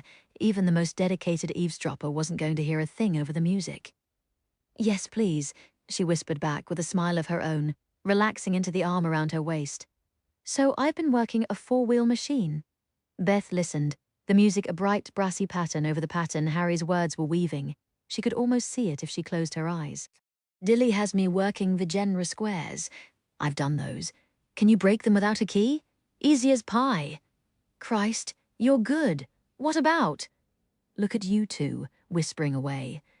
Giles tapped Harry on the arm. May I cut in? No, thank you, Beth said firmly. She leaned back into Harry's shoulder, wanting to dissect Vigenra squares and four-wheel enigmas, barely hearing Giles retreat with a laughing, "All right, keep your secrets." 11 days until the royal wedding. November 9th, 1947, Chapter 22. Inside the clock, one of the orderlies had red hair like Giles. Beth watched him go about his evening rounds, restocking closets, collecting dirty linen, laughing with a friend. Beth remembered Giles's voice. "Keep your secrets." Were you the one with secrets? She wondered for the 1,000th time. Giles the ever-friendly, the eternal gossip. Giles, who had eventually been transferred from Hut 6 to Knox's section. Giles, drollest of the Mad Hatters. She didn't want it to be him. But she didn't want it to be any of her friends. The red-haired orderly left the common room, and Beth slipped after him. "What do you want, Liddell?" he said, low-voiced. "Cigarettes? Scent? It'll cost you." Something else Beth had learned in her years here, which of the orderlies and nurses would trade covertly with the patients. Hoarded medicines could buy you drink, cosmetics, or knowledge. "I need information." Beth swallowed hard, damp palms rubbing down her smock. "What is a lobotomy?" His brows rose. "Why?" "I'm scheduled for one, and I don't know what it is." The unease had lingered all evening since she'd heard that whispered fragment from the matrons. None of the women in the ward had any facts, only speculation. "Tell me. That's big information." He leaned in. Beth smelled sweat and Lysol. "What have you got for me?" She swallowed again, bile this time, as she tugged him toward the nearest linen closet. "Come in here, and I'll show you." That was something else she'd learned. Which of the orderlies would grope under your smock if no one was looking? How to avoid them and their grabbing hands? How to bite and kick if they maneuvered you alone? And which of the orderlies wouldn't force you, but wouldn't say no if you offered? Sometimes, if it got you something you needed, you offered.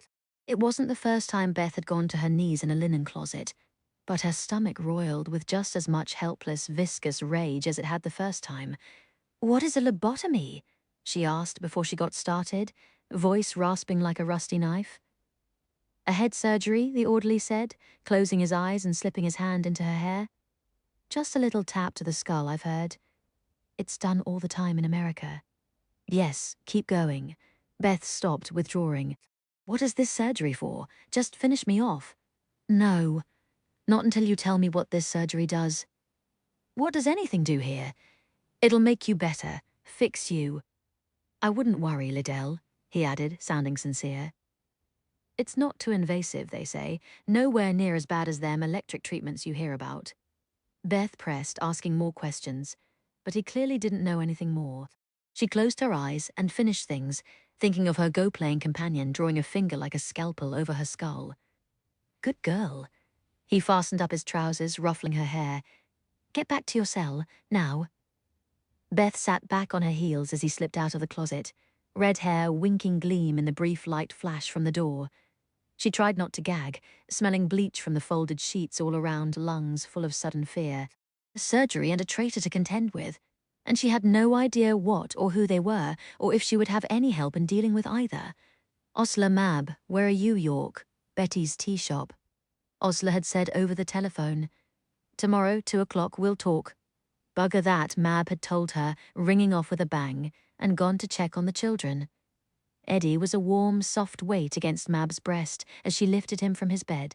He was fretful, fussing from his nap, but he settled quickly against her. She inhaled the smell of talcum and little boy, wondering if he was heavier than he'd been just last night. He was growing so fast, 18 months, and already bigger than most 2-year-olds. He'd be a 6-footer for sure. Mab tiptoed out of the nursery, passing a hand over Lucy's dark head. Luce was a restless sleeper, kicking her sheets off and muttering, but she stilled at Mab's hand on her hair. Mab fed Eddie downstairs, avoiding the peas he tried to spit out onto her cream linen blouse. But afterward, as she set him down to play with the toy train his father had made for him, she couldn't settle. She stood turning an unlit cigarette between her fingers. She was trying to quit stomach churning as Beth's cipher message echoed through her mind. There couldn't have been a traitor at Bletchley Park. Candidates were vetted before they were even invited to interview. When she transferred from the bomber machines to the mansion, Mab had heard about the boxes and boxes of MI5 files in Hut 9. And if there was a traitor, who were they selling to? BP had remained safe, secret, and successful throughout the war, which argued against the Germans ever having found out. No. The cipher message's accusation was either a mad woman's paranoid fantasies or the lies of a desperate woman willing to say anything to get free. Either way, what happens to me if I help her, Mab thought. Beth was locked up on the government's orders. Communicating with her could be a violation of Mab's oath. Receiving and encouraging insecure communications of privileged information, or however they might phrase it. But it could mean prison. Mab looked around her quiet sitting room. This home, this family, this life was everything young Mabel Churt from Shoreditch had ever dreamed of. Her house with its 3 stories of mellowed Yorkshire stone and its surrounding garden of bramble roses.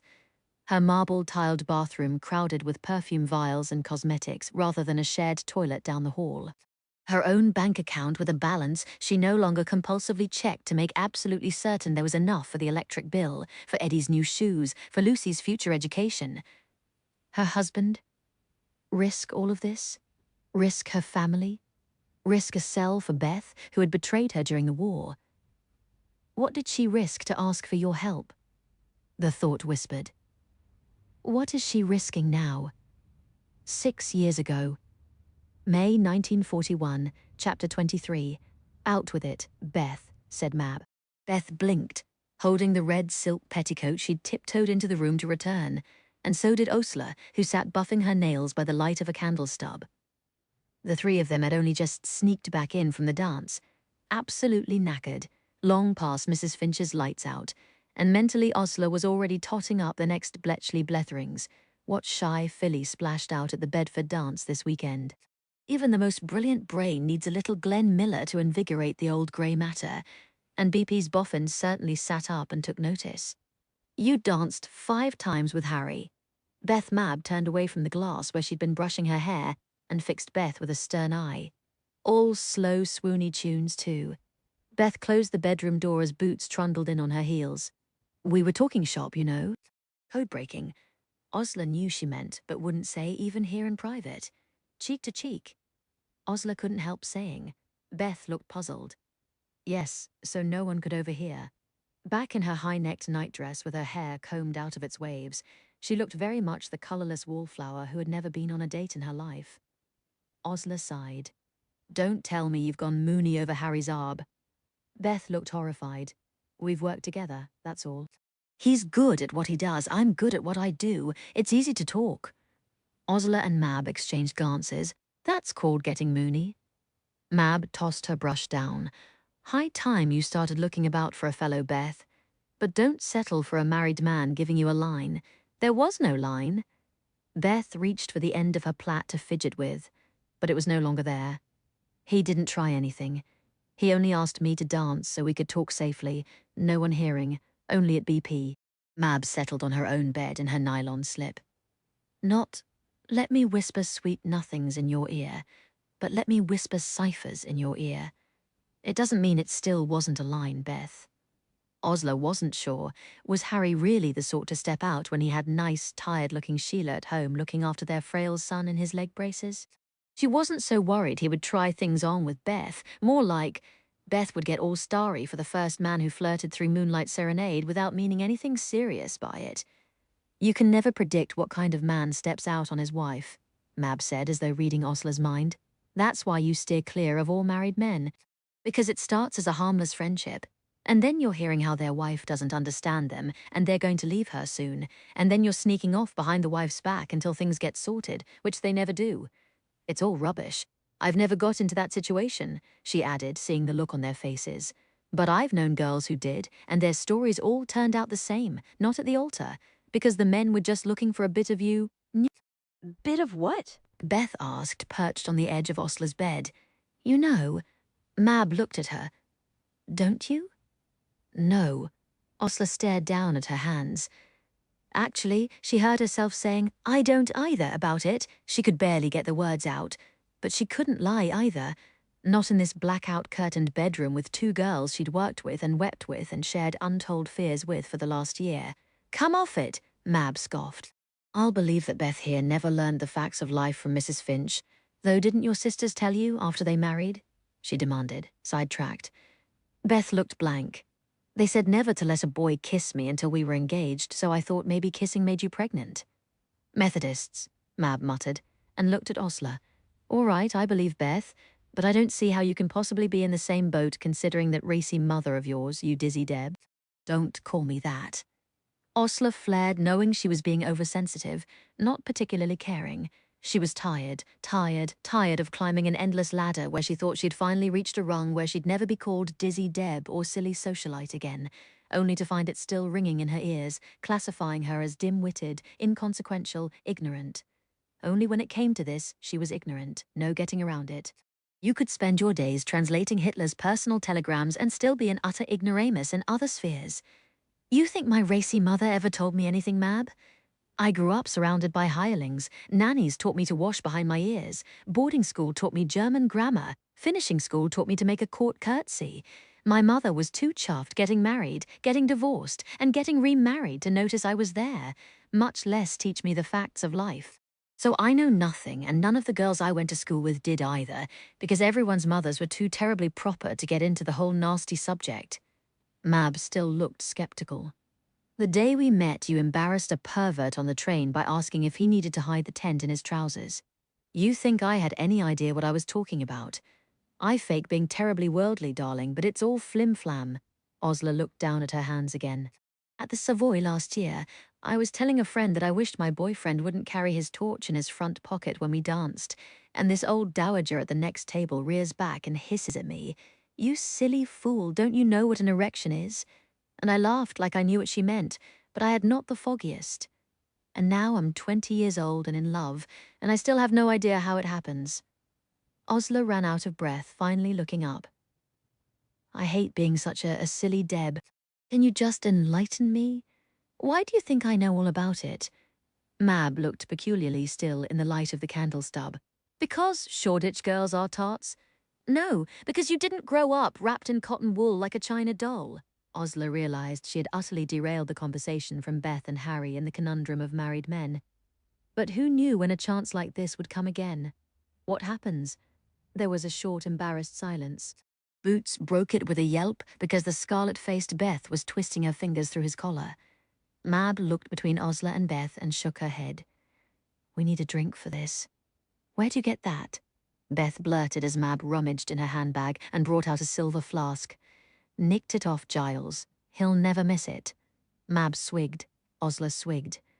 Beth hesitated, but as soon as Mab said, all right, when a man's trousers come off, she reached for the flask and gulped till she choked.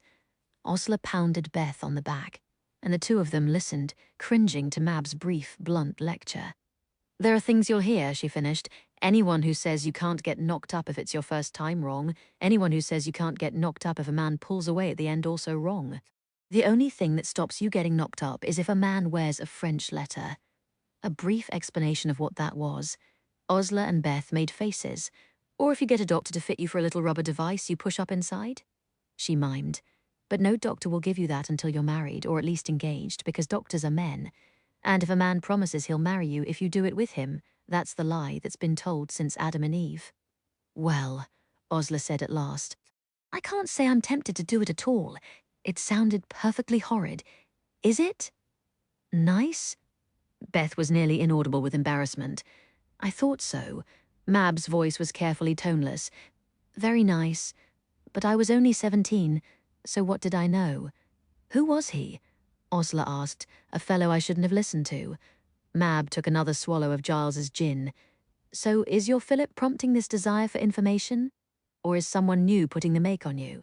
Oh, the men I know don't try to put the make on. Maybe a kiss after a date.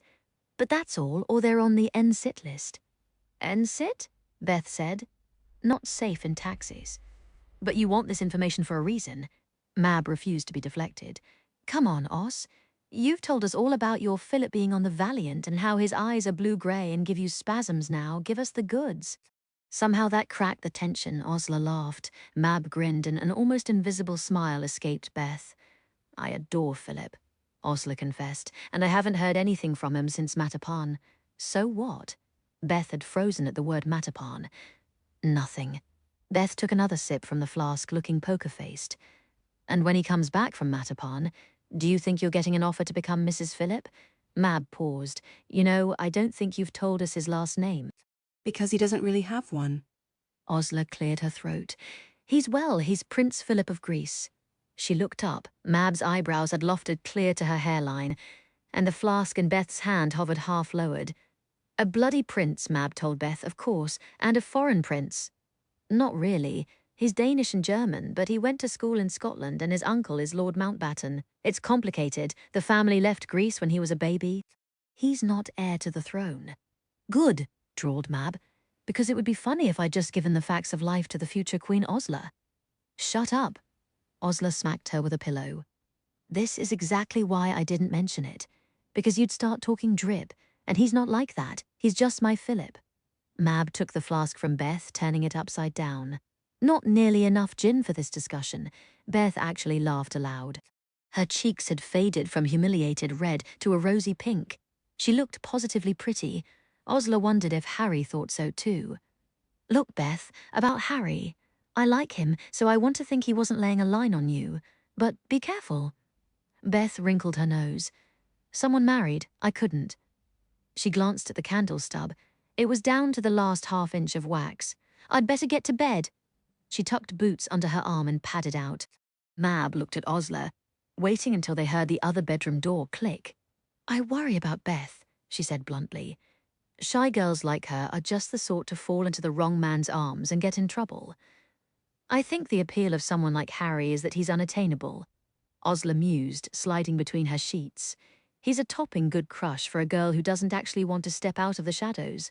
I can see Beth as a 90-year-old virgin, breaking codes and living alone with her dog, happy as a clam. A lover or a husband would break that up. The end of war will break that up. Who's going to be asking Beth Finch to break codes then? She'll be a spinster at home again. Mab blew out the candle. God help her. Things will be different after the war. Osler stared up into the darkness over her bed. They have to be. Or else, what's it all for? Some things never change. Mab's voice came through the dark, suddenly serious. Listen, Os, you might know a bit more biology now, but that doesn't mean you know other things. Osler stiffened. What do you mean by that? You don't know how men sometimes use women. A long exhalation. How they use and then leave women they never intended to marry. Nice boys do that, gentlemen do that, even princes. Chapter 24. From Bletchley Bletherings, May 1941. Goodness, who knew that the head of naval section once trod the boards in London pantomimes? Apparently his widow Twankey was a smasher. The things men keep from us. How can we ever truly know them? Miss Churt. Francis Gray's warm, courteous voice crackled over the line. I thought you might enjoy dinner at the Savoy your next evening off. Mab smiled, waving Osler on ahead. They were both leaving for the evening shift. Will the food be electric yellow? Dover sole is guaranteed. Nice white food, completely without flavour. Very English. I'm off Tuesday next. I'm going to Sheffield to see my sister, but I'll take the evening train to London after. I look forward to it, Miss Churt. Wear skyscraping shoes. He rang off, and Mab's smile slid to a thoughtful frown. This would make her third date with her poet, after the Indian supper at Viraswamy. He'd invited her to a lunchtime concert at the National Gallery, where she'd heard some deeply inexplicable music. And he still puzzled her exceedingly. He barely spoke, but listened attentively. He smiled a good deal, but never laughed. He didn't press to use her first name. He didn't press for anything, as a matter of fact. Mab found Francis Gray something of a mystery. Is he on your short list? Giles had asked after the Mad Hatters discussed Francis's unsettling war poetry. I don't think so. Mab knew when a man was keen, and Francis Gray didn't seem to be. He regarded everything an air raid alarm, a bowl of mulligatawny soup, Mab in her berry-coloured frock, with the same pleasant remoteness, like he sat friendly and removed behind an invisible curtain. She found herself rereading Mired from cover to cover, looking for clues to how his mind worked. But all the poetry told her was that he'd been a scared boy who tried to get rid of his trench nightmares by putting them in verse. He wasn't that boy anymore, so who was he? Bump him up your list, Giles had advised. He's a catch. Parents dead, so no interfering mother-in-law, owns a good-sized house in Coventry. No millionaire nobody ever made a packet of poetry, but his father patented some cough medicine that's done rather well. More than enough to keep you in silk stockings and your little sister in ponies. I know all that. Mab always vetted her dates thoroughly, but I'm not just after silk stockings and ponies, Giles. Aren't you? I want someone to be contented with. She didn't ask for grand romance, but she did want contentment. And Mab didn't think anyone as disinterested in life as Francis Gray had it in him to be content. He was a puzzle, all right. Her very own enigma in a park full of them. I really do not approve of men telephoning. Mrs. Finch appeared in the hallway the minute Mab replaced the handset. Unless they are family. He's my cousin. You seem to have a great many cousins. Big family. If you'll excuse me, I've got a long evening shift ahead. Doing what? Because you've started coming home with oil droplets on your cuffs. Mrs. Finch smiled, but there was a glint in her eye. And then I keep finding these, of course. What on earth? Mab examined the square of numbers, scribbled in her own handwriting. I have no idea. Ever since Beth had taught her and Osler how to crack a Vigenère square, they'd started using the cipher whenever leaving each other notes. A bit over-elaborate, but none of them could resist. Finally, a way to cut out a snooping landlady and drive her mad in the process. The key was always Lassie's. That is your handwriting, Mrs. Finch accused, waving the square. Must dash Mrs. F. The late afternoon was fragrant and beautiful. By the time Mab got off shift, it would be black midnight under a half moon. They had been so lucky out here in the countryside, no bombing raids to speak of. Last week, London had endured the worst attack since the beginning of the war. Even the perpetually optimistic newspapers couldn't make cheerful hay out of the fact that the House of Commons had been destroyed. Coming through BP's gates and making her way to her hut, Mab had to stand a moment outside the door before she could steel herself to face those hissing, enigmatic machines. Why haven't I asked for a transfer? More Wrens had shipped in to serve as the bombs. Mab was still the only civilian assigned here. Probably because they'd forgot she was here at all. If she reminded them, she'd be back on a Typex by next week. But she hated begging out of a job that needed doing, even a job she hated. And bloody hell, she hated the bomb machines. Day shifts weren't so bad. You could step outside for a welcome jolt of sunshine and suck your soul back into your lungs. But on the evening shifts, the hut seemed like an airless capsule in some dark ocean, draining air and cheer away like a leech. Were you at the Bedford dance? Wren Stevens asked as she and Mab received their first menu and began plugging Aggie up. Yes. Mab stretched to reach a plug at the top, her turn to be on her feet tonight, as Stevens sat at the checking machine going over Aggie's settings. Oh, but her toes were going to ache by morning. I went with a fellow from Hut 7, Stevens went on. Ugh, he was all hands the moment we got on the dance floor. The men I know don't try to put the make on. Mab could hear Osler's voice asserting that, lovely, clueless Osler who thought gentlemen were safe. Gentlemen don't try to put the make on girls like Osler, Mab thought, setting Aggie going with a deafening racket. With girls like me, they aren't so gentlemanly, or so safe. Aggie clacked, and Mab heard the clack of the register at Selfridge's as she rang up his purchase. His name was Geoffrey Irving. He read French literature at Christ's College, and he'd come to Selfridge's to buy a present for his mother. Mab, behind the counter in her black shopgirl's dress, all of 17 years old, had sold him a silk scarf. He'd sold her a lot of nonsense about how pretty she was. I wasn't pretty, she thought, looking at that gawky girl who had just hit 5'11" and hadn't ironed Shoreditch out of her vowels yet. I was available, and I was thrilled to get a date with a university boy. He took her to the cinema, and they were kissing before the newsreel was over, his hand inside her blouse 10 minutes later. He wouldn't have tried that on Osler what Cambridge boy wanted to be labelled N's SIT among all the debutantes of London. But he hadn't hesitated with Mab, and she hadn't stopped him. He had her knickers off within 3 weeks in the leather back seat of his Bentley convertible, and it had been marvellous, so much for any of those stories about pain and blood the first time. You're wonderful, he'd panted afterward. Wonderful, Mabel.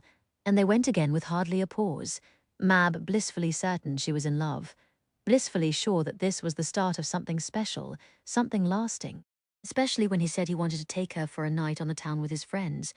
Stop there, she thought, mechanically prying open a drum, tweezing 2 wires apart with exquisite care. Just stop. It was hard to stop, in the airless depth of the night shift. Night shift was when all Mab's demons came out to play. She still remembered the dress she'd bought to meet Jeffrey's university chums, sunshine yellow rayon with a big red silk rose at the shoulder. She'd spent half her savings on it, certain it was the chicest thing she'd ever owned. Very nice, Jeffrey had said when she came tripping out to meet the Bentley, and his two friends had echoed him in identical Cambridge drawls. How about a little joyride before the party? They were already passing a flask back and forth when she hopped in. Stupid girl, Mab thought, swapping out the wheel order on the drums. There wasn't any party. The party was you. 17-year-old Mab would have sniffed that out if they'd been Shoreditch boys like the ones who had been whistling at her legs since she was 12. But 17-year-old Mab, who was already head over heels for Jeffrey, assumed that young men who read literature at Cambridge were gentlemen. Stupid girl. She and Jeffrey had been kissing in the back seat, the taste of brandy on his lips, when the Bentley cantered to a crooked halt and one of his friends began fumbling under her skirt. She pulled back, smacking him off with a protest of hey, and Jeffrey laughed. "Wait your turn," he told his friend lazily, pulling Mab's sleeve down and nibbling at her shoulder. "I brought her. I go first." Stupid, maybe. Mab thought, mechanically tweezing the wires apart on another drum, but not slow. There had been one ice-cold moment of incomprehension looking at the boy she'd fallen for, but only that one moment. Then she'd shoved him away with all her strength, and there were hands at her back and on her breasts, and voices laughing. You didn't say she was such a firebrand. Maybe they'd thought it would be easy, that they'd each take a turn in the back seat while the other two waited their turns smoking by the bumper. But they were all drunk, and Mab was taller than any of them and blazing with fear and fury. Geoffrey had a set of triple-scored scratches down each side of his face, and his friend was bent over his balls in soundless groaning. His third friend had turned around to lend a hand from the front seat, and Mab had yanked his hair so hard a handful of short strands came out in her fist. She had shrieked the whole time, cursing and snarling with rage and terror.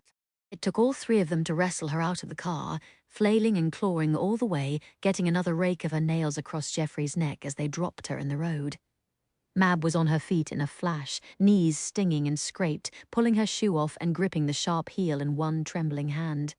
"You touch me," she grated, shaking so hard she could barely stand, "and I will drive this through your fucking eye. Walk your common little ass in your common little rayon frock back to Shoreditch, you cheap, stupid slut." Geoffrey bit off in that posh voice that had always turned her knees to butter, and the Bentley swerved off in a blare of headlights. "Go to hell, you pathetic 3-inch excuse for a man." Mab shrieked after it, seeing the outraged white smudge of Geoffrey's face before the car disappeared. Leaving her standing on the midnight road somewhere on the outskirts of London, no handbag or money, one shoe in her hand and the other nowhere to be seen, yellow dress torn all the way to her waist, vibrating with vast, humiliated sobs. It had taken her 4 hours to walk home, limping barefoot through the streets. 3 words vibrated through her with every step. Cheap, stupid slut. Cheap, stupid slut. She'd walked into the kitchen on bloodied feet, every tear long sobbed out and dried on her cheeks, and she'd thanked her lucky stars Mum was asleep.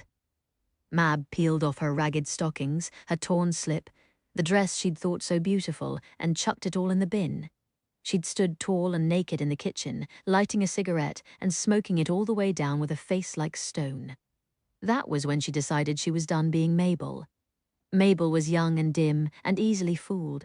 She was going to be Mab instead, cool, imperious, untouchable Queen Mab. Chapter 25. From Bletchley Bletherings. June 1941. BB spotted Dilly Knox coming to work in his pyjamas again. The ladies of his section are all too brilliant to be minding their boss's wardrobe, but surely there are any number of fashion designers twiddling their thumbs if Mr. Hartnell and Mr. Molyneux can dress royalty and wrens. Can't they be seconded to dress Dilly Knox? There's a war on, after all. "Ladies, you've been reassigned." Beth was down the rabbit hole on a new message and didn't look up at Dilly until Peggy reached over and took the pencil out of her hand. "Italian naval traffic is being rerouted to another section," Dilly went on, tugging the bathrobe sash holding up his trousers. "Since there's now so little of it, not much naval traffic when you don't have a navy anymore." Peggy smirked. Beth smirked back, though the thought of their Matapan triumph gave her an odd feeling now that she knew Osler's princely beau had been involved in that battle. Beth usually forgot that the puzzle work she loved meant something concrete for the troops meant life or death for men far away on a dazzling blue sea. She'd been very glad she couldn't say as much to Osler. It was my work that flung your boyfriend's ship into the thick of the biggest naval battle since Trafalgar. Does that make it my fault, at least a little bit, that you have no idea if he's alive or dead? We've been given a new puzzle, Dilly continued, passing out messages and rods. It's a proper Jabberwock, I warn you. Beth flipped through the stack, frowning. Something looked different. The Abwehr Enigma. Dilly saw the blank looks between the girls like Beth who could work German cribs but not speak the language. The enigma used by German military intelligence. Just call it the spy enigma. Our intelligence chaps can find the German agents on our soil and feed them false information, but we haven't a clue if it's being believed by the Abwehr officers running the show in Berlin. What's different about their enigma? Peggy frowned.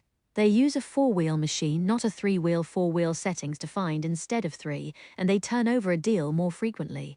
It's a beast! Dilly concluded, running a hand over his hair, which was already thinner than it had been when Beth first laid eyes on him.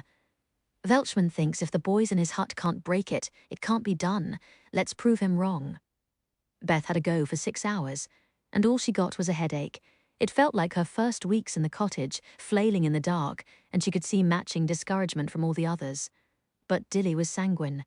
Come back fresh tomorrow and go at it again. We'll get there, blast it. Where's my pipe? Beth found the pipe under a German dictionary, handed it to him, and trailed dejectedly home. She was still wandering mentally among 4-letter indicators as she leashed up boots and set out on her mother's list of errands fetching the post, a stop by the chemist. Mother's little helper. Only Mother's little helper wasn't quite so content anymore. Mother's little helper now spent her time counting the hours until she could go back on shift. Beth sighed, tugging boots toward the chemist, where she had to step around a pair of huge booted feet. Harry? She blinked, his head jerked up. Clearly he dozed off sitting on the shop bench, leaning against the wall. Sorry, I'm waiting for the chemist to mix something up and a week on the night shift got the better of me. He had circles like tar under his eyes and his collar was a wrinkled mess. Beth knew Hut 8 was working round the clock on the U-boat traffic. It wasn't any secret that the wolf packs had been bringing down close to 100 Allied ships a month between March and June. Harry gave a hard blink, squinting up at Beth. I haven't seen you since the dance, have I? Where we danced and talked code-breaking techniques and people apparently thought we were. Beth felt her cheeks colour. She'd been appalled when Osler and Mab thought something romantic might have been going on. Embarrassed, wondering if she'd given Harry the wrong idea, and ashamed, because yes, maybe Beth had developed a harmless crush on her favourite BP colleague and only just realised it. Either way, she'd resolved to steer clear of Harry in future. Picking up a toothbrush for my dad, she murmured, edging past, but Boots had stopped to sniff at Harry's outstretched hand. I'm getting a tincture for Christopher, scratching Boots's jaw. I don't know if it does any good, but the doctor has faith in it. Beth hesitated despite herself. How long? I mean, when did he contract polio? He was 18 months old. Harry's voice went flat. Careening around the lawn one moment, the next moment screaming. By morning he couldn't stand. By evening he was in hospital, in an iron lung. Harry looked up. Have you ever seen one of those damned torture chambers? Just an enormous metal cylinder, with his tiny head sticking out. Even when he was moved to the next ward, he'd lie there in a sterile crib, crying and crying, and we'd stand at the door on the other side of the chicken wire, not able to come close because of quarantine. 5 more months before we got him back for good. Harry's big hand lay still across Boots's head. We're lucky he has use of his arms. We're lucky. I keep telling myself that. But he's in and out of hospital all the time. He'll need to have his ankle fused at some point to stabilize the foot. And he's such an active little sprat, he cries out of pure rage whenever he's put into a cast. The chemist poked his head outside. Your tincture's made up, Mr. Zarb. Harry gave Boots a final scratch, rising. Beth followed him inside and took a toothbrush from the rack, arriving at the counter as Harry was putting down coins. The chemist's wife was eyeing him with distaste, gaze travelling over his vast height, his shabby tweed jacket with the button missing. I don't know if I should be serving you. She pushed his change across the counter with a fingertip. A strong young fellow not in uniform, shame on you. There's a war on, you know. Harry paused, looking at her. I know, he said evenly. I know. He leaned forward until his nose nearly touched the woman's, even as she pressed backward with eyes growing round. I know. He shoved the coins back across the counter so hard they flew up, some hitting her, some falling to the floor. He grabbed his tincture bottle and banged out, shop door rebounding against the wall. Beth pushed her own exact change for the toothbrush at the wide-eyed chemist's wife and went after him. Harry, she called, then hesitated. She had no idea what to say when people were angry or upset. He stood struggling with his old bicycle, leaned up against the lamppost, hands moving too roughly to disengage the chain, not looking up. I could use some help with a problem, Beth said at last. Not much in the way of comfort, but work was a comfort in its way. Or maybe not a comfort, but a drug. It certainly felt that way to her. A drug that could make you forget anything, even for a tiny space of time. The horror of seeing a child in pain. What problem?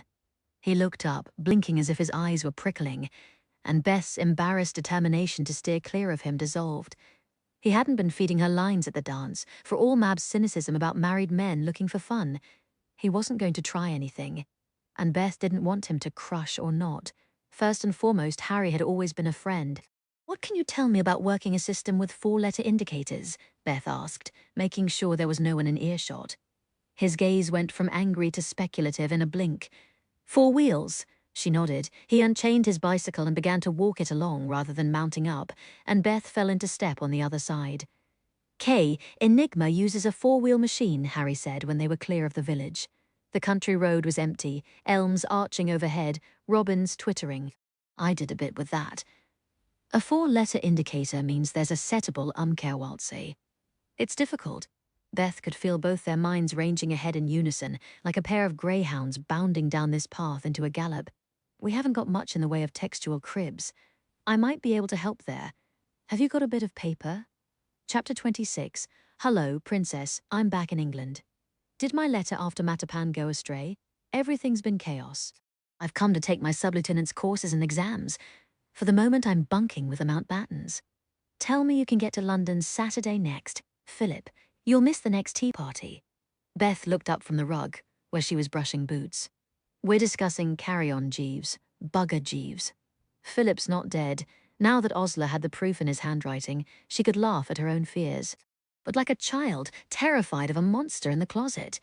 You could only laugh at the fear when the light was switched on. This one? Osler pulled out a dress. It's the very latest go. How do I look? Jumpy, said Mab from the bed. Like a Borgia who has suddenly remembered that he has forgotten to shove cyanide in the consomme, and the dinner gong due any minute. Osler gave her a look. Mab held up Carry On, Jeeves. Unlike you, I did the reading. Oh, go boil your head, Queen Mab. Wait, do my hair. You set the most topping waves. Euston Station on Saturday night was thronged with harried women and jostling servicemen, but the whole crowd might as well have been shadows to Osler as she ran for the Great Hall. As a little girl forever shuttling back and forth between London and her latest boarding school, Osler had hurried countless times under this hall's coffered ceiling, always outstripping her luggage in her haste to get above ground for sunshine and the start of summer halls. But today she stopped dead in the middle of the throng, not caring if she ever saw sunshine again. Because there he stood at the foot of the sweeping double flight of stairs, a man in naval uniform and greatcoat, hat over blonde hair, shoulders wide and feet braced, profile bent over a letter. The sight of him nearly stopped Osler's heart. Philip looked up as if he'd felt her gaze. He looked more like a Viking than ever, golden hard, tanned dark by the Mediterranean sun. His gaze hunted over her a little uncertainly, as if trying to merge the irreverent Osler he'd met at Claridge's in a boiler suit with this Osler. Her serious face, her blush-pink crepe dress, her little future hat tilted over one eye, an Osler who, unbeknownst to him, had spent her day translating German naval secrets. Oz, he began and trailed off. Philip, she too, was suddenly floundering. I'm on shift tomorrow morning. I only have this evening, then I have to catch the train back. Desperate for distraction, she gestured at the great hall around them. Euston's a bit of an eyesore, isn't it? I always preferred coming into Paddington when I was little, because it had the statue of the unknown soldier, you know the one, standing there in his bronze greatcoat, reading a letter from home. I always wanted to ask him who wrote the letter. Was she beautiful? Did he come back to her? Did she love him? Did he ever answer you? Philip's eyes drifted over her face as if he hadn't quite remembered her right. They hadn't seen each other for more than a year, Osler thought. She hadn't remembered him quite right either. His eyes weren't blue-grey, they were just blue, so very blue. She took a step closer. No, he never answered, being bronze and all. I suppose I could answer for him. Philip held up the letter in his hand, and she saw her own writing. The girl who wrote this letter is definitely beautiful, and he definitely survived and came back to her. Philip trailed off before the third question. Did she love him? Did he even want an answer? Osler knew it would be very easy to guide this train onto safer tracks. They hadn't spent very much time together after all, and it had been more than a year. She could play the flirtatious chum, trill, darling Phil, how long it's been, and then they'd splash out at the Savoy and part with no more heartache than any other set of friends who met for a fizzing night on the town. That would probably be the wiser course, Osler thought, remembering Mab's nighttime warning about princes and the girls they wouldn't consider marrying. But the third question, did she love him? Osler took 2 steps forward, flung her arms round Philip's neck and pressed her lips to his. He pulled her against him with a yank, lifting her up onto her toes. She was too busy drowning in his kisses to notice when the lights of Euston Station went out. I think we're stuck here, Princess. Such a tragedy, sailor. The air raid sirens still sounded somewhere in the distance, but Osler could not hear the drone of planes if bombs were falling. They were on the other side of London. The station lights had come on again, but only partly. Their side was enveloped in shadow. Philip sat with his back against the station wall with Osler curled on his lap, his greatcoat draped about her shoulders so he could wrap his arms round her inside it. His hat lay on the ground with Osler's fuchsia toque on top of it beside her handbag. None of the others caught in the station paid any attention to the midshipman and his code girl hidden in the shadow of the hall, clinging so tight they nearly fused. A sound clattered outside, and Philip's face lifted from Osler's neck, his every muscle tensing beneath her. Just the ack-ack guns, she murmured, tugging his head back to hers. Our side? You get used to the sound. She was drunk on him, every nerve in her body singing. They'd kissed before, but with care, standing on doorsteps where they couldn't be tempted too far. Not like this, open-mouthed and yearning, hands sliding under sleeves and inside collars, the whole surface of her skin aching. You're so calm about the air raids, Philip muttered against her lips. Londoners have become terribly blase about the Blitz. The travellers caught in the station had settled down to wait it out, unwrapping sandwiches and chatting to their neighbours. Euston took some hits last year, but she's still standing. Thank God you're buried in Bucks, away from the worst of it. He kissed her jaw, fingertips sliding along her skin inside her neckline. She could feel his grin against her cheek as he touched the hard little lump of his naval insignia, pinned to her brassiere between her breasts. You kept it. I nearly had it stolen once. Osler pushed her face into the hollow of his neck and rested there, tasting the salt of his skin. I came to the Caf de Paris on my night off. The boy I was dancing with, She shut her eyes, seeing poor Charlie's lungs exploded out onto the front of his uniform. The club was bombed, and a looter tried to get my jewellery. A stranger ran him off, took care of me. JPEC Cornwell, whoever he was, Osler hadn't received any response to her letter. I kept calling him Philip. I'm not Philip, sweetheart.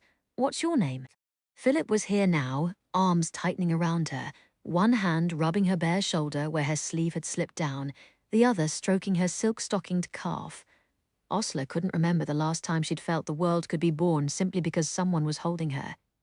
It dizzied her, this mixture of simple comfort and raw desire. I'm sorry I wasn't there, Philip said quietly.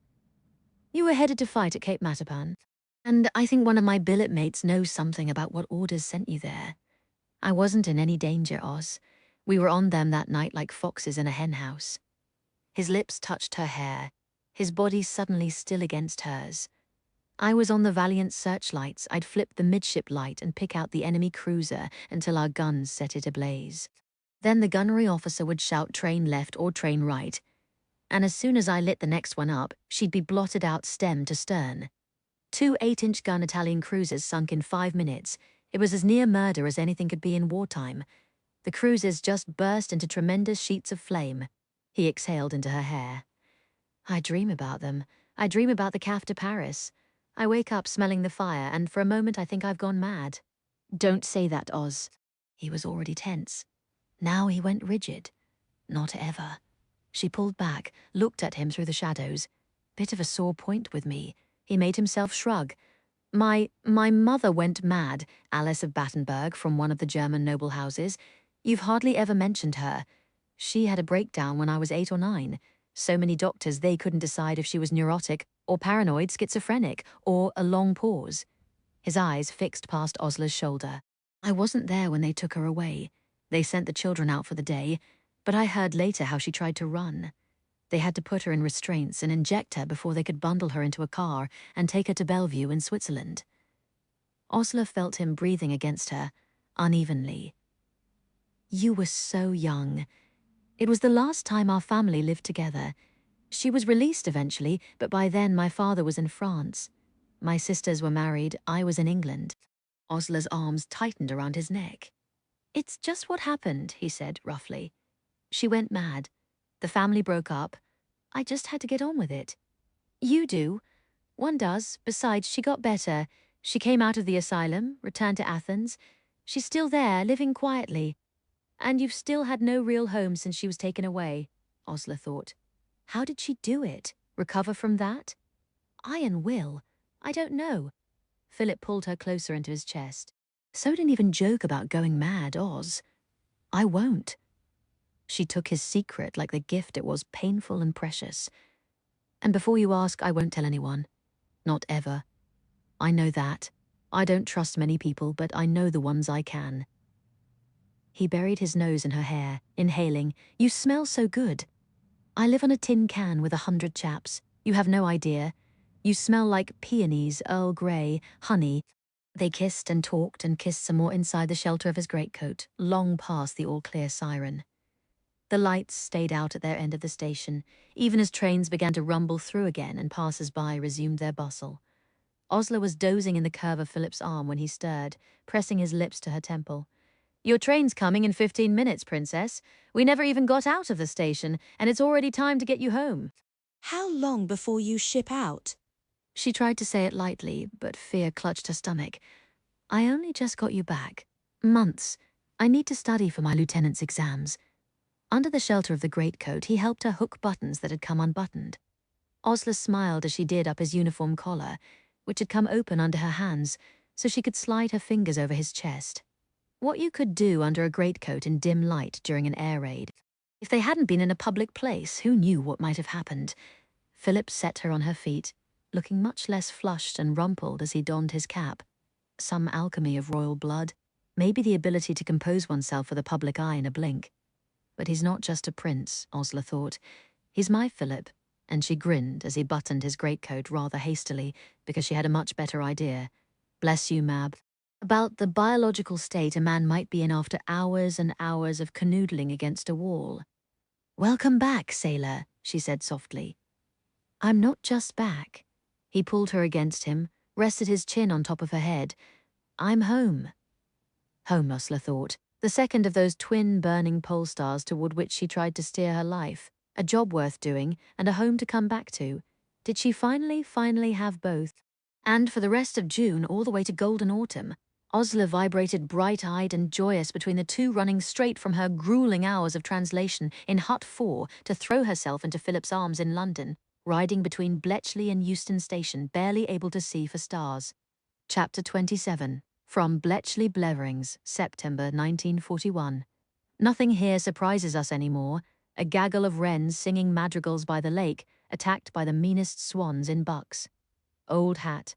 A group of naval section boys sunbathing nude on the side lawn, shrieking women fleeing the sight of all that pasty skin. Yawn. General Montgomery spotted in the dining room at 3 a.m, poking at a plate of corned beef and prunes. Pass the salt, General. But frankly, BB fell over in a dead faint at the sight of our latest visitor. Mab was on break from the bombing machines, and a group of codebreakers were playing a makeshift game of rounders on the lawn and arguing. Cantwell's not out? He got past the conifer? No.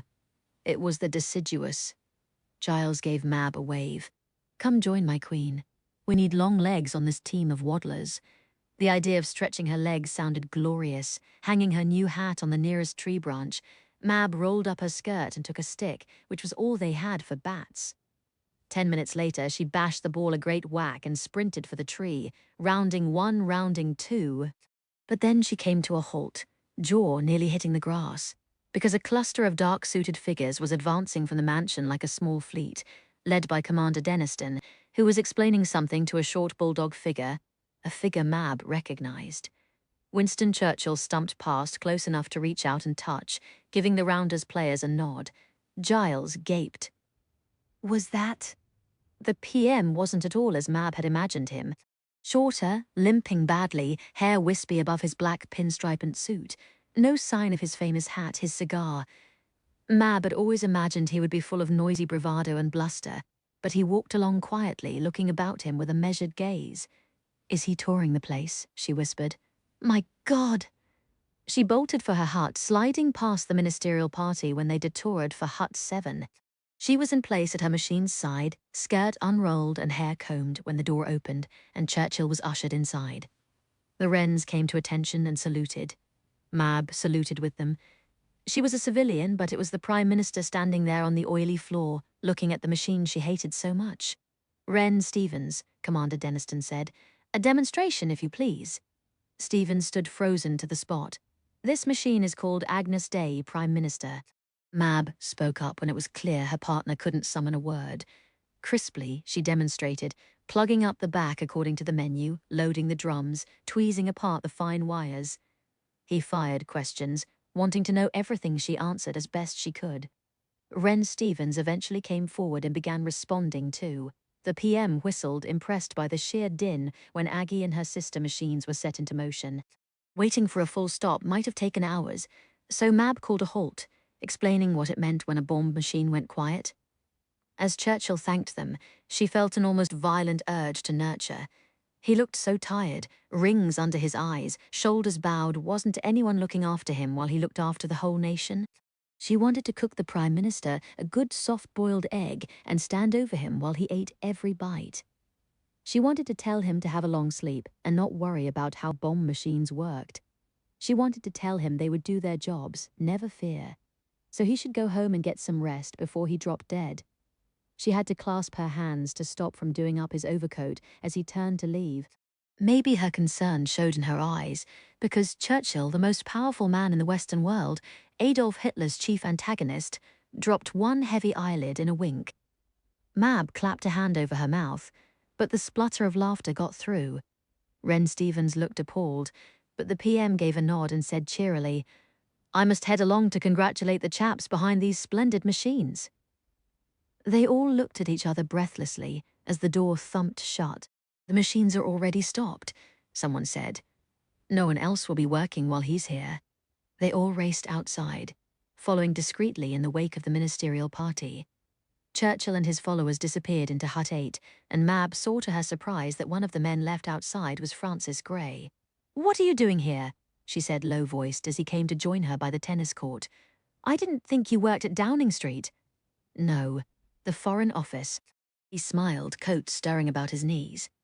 The call came from Downing Street this morning. They were short a driver and looking for someone who had already been to BP, so they wouldn't have to use one of the ordinary drivers who hadn't been vetted at this level. Nobody needed me, so here I am. I haven't seen you since dinner at the Savoy, Mab replied. When was that, May? Russia joining the Allies made things rather busy after that. Hopefully the Yanks will get off their arses and follow Uncle Joe's example, she said. Arses deliberately, hoping for a laugh. Francis Gray had never once laughed that she could remember, but he just gave his usual smile of remote warmth. The Prime Minister toured Huts 8 and 6 in turn, and there was quite a crowd by the time he came out. Mab saw Osler on the other side and was pleased to see even her cosmopolitan friend goggling at the sight of Churchill. Mab expected the PM to head back to his car, but he hesitated, looking around, before climbing up on some building rubble. Mab's throat caught, and she found herself pressing closer along with everyone else. He stood a moment, one hand thrust in his vest pocket. To look at you, one would not think you held so many secrets, he said conversationally. But I know better, and I'm proud of you. Here you are, working every day, working so very hard. I must thank you all for that. He stopped, looking down. Mab had heard him speak many times over the radio, had felt his confidence and his sheer force of will, but now he was just a rather short man standing on a heap of debris, clearly speaking around a lump in his throat, and she found tears in her eyes. You should know how very important your skills are to the war effort, he went on. Nothing could be more important, even if so few in Britain know what you are doing. He gave his sudden ebullient smile, and Mab tingled all the way to her fingertips. You're my golden geese, you know, the geese who lay precious golden eggs but never cackle. A roar went up from the crowd, and Mab realized she was roaring too, banging her hands together in applause. If a flight of German bombers had streaked across the sky to strafe Bletchley Park, every person there would have flung their body over the Prime Minister. Mab would have been at the front of the rush. He gave a final wave, then stumped off in the direction of the mansion, phalanx of officials closing round him. The crowd lingered a moment, everyone talking excitedly before heads of huts began waving their people back to work. Mab realized she'd left her hat hanging on a tree branch in the middle of the rounders game, dashing to get it. She saw Francis waiting in front of the mansion, smoking a woodbine. Waiting on the PM? She called, reaching for her hat. You know what I heard him say to Denniston as they went in? A smile. I know I told you not to leave a stone unturned recruiting for this place, but I did not mean you to take me quite so seriously. Mab laughed. We're a lot of odd ducks here, no question. Oh no, Francis raised his eyebrows. The brim got crumpled. Mab held up her new hat, a jet black, dramatically brimmed take on a man's fedora, garnet red silk band round the crown. Mab knew it made her look like a cross between Snow White and the Wicked Queen, and it was probably the last pretty thing she'd be able to buy herself for months. You have no idea how important hats are to women. Enlighten me. Hats aren't rationed, at least not yet. I've sent most of my clothing coupons for the year to my aunt in Sheffield. She's looking after my sister, and she doesn't particularly want to, so I keep her sweet with a few coupons in the post. She'll get a new coat and I'll make do till next year, but at least I can still get a new hat. Mab sauntered toward the nearest ground floor window, settling the hat over her head. She knew she was babbling. What was it about this man that made her feel the need to fill all the silences?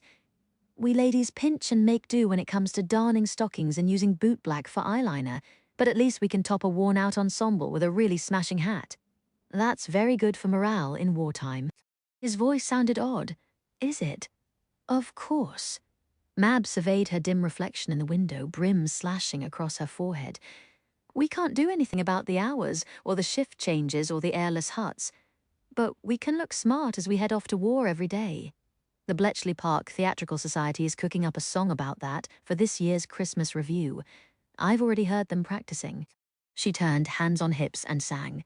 Sophisticated black is de rigueur, and a smart hat, a woman's cri de coeur. She finished with a flourish, knowing she couldn't sing. He was silent, cigarette burning between two still fingers, and her smile faded. Mr. Gray, I officially give up trying to figure you out. You obviously find my conversation torturous. She checked her watch. Well, I've got to get back. Marry me. She blinked. What? He didn't repeat it. He stood there in the cold breeze, chestnut hair stirring, just looking at her, and there was no shield of distant amusement anymore. The veils had dropped away behind his eyes, Mab thought, revealing something that blazed like a torch. She tried a smile. Are you joking with me? That seemed quite a bit more likely than getting a marriage proposal from a man she hardly knew. No, he said, flicking the cigarette away.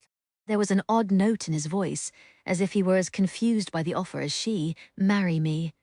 Bemusement in his tone or not, his gaze was steady. How she dreamed of this moment, when some gentleman whose boots Jeff Irving and his filthy friends weren't fit to lick would make her an offer. She'd thought she'd be in command of things, having nurtured her suitor along a steady procession of milestones until he was brought to the precipice and thought it was all his own idea. Francis Gray hadn't hit any of the milestones. They had gone on 3 dates, and Mab had done 90% of the talking on all 3 occasions. Mr. Gray, you've caught me by surprise. It's ridiculous, really, he said. I'm sure there are far younger and more pleasant fellows making you offers. Still, I'm throwing my hat in the ring.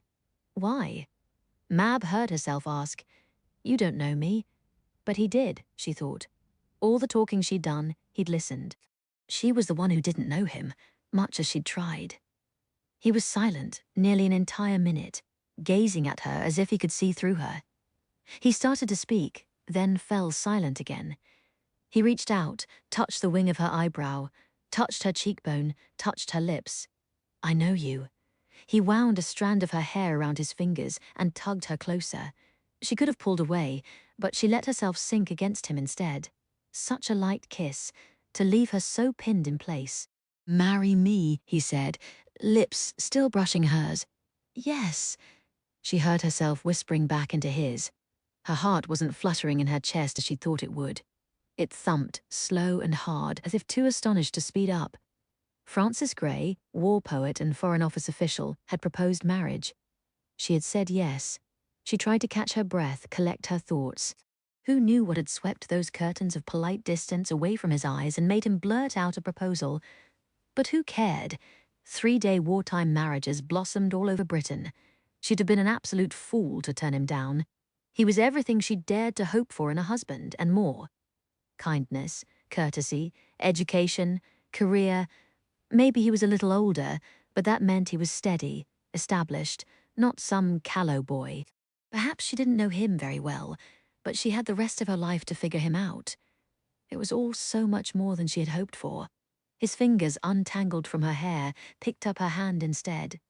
Turned it, looking at her long fingers lying across his broad palm. "This isn't very good timing," he said, and gave a short laugh. "Next week I'm being sent to America." Mab blinked. "America?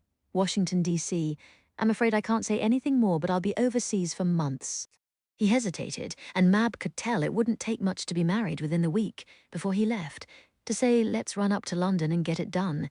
Servicemen and their girlfriends did it all the time, squeezing a wedding into a 2-day leave. Mab nearly suggested it but bit her tongue. She was not going to race down the aisle without a few cautionary checks first. She'd known too many girls in Shoreditch who'd married in haste and repented at leisure. "We'll do it when you get back," she said, giving his hand a squeeze. "Just promise you'll meet my mother and sister before you go." If she was hoping to bring Lucy into her home as a married woman, she had to see how Francis responded to that idea and how he got on with Lucy. If he put his foot down on it, well, that was that, but she didn't think he would. He was going to love Lucy, and she'd have every advantage in the world, snow-white socks and a day-school blazer and a pony. Damn it. Francis glanced over his shoulder. There was motion at the door of the mansion as the ministerial party began to move outside. 10 more minutes, that's all I ask. He looked up at her. "It will be a bit of a wait for you. Overseas post being what it is, I don't know how often I'll be able to write." "As long as you let me know when you arrive safe," she said softly. Worry was already clutching hard in her stomach. Surely diplomats went back and forth across the Atlantic all the time. It wasn't like the convoys getting targeted by German wolf packs. He'll be perfectly safe, she told herself. As soon as he came back, they'd be married. This man was going to be her husband. She'd make him the best bloody wife in Britain. "Tea next week with your family? Then, before I leave?" Francis passed his thumb over her knuckles. "Do you want a ring?" "Yes," she heard herself laugh. "I want a ring. Bound to be a ruby somewhere in London that matches your lips." He let go of her hand, backed up toward the little fleet of cars. The Prime Minister had already climbed inside and his chauffeur was starting up. The aides hovered by the next vehicle, waiting for their driver. Francis looked at Mab another long moment. The curtains still swept aside from his naked gaze. No one had ever looked at Mab like that in her life. Her fiancé climbed into the car.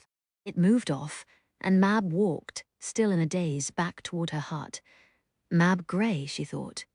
Mrs. Gray, Mab saw Winston Churchill's face turned out the window of the lead car as it swept around the drive toward the gates. She put up a hand and flashed a V with 2 fingers, his famous sign, V for victory, because today she'd won, damn it, she'd won. The Prime Minister put a hand out the window and flashed a V back. Chapter 28. From Bletchley Bletherings, October 1941. Preoccupied adjective, engrossed in thought, taken to an entirely new level by BP personnel, who are frequently too preoccupied to notice if they have put their knickers on backward, if the Prime Minister has dropped in for tea, or if everything except the pencil actually in their hand is on fire. Beth missed everything that autumn. Churchill's visit, Mab's engagement. It all passed Beth in a blur. "Honestly, where do you cottage girls go?" Osla demanded. The blinking moon? Beth just stared, exhausted. She was sleeping very badly. At night, her brain roiled so much with 5-letter groups and quartets of wheels. She was lucky if she got more than a few hours of tossing and turning. Boots had given up sleeping on her feet and retired in disgust to the basket on the floor. MI5 manages the controlled German agents? Dilly had mused aloud at the beginning, with his usual complete disregard for Bletchley Park's paranoia about keeping its workers in the dark. MI5 makes them send out false information on their own wireless transmitters as directed by our case officers, using their own hand cipher given to them by the Germans. Their controllers are usually in Lisbon, Madrid, or Paris. They analyze everything before transmitting to Berlin. We just need to crack the one they use to make sure Berlin is swallowing it. But just hadn't happened yet, even though Dilly's entire section had been banging their brains against it for 3 months so far. This wasn't like the 3-day sprint they'd flung themselves into to break the Matapan battle orders, excruciating but finite.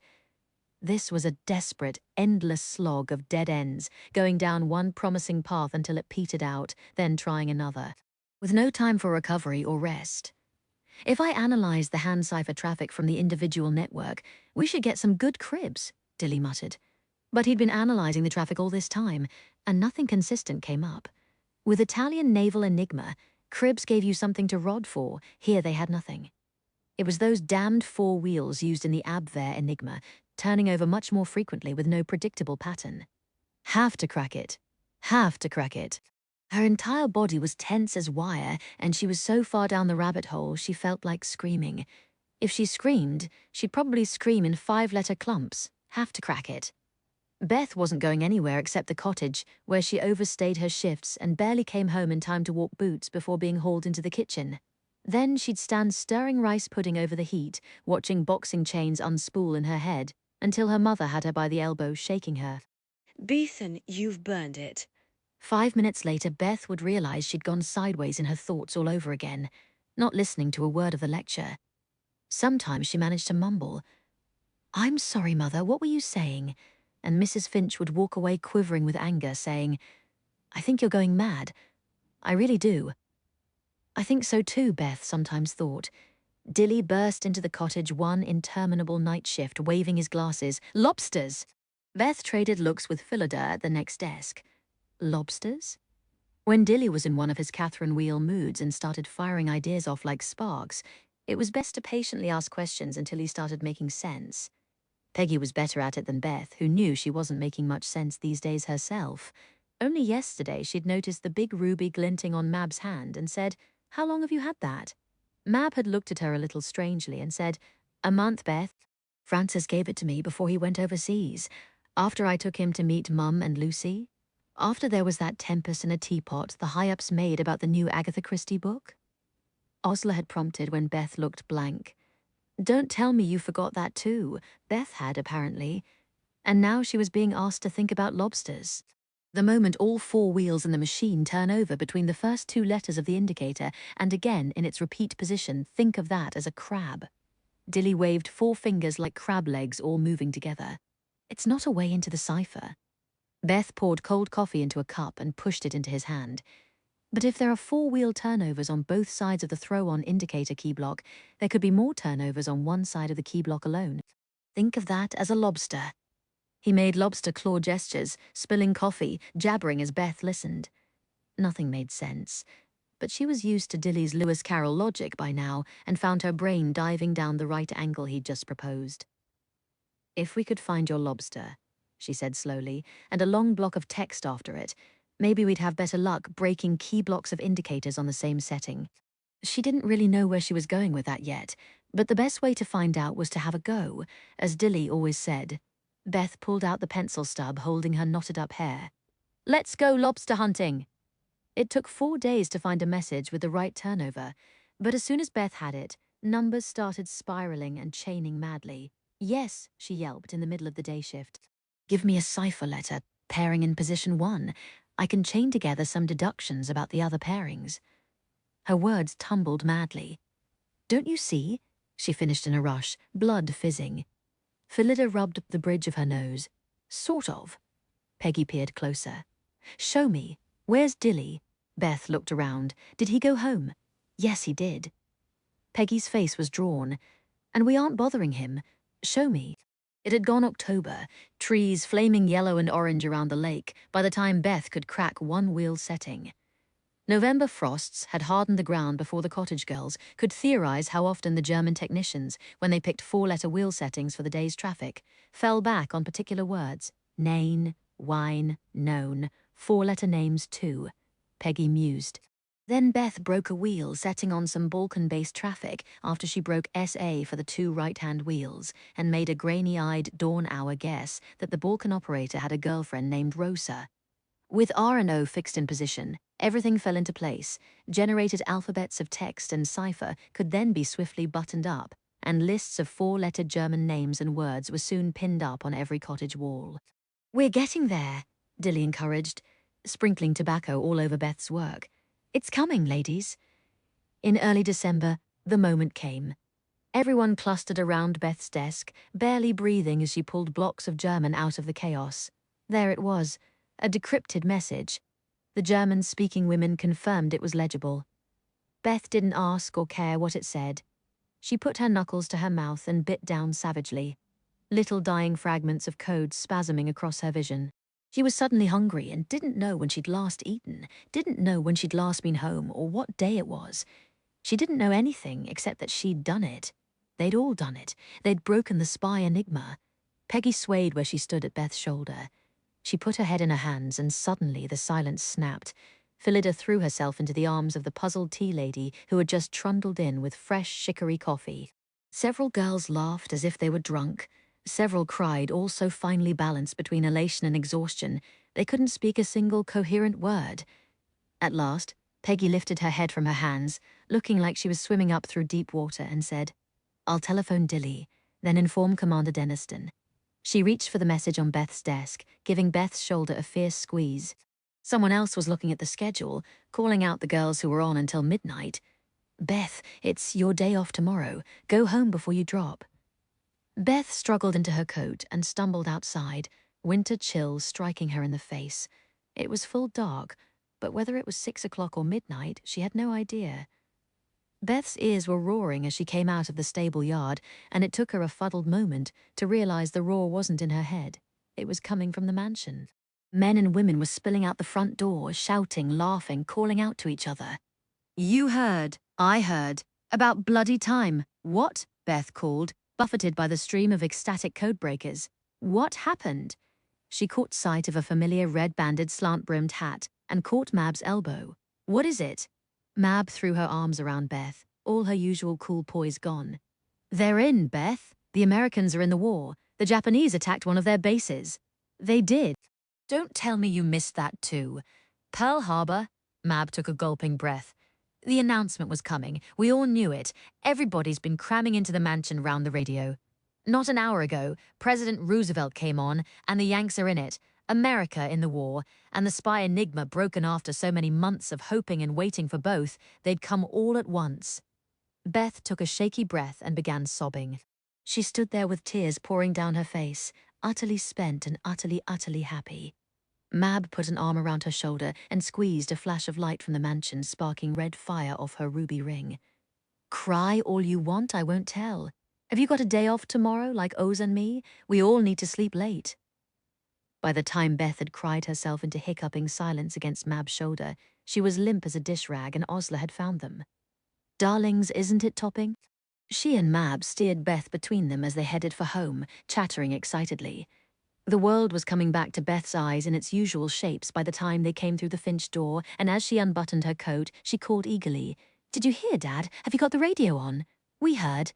Beth's father came into the corridor smiling. "Lovely news, lovely. The war will be over in no time.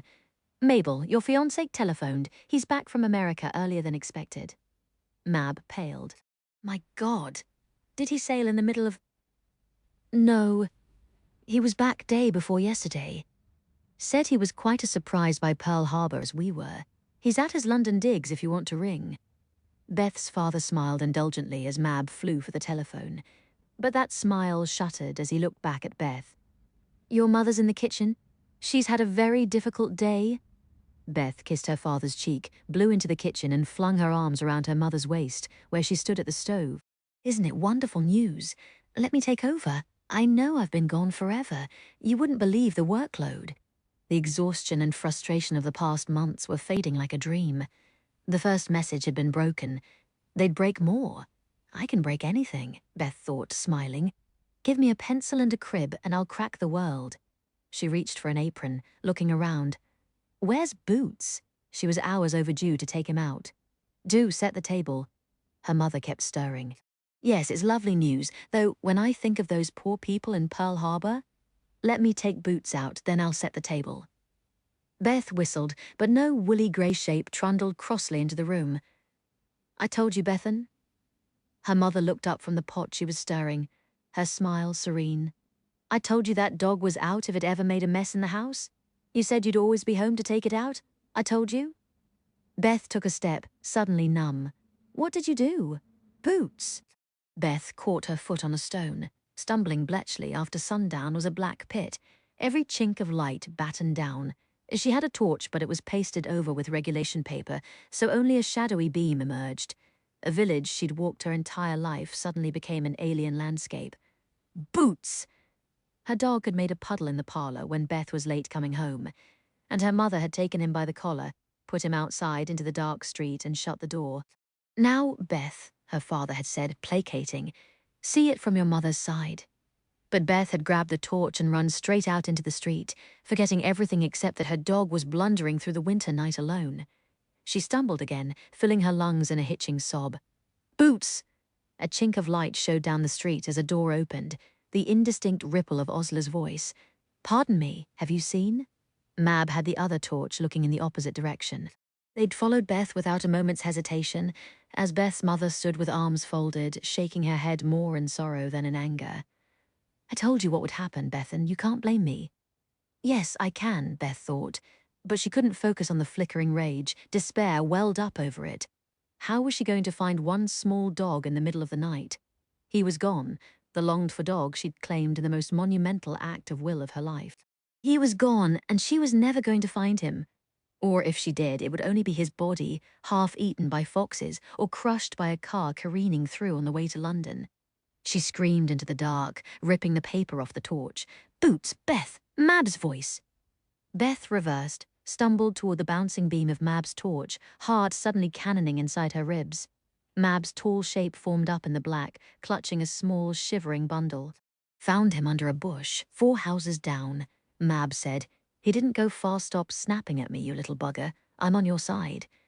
Beth pulled her dog into her arms and for the second time that day sobbed all over Mab's shoulder. The schnauzer was damp and smelly and quivering with cold, harem-thing like a cross old man when she hugged him too hard. Beth didn't know if she'd ever be able to put him down.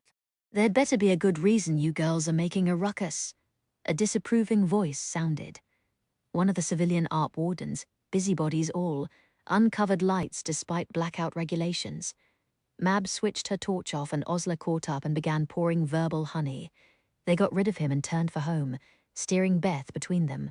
With Boots safe, a hot spark of something diamond hard had lodged itself in Beth's throat, and with every step toward her house it grew bigger. Is your mother going to let you? Osla began, and then stopped.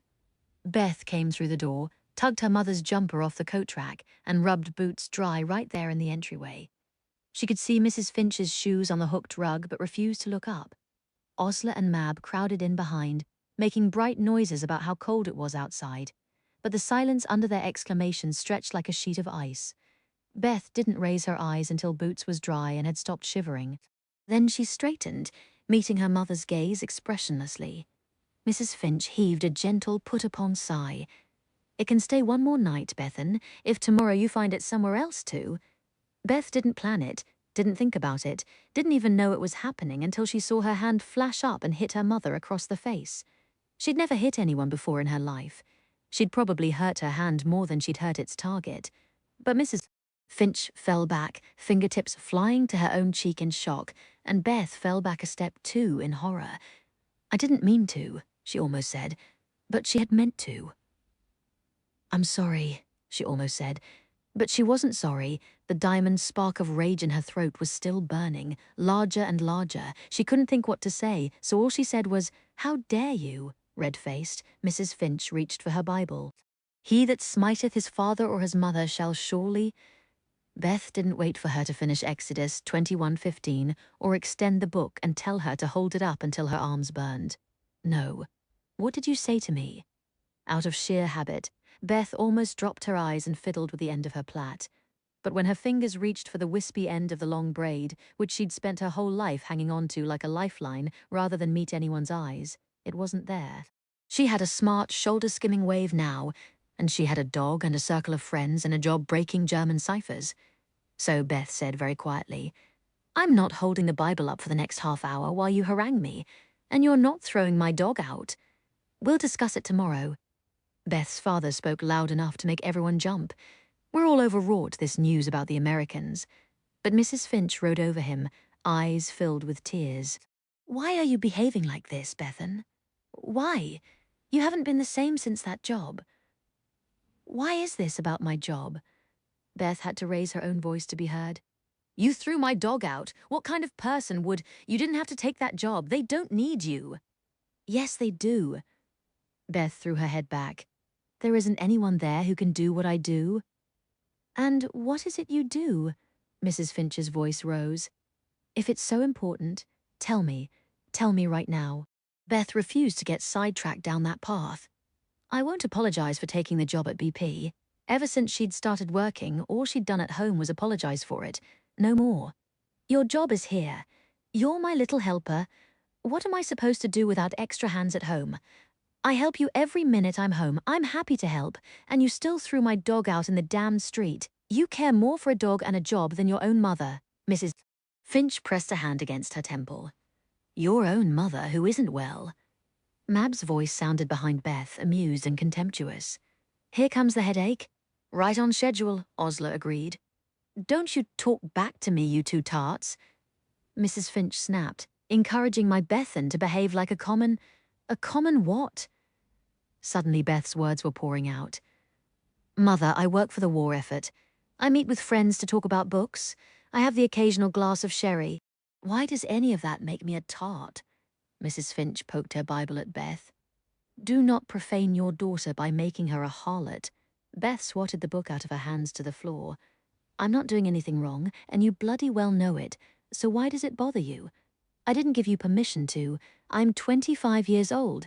It's my house. You'll obey my rules. BP pays me a salary of £150 a year, and I give it all to you. I've earned the right to." Mrs. Finch seized Beth's arm. For the first time, Beth put her hands to her mother's shoulders and shoved her back. The skin inside her elbow stung, and she realized how unerringly her mother's strong fingers always found that spot where the flesh was the most tender.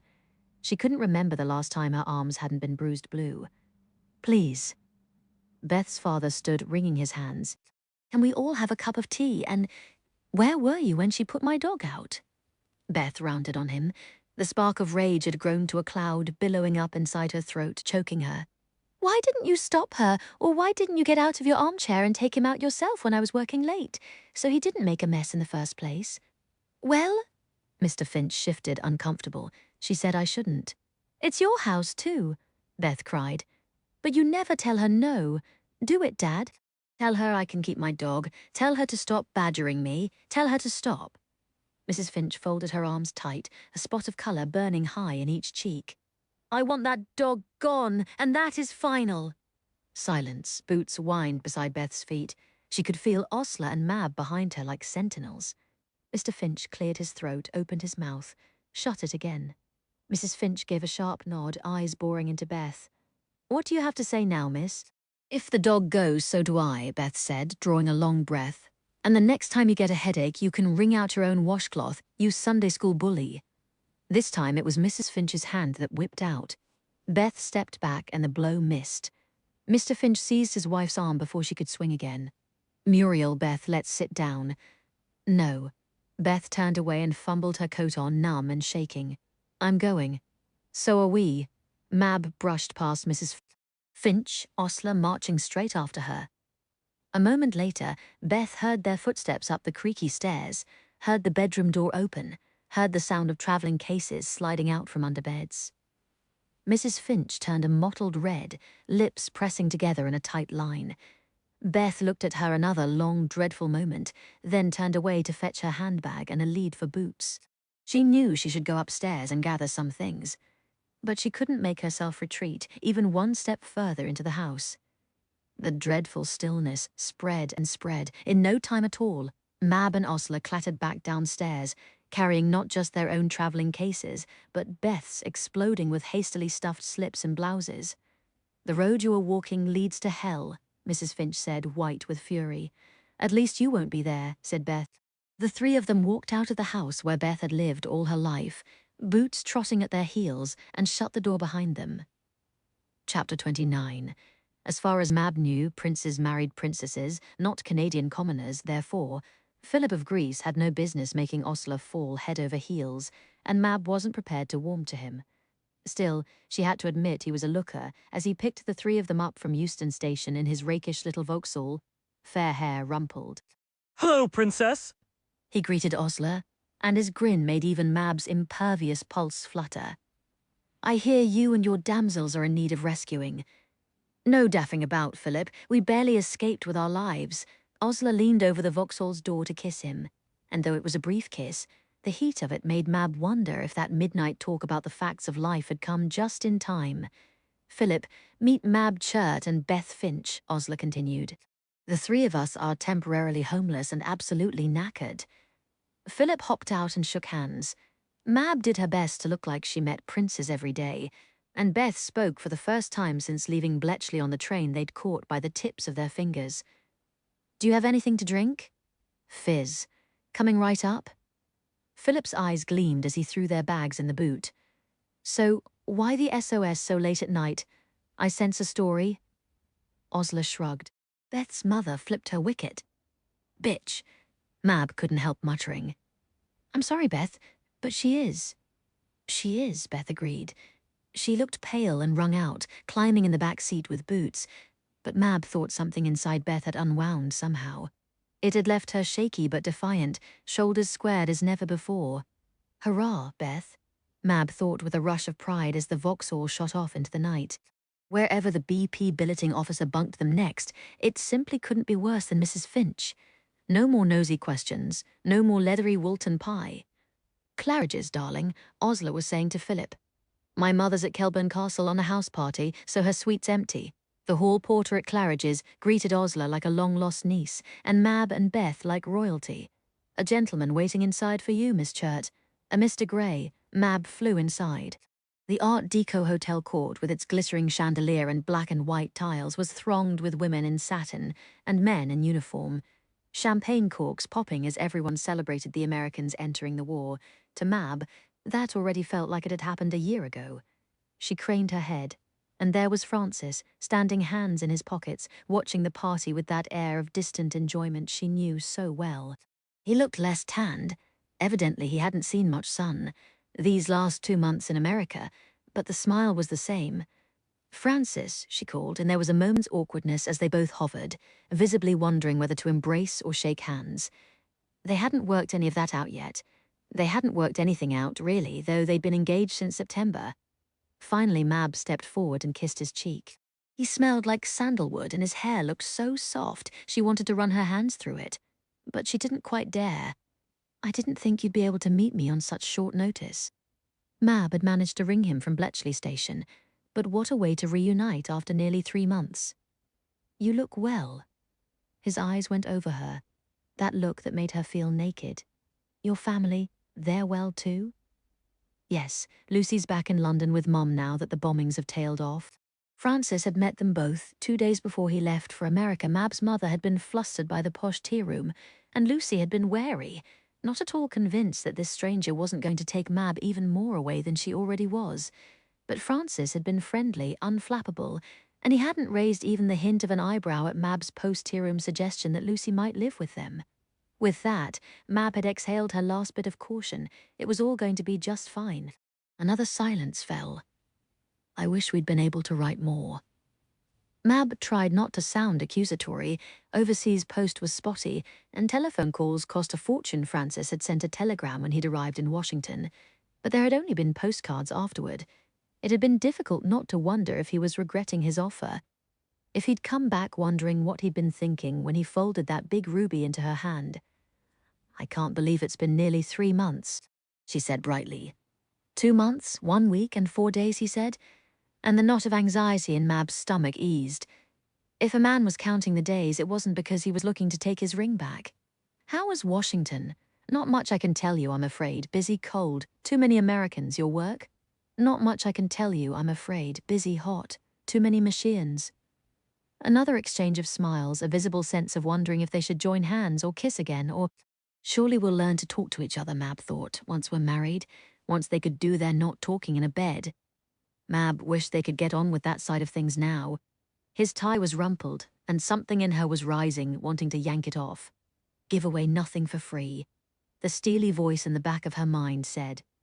The voice that had held her upright when Jeffrey Irving and his friends left her on the side of the street. Give away nothing for free. Even at the 11th hour. By this time, the others had squirmed through the celebratory crowd. Introductions were made. Osler embellished the story of their departure. Beth was an absolute brick, and Philip went off to order Bollinger and came back with brimming coupes. Beth slugged hers with surprising speed. "Steady on," he said as she swallowed the second glass before he'd half refilled it. "I just told my mother she was a Sunday school bully," Beth said. "Drink up." He refilled her glass before turning to Francis. "You're a lucky man, Mr. Gray. When's the happy day?" Francis looked at Mab, one of those quiet glances with something burning behind it. "I'm leaving London again, day after tomorrow," he said. "No time to arrange a proper wedding and honeymoon until I get back. 3 more weeks. Or there's the registry office," Mab heard herself saying. "What about tomorrow?" Mr. Gibbs, Ursula said, descending on the hall porter with a ravishing smile. "My friend is getting married tomorrow and she is going to need a slap-up wedding party. Can you help me?" "Yes, Miss Kendall," he replied, not batting an eyelash. "Good. Bollinger, enough to get all London kippered and the best wedding breakfast rationing will allow. How many eggs can you get your hands on? Foie gras? What about beluga? Put it on my mother's bill. I'm also going to need the room number of every guest currently staying in this hotel with a daughter aged." Osler looked back at Mab. "How old is Lucy?" "Nearly 6. Mab choked, helpless with laughter. Between the ages of 5 and 7, Osler finished to Gibbs. "Please send notes to all their parents and beg emergency morning loan of their daughter's best frock. I will be by at 9 sharp tomorrow morning to inspect the selection." "I'm not sure I—" "Don't let me down, Mr. Gibbs." Osler pressed a wad of bills into his hand and turned, hands on hips, a general surveying the troops. "Francis, I'm sending you home so your bride can get her beauty sleep. Come back at 11 tomorrow, in your best suit, with rings and whatever bits of paper one needs for a marriage license. Philip, if you can collect Mab's mother and sister tomorrow morning at 9 and deliver them to Cyclax round the corner where we'll get our faces done. Your mother's address, Mab?" Mab, giggling, gave it. "Mum is going to faint, being chauffeured to my wedding by a prince." Right. Philip grinned, clearly thinking it the best lark in the world to use up his precious petrol coupons in a mad dash across London for a Shoreditch mother of the bride. Mab's urge to distrust him melted. "Come on, old man." The prince clapped Francis on the shoulder. "I'll drop you home tonight. I might know a chap who can grease the wheels at the registry office." "Excellent. We convene here at 11 tomorrow, and you slackheads will not be late. Say goodbye to your fiancé. Mab, you and I have a closet to raid." Grabbing the bottle of Bollinger and 3 glasses, Osler headed for the stairs. Beth followed with Boots, and after a hasty kiss to Francis, Mab floated along behind, still laughing. "My mother's suite," Osler said, waving them into the opulent set of rooms, with its massive bed, the bathroom with its huge tub and shining mirrors. "You can borrow it for your wedding. You and Francis Mr. Gibbs can find Beth and me another bunk." All right. Mab said immediately. She'd been prepared for a wedding night in Francis's bachelor digs before he left London, and she departed for Bletchley. But my God, did she want a night of luxury if it was on offer? Not just because she'd never stayed in a sumptuous hotel, but because surely it would be easier to get to know a brand new, all but silent husband when you were surrounded by satin sheets and champagne in ice buckets. Mab swigged from her coupe, feeling the first surge of wedding nerves. She was a bride. She was getting married tomorrow, to a man she'd only met 6 times. Beth keep the fizz topped. Osler yanked open her mother's wardrobe and began flinging dresses around. Now, a scrummy frock that will pass as a wedding gown. Your mother's going to know if I raid her rack of heartnels, Mab yelped. She'll never miss one, and you are not getting married in your blue curtain liner, Scarlett O'Hara.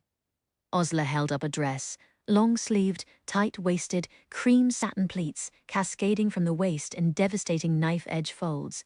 This one, Mab coveted that dress more than air. I can't. Osler paid absolutely no attention. Bless her. It won't hit the ground on you since Mama's much shorter, so we'll hem it to the knee. Knee length is better for a day wedding anyway.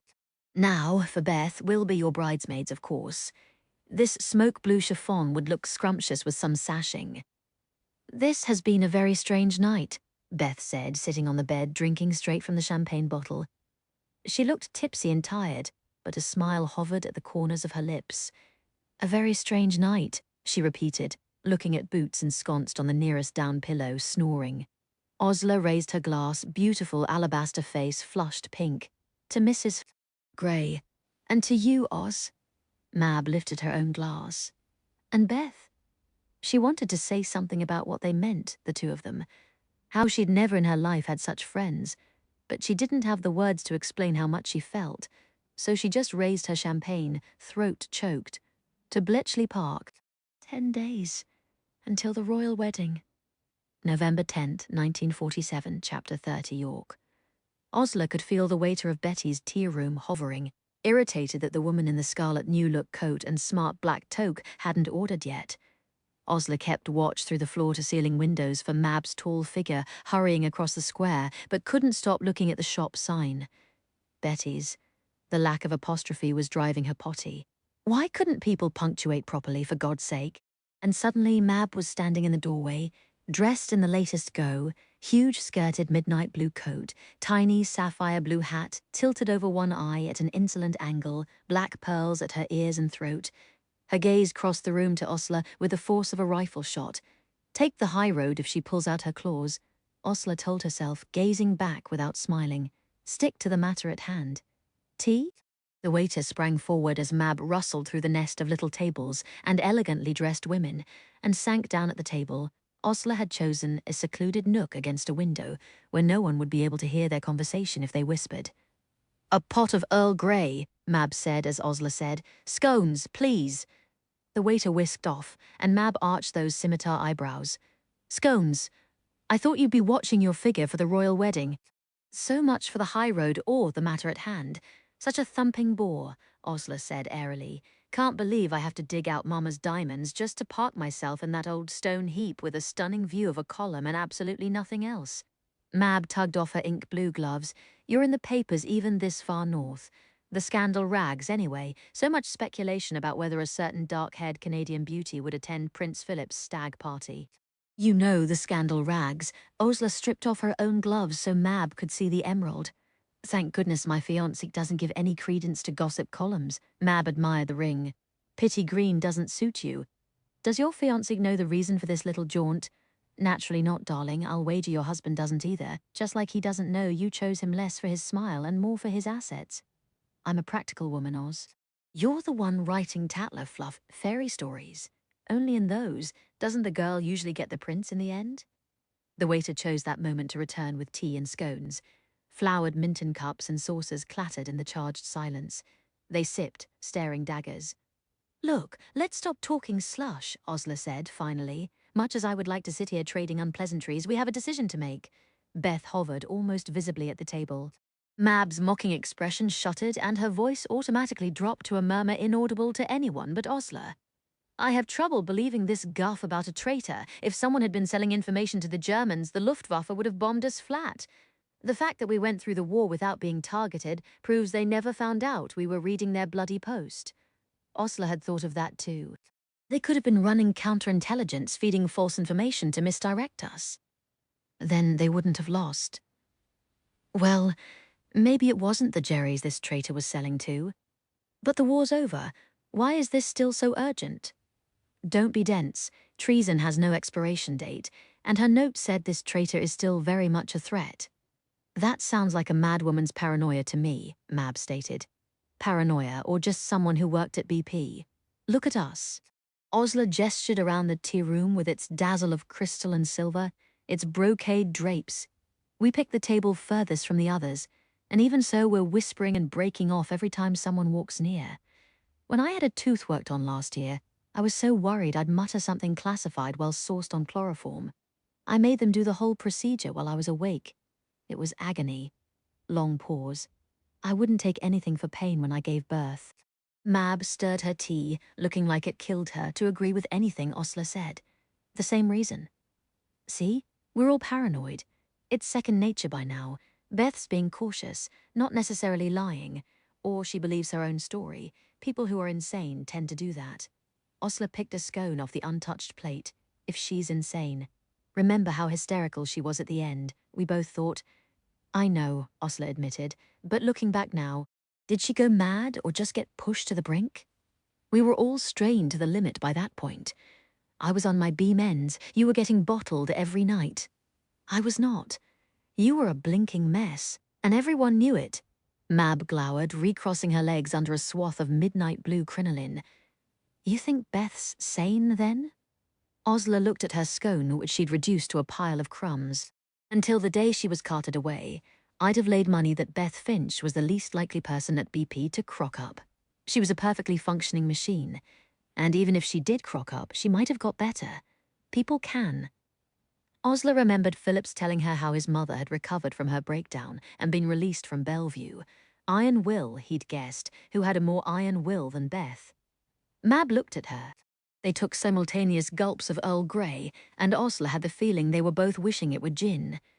Maybe they should have met in a pub, not a tea room. Even if she's not mad, Mab said finally, I can't swallow this idea that one of Beth's friends in Knox's section was a rat. They were supposed to be the best of the best. Who on earth could it be? That's why we have to ask Beth. Osler looked her in the eye. That's why we're going to Clockwell. Inside the clock, the asylum nurses talked of nothing but the royal wedding. 8 bridesmaids, all dressed by Hartnell. Princess Margaret, of course. Shut up about the wedding. Beth would have liked to shout through the door of her cell. Talk about this surgery the new doctor here is so keen on, this lobotomy.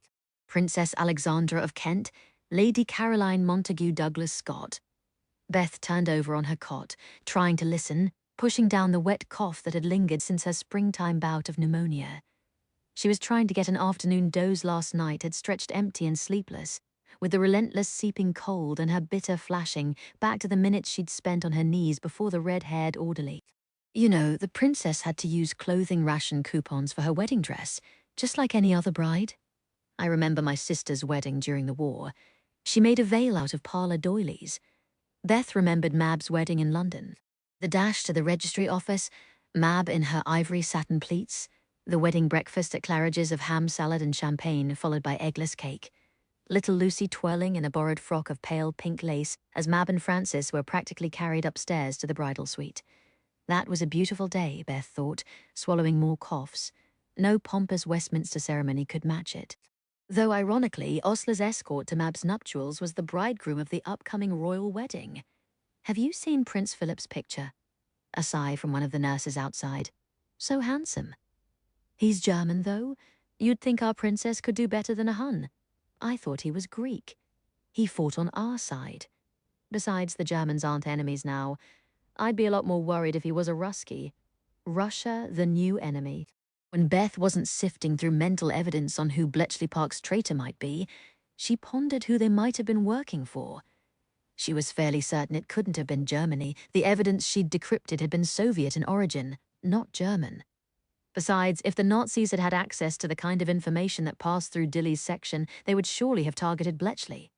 Silence outside, the nurses had moved on.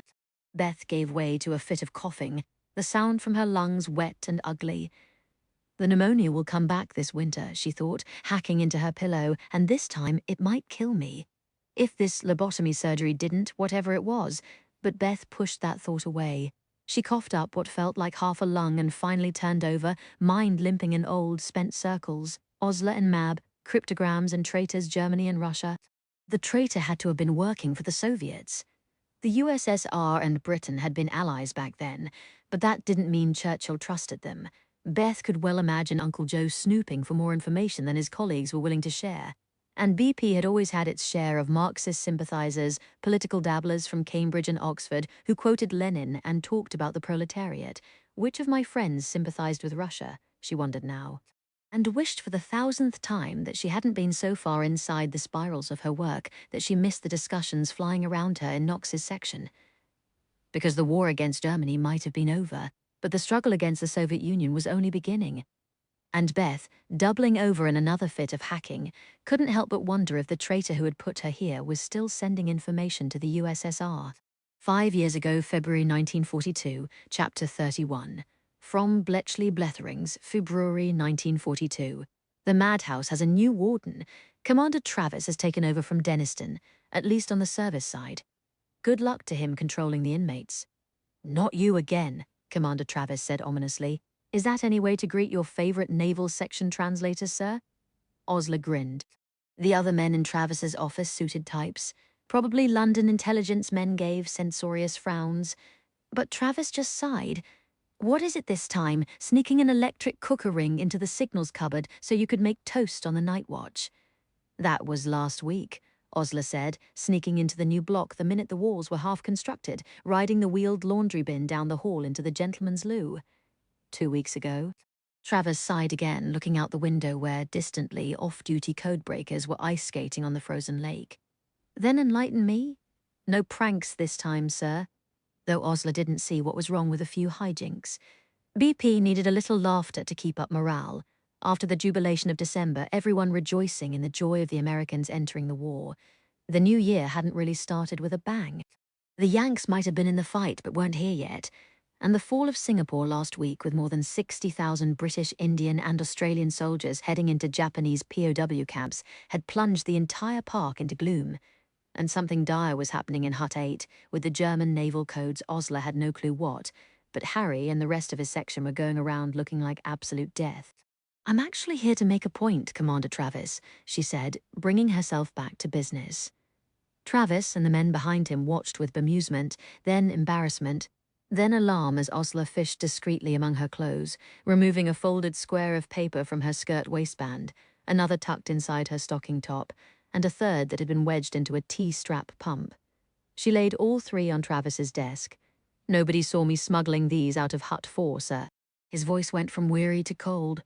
What do you mean by sneaking decrypted intelligence out of your workplace? Just blank scrap paper. Osler unfolded each square, demonstrating she wasn't dim enough to try to illustrate her point here with real cryptograms. I'm proving to you that it is too blinking easy to get bits of paper out of one's hut. Ever since I went to work as a translator, I've been noticing how simple it would be to smuggle messages out of BP. I thought if I brought it to your attention, there is no one here who would think to misappropriate intelligence. Miss Kendall, our people are thoroughly vetted. I'm not saying it's likely we've got a spy at BP, sir. But if the wrong person here was blackmailed or threatened into obtaining information, they could do it rather easily. Depending on where they worked, it's the simplest thing in the world to tuck a slip of paper in your brassiere when everyone's yawning on night shift. The men shifted at the word brassiere, and Osler nearly rolled her eyes. Point out a security leak and they shrugged. Mention a woman's underclothes and everyone got in a wax. Obviously, I only know about naval section, but areas like mine would seem the obvious places to tighten up, where the information goes through the translators and is legible. I don't think we need security advice from a silly Deb, one of the intelligence men behind Travis said rather nastily. You clearly need it from someone. Osler shot back. Miss Kendall, I'm sure you meant well, but the matter has been considered. Stick to doing your job, Travis said sternly, and writing your gossip page fluff. Osler refused to ask how he knew she wrote Bletchley Bletherings. This was an intelligence facility after all. Just because I write gossip page fluff, and what on earth is wrong with fluff if it makes people laugh during a war? For God's sake, it does not mean I have fluff between the ears. Your concern about our security is noted, but it was very foolish to smuggle anything out of your hut, even blank paper. Go back to your section and do not pull a trick like this again. Osler stamped out, fuming. In hot water? Giles greeted her, leaning against one of the stone griffins flanking the mansion's front doors. Yes, and this time I didn't deserve it. What would it take to ever be taken seriously? Osler knew she was the best translator in her section. She maintained a cracking pace of work and still found time to dash off a weekly chinwag that had the entire park in stitches. She had brought a legitimate potential security problem to the attention of her superiors. Yet, She was still just a bit of Mayfair crumpet. Why aren't you ever in trouble, Giles? You take so many cigarette breaks. I'm amazed you get anything done at all. I'm not on break this time. Giles exhaled a stream of fragrant smoke. He refused to smoke anything but Gitanes. Who knew what he paid for them on the black market? My huthead told me to take 20 before he knocked my block off. Osler blinked. What about? I was at the NAA-FI kiosk getting some tea and listening to Harry express the rather mild opinion that the Ruskies might be doing a touch better against Operation Barbarossa if we actually shared information with them. Uncle Joe being an ally after all. How do you or Harry know we aren't sharing it? If the Russians saw half the stuff that passes through my hut, they wouldn't be getting stomped quite so thoroughly on the Eastern Front. Giles offered Osler a gitane. Harry got quite hot under the collar about it. Maybe they aren't properly using the information we give. No, I suspect the PM is keeping his cards close, doesn't trust Uncle Joe. Nothing we can do about that, surely. That's what I told Harry, but he was on a bit of a rant.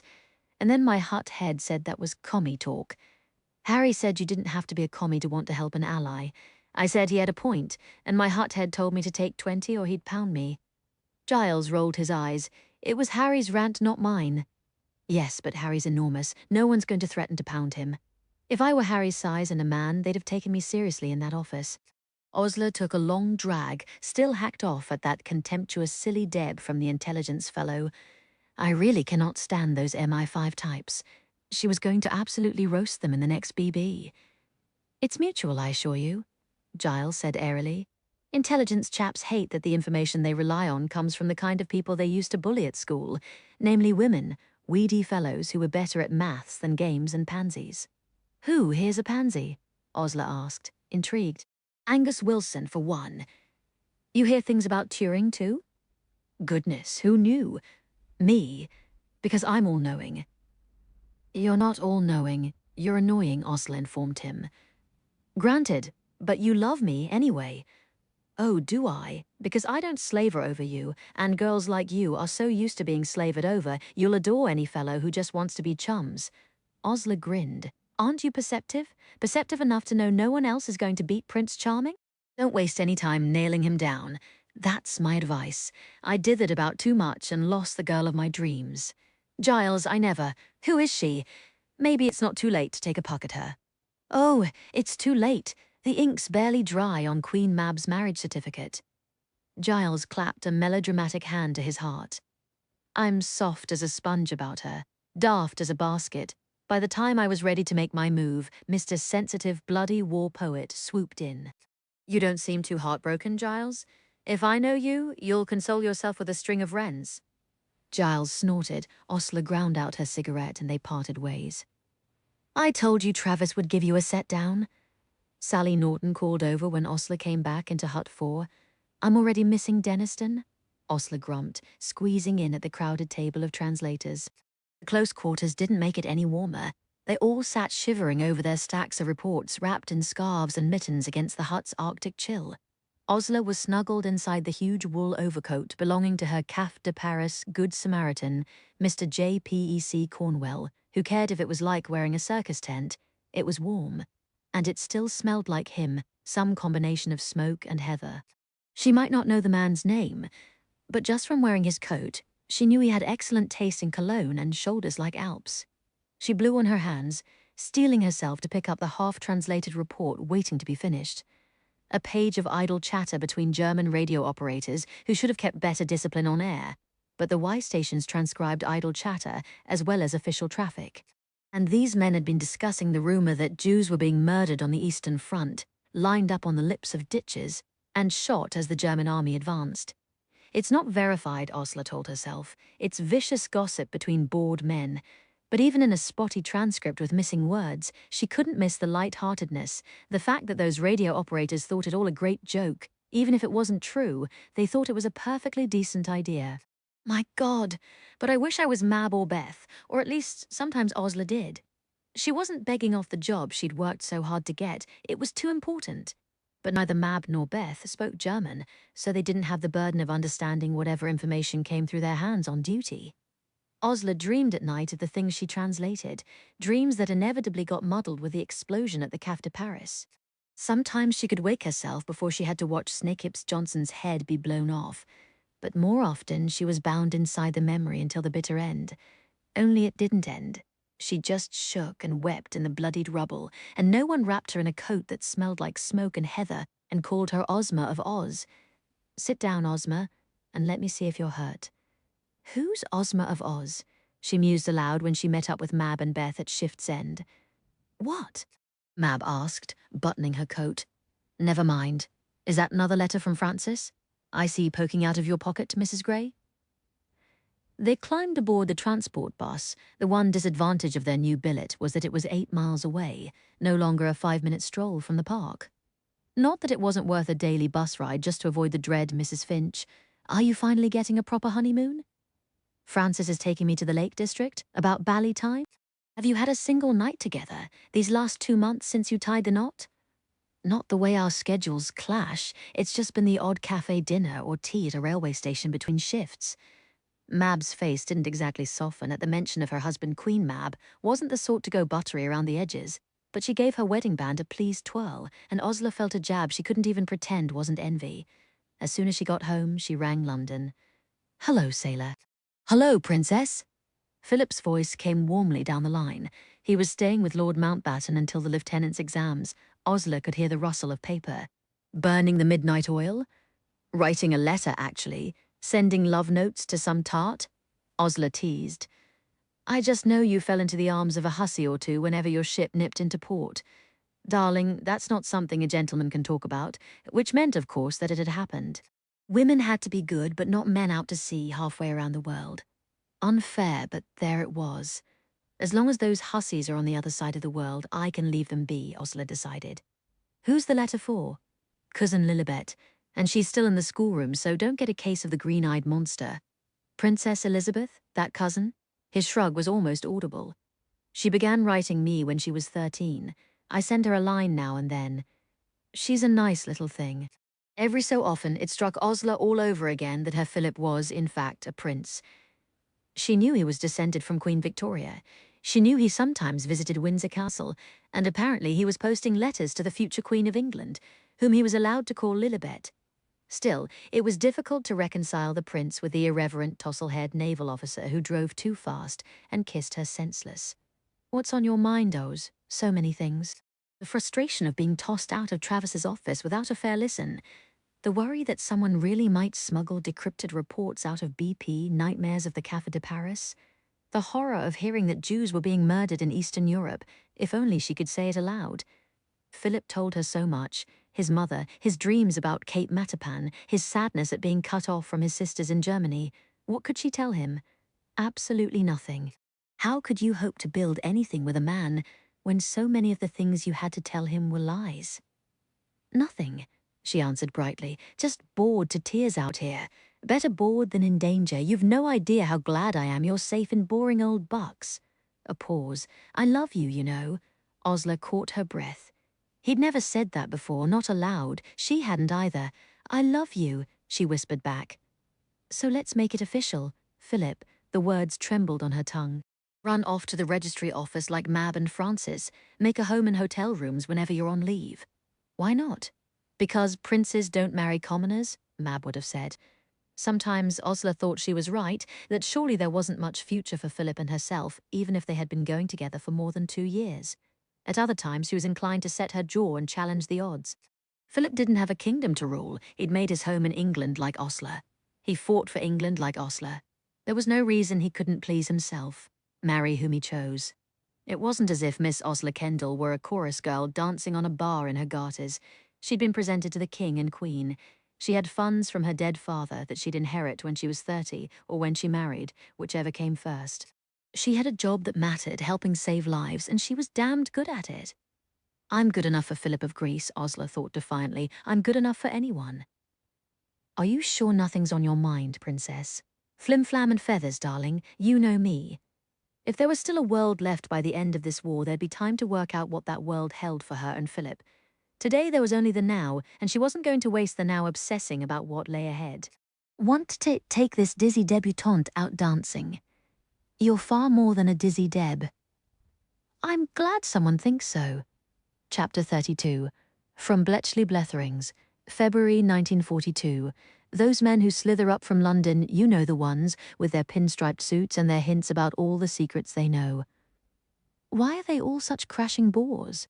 Ian Fleming from the Admiralty, known as the phlegm among the many BP females he has backed into a corner, is a classic case in point. Damp hands, gin fumes, slinks about like something out of a cheap spy novel. BB wonders if his Berlin equivalents are just the same. Mab groused when their joint alarm went off, and Osler burrowed under her pillow with a moan, but Beth always sprang from bed early, blood humming in her veins. I hope you three don't mind sharing the top room, their new landlady had said as she welcomed them to the red brick Queen Anne house in Aspley Geese.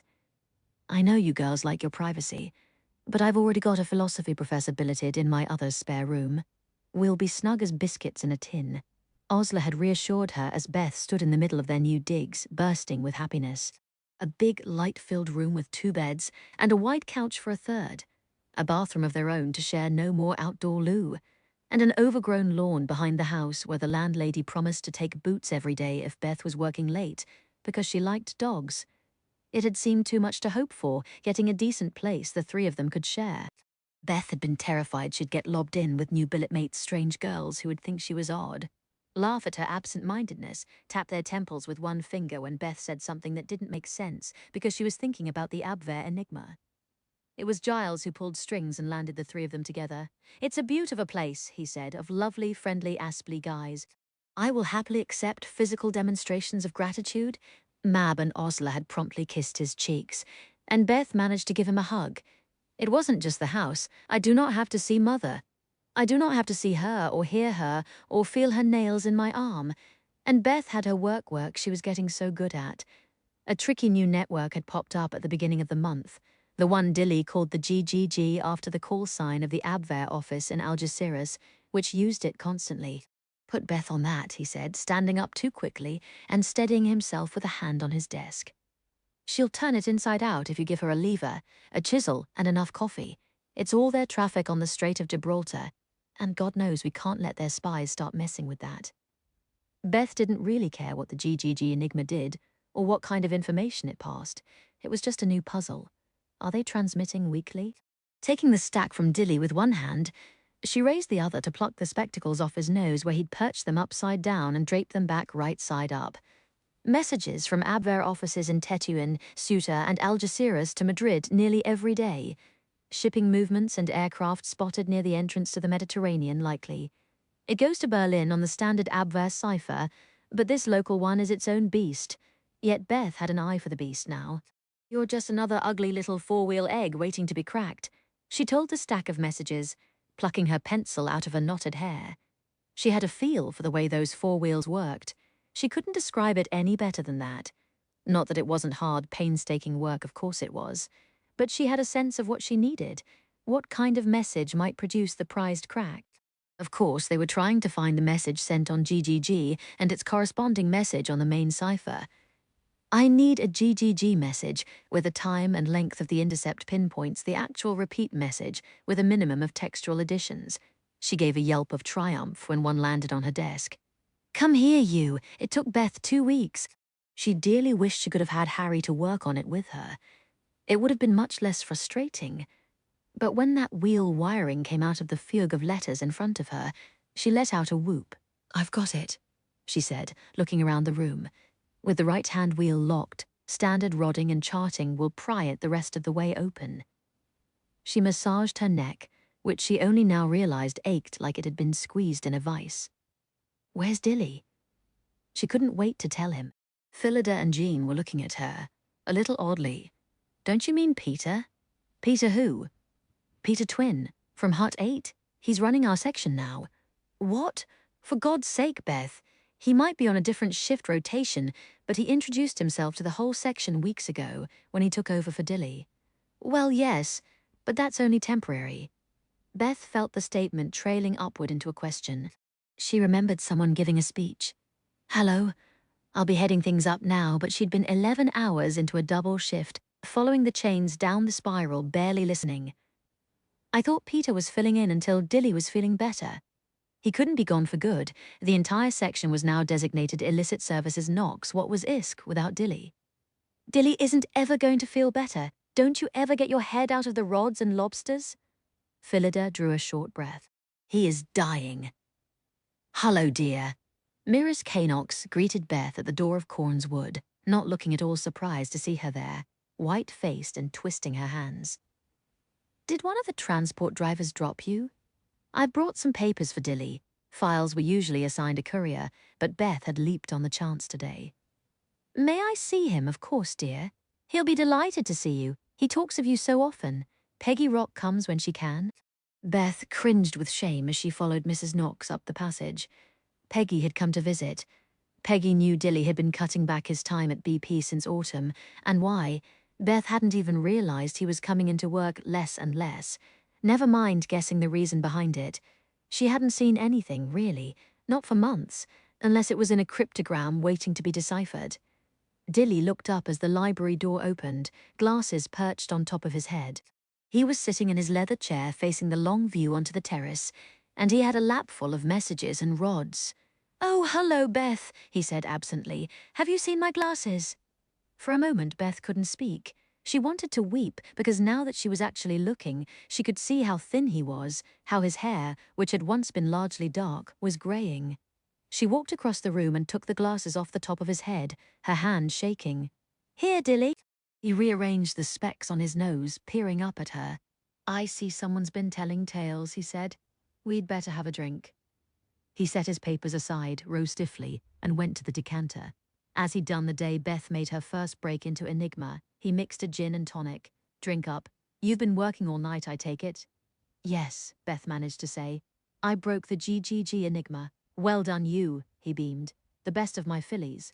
You and Peggy, and you might be a hair tougher than Peggy. Is something wrong with her?" Now that Beth was looking back on the last few months, at all the things she'd completely ignored, she realized she hadn't seen Peggy at work for a while either. "I thought she'd changed shifts." "No," Beth told herself brutally. You didn't think that. She hadn't even noticed that her favorite colleague, a woman she considered a friend, was gone in the first place. Peggy's a bit run down. Dilly eased back into his chair, and Beth didn't miss the pain that flashed across his face. Pleurisy. But it's as much nervous exhaustion as illness. She's been sent home for bed rest. Nervous exhaustion, breakdown. There were 100 euphemisms at BP, but everyone knew what it meant. It meant you'd cracked, snapped, broken. Peggy Rock, as impervious as her name, had cracked. Beth sat clutching her glass. What else did this day hold? She'll be back. Dilly seemed quite certain. It happens, you know. Strain. It gets even the best brains in the business. Sometimes the best brains are the ones that get it worst. They sat quietly, sipping. "How's Peter Twin carrying on?" Dilly asked finally. "He's a good chap for a mathematician. Promised he'd let my girls work the way they were used to working. Have you really stopped working yourself?" "This doesn't look." Beth waved at the messages and rods he'd laid aside. "Oh, I'm not out of the game. Quinn runs my section day to day, but I've still got my hand in, working from home where Olive can keep an eye on me. I'll be at the rods and cribs till they carry me out in a box." He laughed, but Beth flinched as if she'd been struck. "Don't say that. Surely it can't be as serious as lymphatic cancer, Meerdare. Had my first surgery right before going to meet the Polish cryptanalysts in 39, pooling our knowledge on Enigma." He smiled. "Don't look so long-faced. Some rest and a cruise will put me right, I'm sure." Beth wasn't. He looked so ill. How obscene that in the middle of a world-enveloping war, with so many dying in bombing raids and on battlefields, people could still suffer from mundane diseases. Perhaps it was also obscene to be so overwhelmed by one man's mortality with so many others dying every day.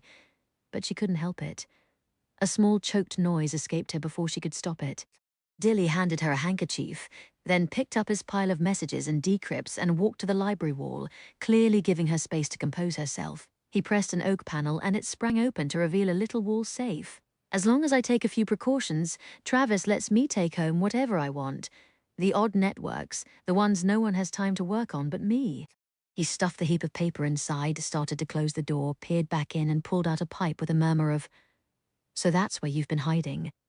Then he locked the safe with a key hanging from his watch chain before closing up again. "Can't leave raw intelligence lying about, even in the middle of bucks. Now tell me, How'd You Break GGG? Chapter 33. From Bletchley Blethering's February 1942. What recently wed BP Amazon is dashing north as we speak, headed for a romantic weekend in the Lake District with her warpote husband. Pack your Wordsworth, that's all BP can say. And does anyone else think all those Lake District poets should have got jobs rather than gassing on about daffodils? Mab Gray. It sounded like a Bront heroine, a woman who strode fearlessly across hilltops. Someday, Mab thought, she would stride across hilltops. Francis said his house in Coventry wasn't far from the countryside. Mab imagined walking along a sunny meadow, picnic baskets swinging between them, Lucy running ahead, getting hooked up in golden brambles of gorse. What is gorse, anyway? Wondered the London-bred Mab. It sounded picturesque, anyway. The compartment was cold, jammed with soldiers who kept pestering her to get a drink with them. Outside, icy grey rain slashed down the train windows, and Mab wondered if the Lake District was always this wet. She'd proposed meeting in Coventry, but her new husband was politely firm. "I'd rather not take you to our house until we can live there for good," he'd said over the telephone last week, when they realised they'd have a whole 36 hours together at the end of the month. What about Keswick? It's a postage stamp of a place in the Lake District. Mab rotated the gold band around her ring finger, still wishing it was Coventry she was travelling to. If she could walk through the house that was going to be their home someday, maybe she'd feel more married. It was so strange, this limbo they were living in. That madcap London wedding, and the following day a hasty goodbye at Euston Station as Mab caught the train back to Bletchley with Osler and Beth, and Francis headed out on another journey for the Foreign Office. They'd agreed it would be best for her not to relocate to his single boarding house room in London after all. He was at his office or travelling nearly round the clock. And Mab too had important work to do. "I'd rather have you safe in Bucks than in London anyway," Francis said. "The bombings have tailed off, but there's no guarantee the Luftwaffe won't come crashing in again." Since the wedding night at Claridge's, they hadn't had a single night together, only the occasional meet-up for tea or an early supper in a London suburb or railway cafe. Mab had never anticipated life after marriage proceeding more or less exactly as it had before. "It's hardly a unique situation," she reminded herself. Husbands and wives all over Britain were in the same pickle. The men off fighting, the women up to their necks in war work, weekends snatched whenever someone had leave. At least Francis wasn't on the front lines as a younger man would have been. He spent his days in an office, and Mab didn't have to worry like Osler had when her prince was out to sea being targeted by U-boats. We just have to wait out the war. Then married life can start. When they would live under the same roof. When Mab would butter her husband's toast in the morning, make his house welcoming, and ensure she was a wife to be proud of. How did you do that at long distance? Write letters. Mab had told herself. Cheerful letters. Not too long men didn't want to be inundated, just know that they were missed. And she did miss him. So she put the first letter together like a dress pattern, meticulous, affectionate, wifely, not expecting any kind of lengthy answer. Everyone knew men hated writing letters, and Francis barely had 2 words to say in person. So Mab was startled by the thick packets that started arriving from London. "Darling girl, a quick line on my tea break. The tea here is disgusting, viscid, gelatinous, mouse-coloured dishwater through which a tea leaf has perhaps in the last generation or so briefly passed. You would arch your regal eyebrows at it and it would slink wetly out of the cup, never to return. I lack your courage to challenge this gelid mess in my saucer and drink it down with little more than a mutinous whimper. I miss your regal eyebrows. Or my dear fairy queen. What a day. Can you keep me from dreaming of it? I'm sure you can. Queen Mab is the mistress of dreams if we can believe Shakespeare, and whom else in this world can we believe if not him? Come galloping through my sleeping brain tonight in your squirrel-made chariot and make me dream of love, though Shakespeare does call his Mab a hag, which doesn't seem gallant for a husbandly metaphor. Maybe you are Mab de Rogan of Welsh legend, rather than a fairy Mab, the destined one who will drive the English from the island. I can certainly see you leading armies, sword lifted high, face streaked blue and fierce. Mab didn't know what to make of such letters. How could a man who talked like his vocabulary was as rationed as his meat be so verbose in print? Not just verbose, but funny, wry, moody, tender, yet she wasn't sure she understood him any better. Nothing he wrote ever touched on himself, but an envelope still winged from London nearly every other day. What was she supposed to write back? That the new billet was very nice, that the new landlady was very nice, that the weather was very nice, She couldn't say anything about her work and didn't have a husband's knack for spinning pages about daily trifles. Trying to carry on a conversation with Francis seemed destined to be one-sided, but whereas he was the silent one in person, by letter, she felt like the mute. It will be different, she told herself, after the war, when they weren't trying to conduct a marriage almost entirely by post. He was waiting on the platform when Mab stepped down, hatless under an umbrella, streaming rain off its edge. "Not the weather I hoped for," he said, kissing her gloved knuckles. "No walks around the lake, no picnics by the water. Whatever shall we do?" He smiled, eyes going over her with slow care. Mab laughed, touching her hair. "Do I look a fright?" "No." He picked up her overnight case. "I forget you a little, every time, and then the sight of you shocks me all over again." "It's lovely to see you too," Mab said inadequately. I got your letters. I blather. It's a bad habit." "No, I like them." "Mine are very dull." The hotel was narrow, Edwardian, looking out over the rain-lashed expanse of Derwentwater. Their room would have been cheerful in sunlight, but it looked grey and rippled, as though it were all underwater. "We can take tea downstairs if you're hungry," Francis began as the door shut, but the words disappeared half-spoken as the overnight case clattered to the floor and they gripped at each other, pulling together like magnets. On the night of their wedding in the borrowed suite in Claridge's, Mab's oh-so-new husband had been opening a half bottle of champagne when she came out in her negligee, and he'd gone so still he could have been a waxwork. Something flickered across his features, an expression too fast to catch, but something about it made his broad, calm, unremarkable face almost handsome.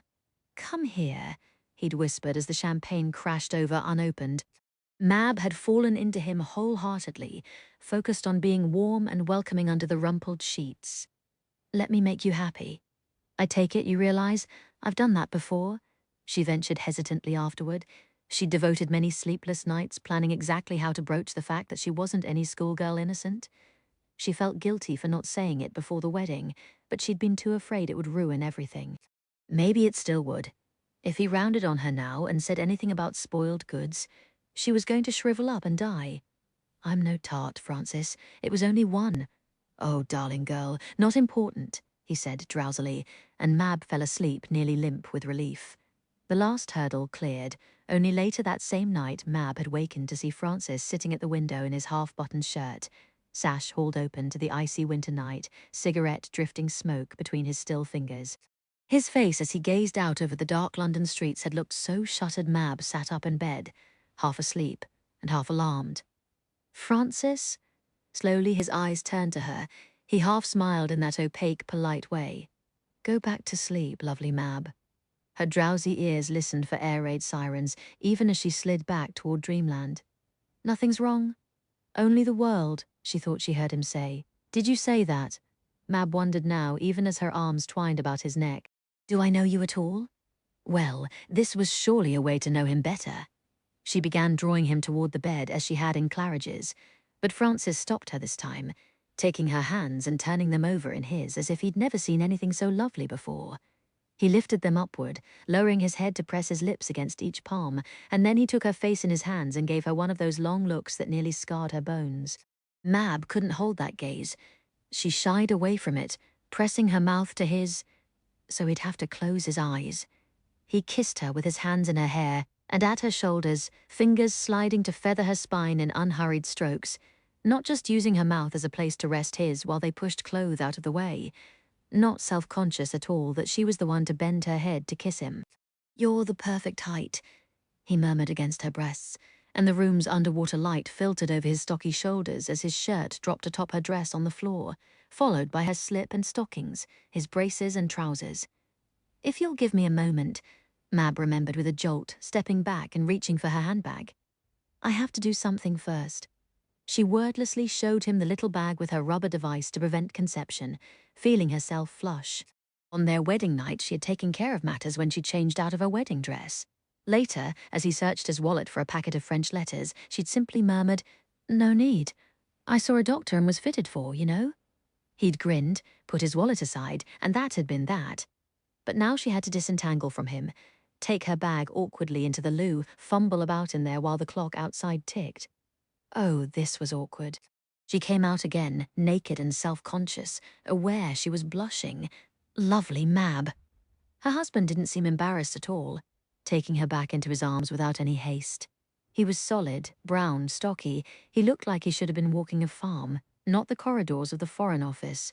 He smiled, running a hand down Mab's long, pale-skinned leg. "How did a hill-bred cob like me land such a long-boned thoroughbred?" he said, kissing each of her shoulders. Mab had always thought husbands would want things proper done in the dark, under the covers. She could remember the rhythmic nighttime grunts coming through the thin wall when her father had still been at home. The wedding night suite at Claridge's had been all shadows in the candlelight, and Francis had made no objection when Mab slid under the sheets. He'd come under them as well, and pulled her silently against him. Now he reached over and flicked the light on, and when Mab climbed under the covers, he turned them back. "Let me see you," he said quietly. "No," Mab almost said. She didn't know why it made her uneasy to be looked at. She wanted to prickle and hide. She wanted to pull him over her and get on with it. She didn't really like being naked, being seen. She didn't know if any of that flashed through her gaze, but he came on his side instead of moving over her, pulling her back snugly into the curve of his chest. "Like this?" Mab blurted, startled. It occurred to her that for someone who had instructed both her billet mates in the facts of life, there were a good many things she didn't know. Francis kissed the space between her shoulder blades, like this. He rubbed the length of her back, up and down, probably feeling the tension Mab couldn't stop from coiling through her, having someone at her back where she couldn't see them. "Trust me," he said against her spine. "I don't really trust anyone," Mab couldn't stop herself from thinking.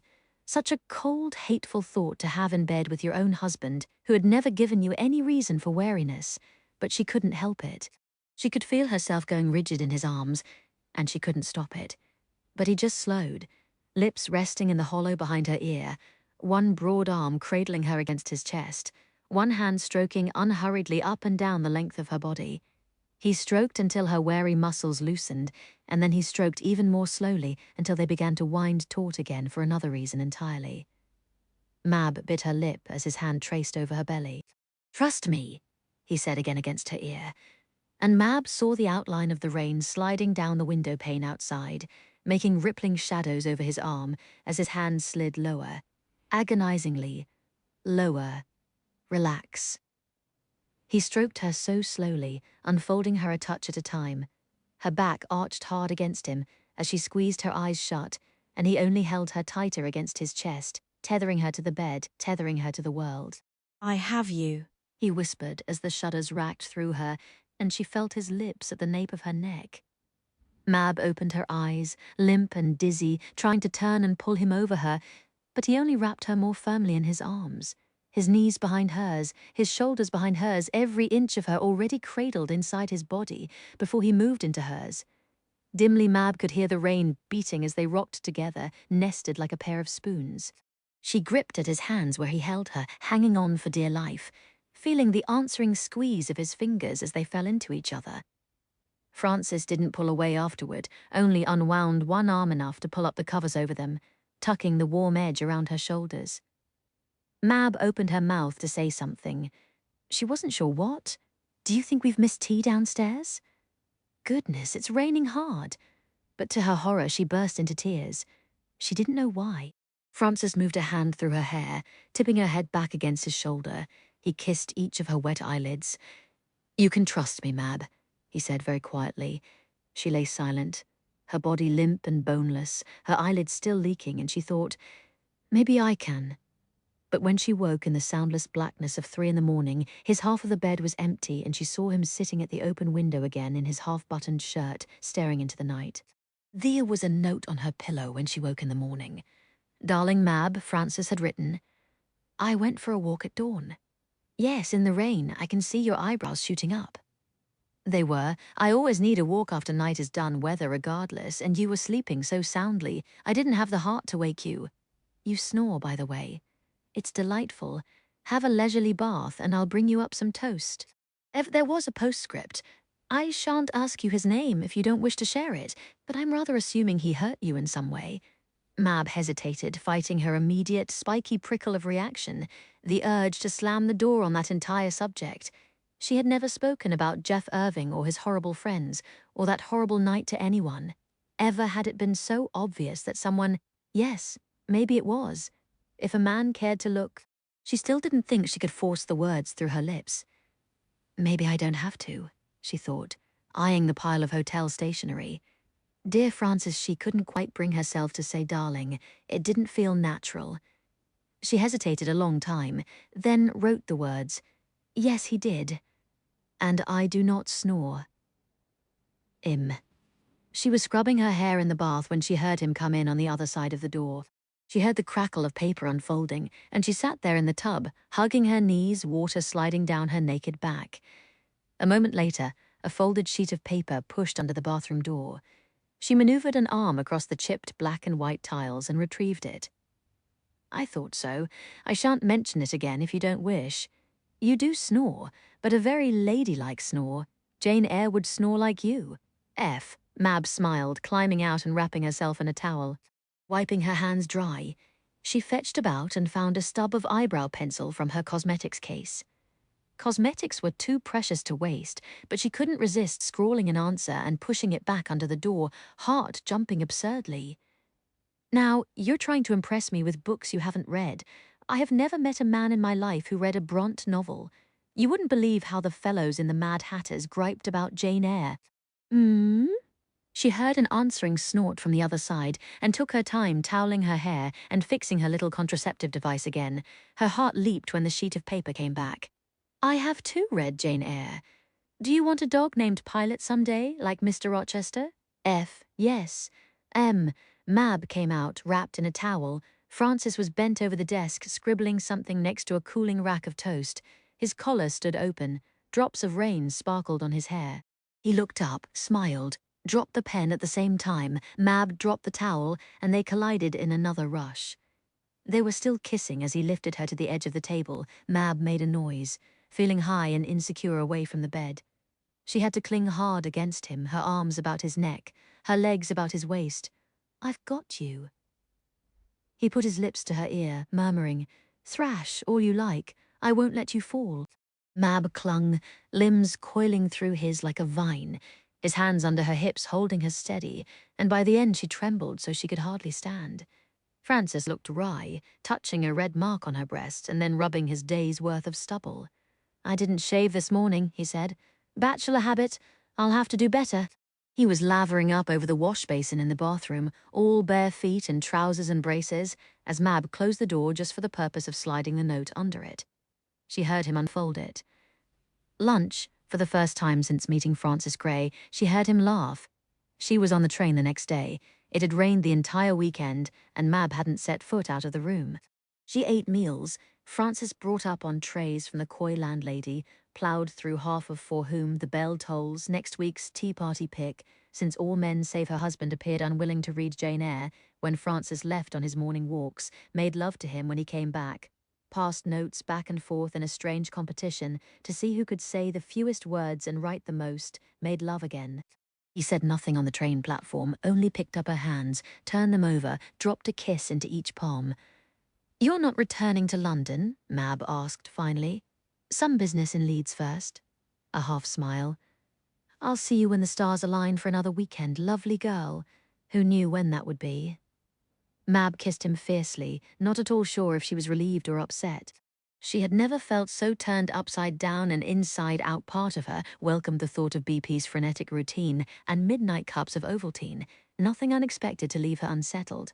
But part of her wanted to stay with her silent husband and see where he led her next. It wasn't until Mab settled into the compartment that she found the letter Francis had slipped into her coat pocket. Darling girl, you're asleep as I'm writing this. You wonder why I sit up every night smoking and looking out the window, don't you?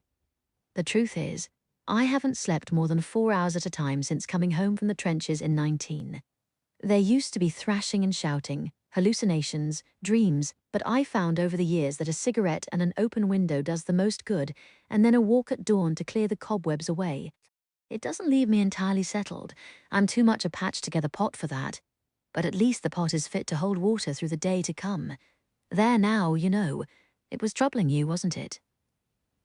Mab put her head back on the seat and blinked rapidly. wondering if she knew another man anywhere who would simply admit something like that in black and white. In her experience, men either denied such things altogether or, if forced to acknowledge them, did so with crude jokes and rough shrugs. She looked at the sheeting rain, buffeting down on the curve of the railroad track ahead. She still had the sensation that she was naked, even armored in her coat and gloves, even though he was no longer here. Before the feeling faded and the armor was back, she took a pen from her handbag. "His name isn't important," she wrote on a scrap of notepaper, her mouth utterly dry, "but I thought I loved him." She wrote out the whole story of Jeffrey Irving and his friends, factual and ugly, stuffed the page into an envelope, addressed it to Francis's London boarding house, and sealed it before she could change her mind. "You can trust me, Mab.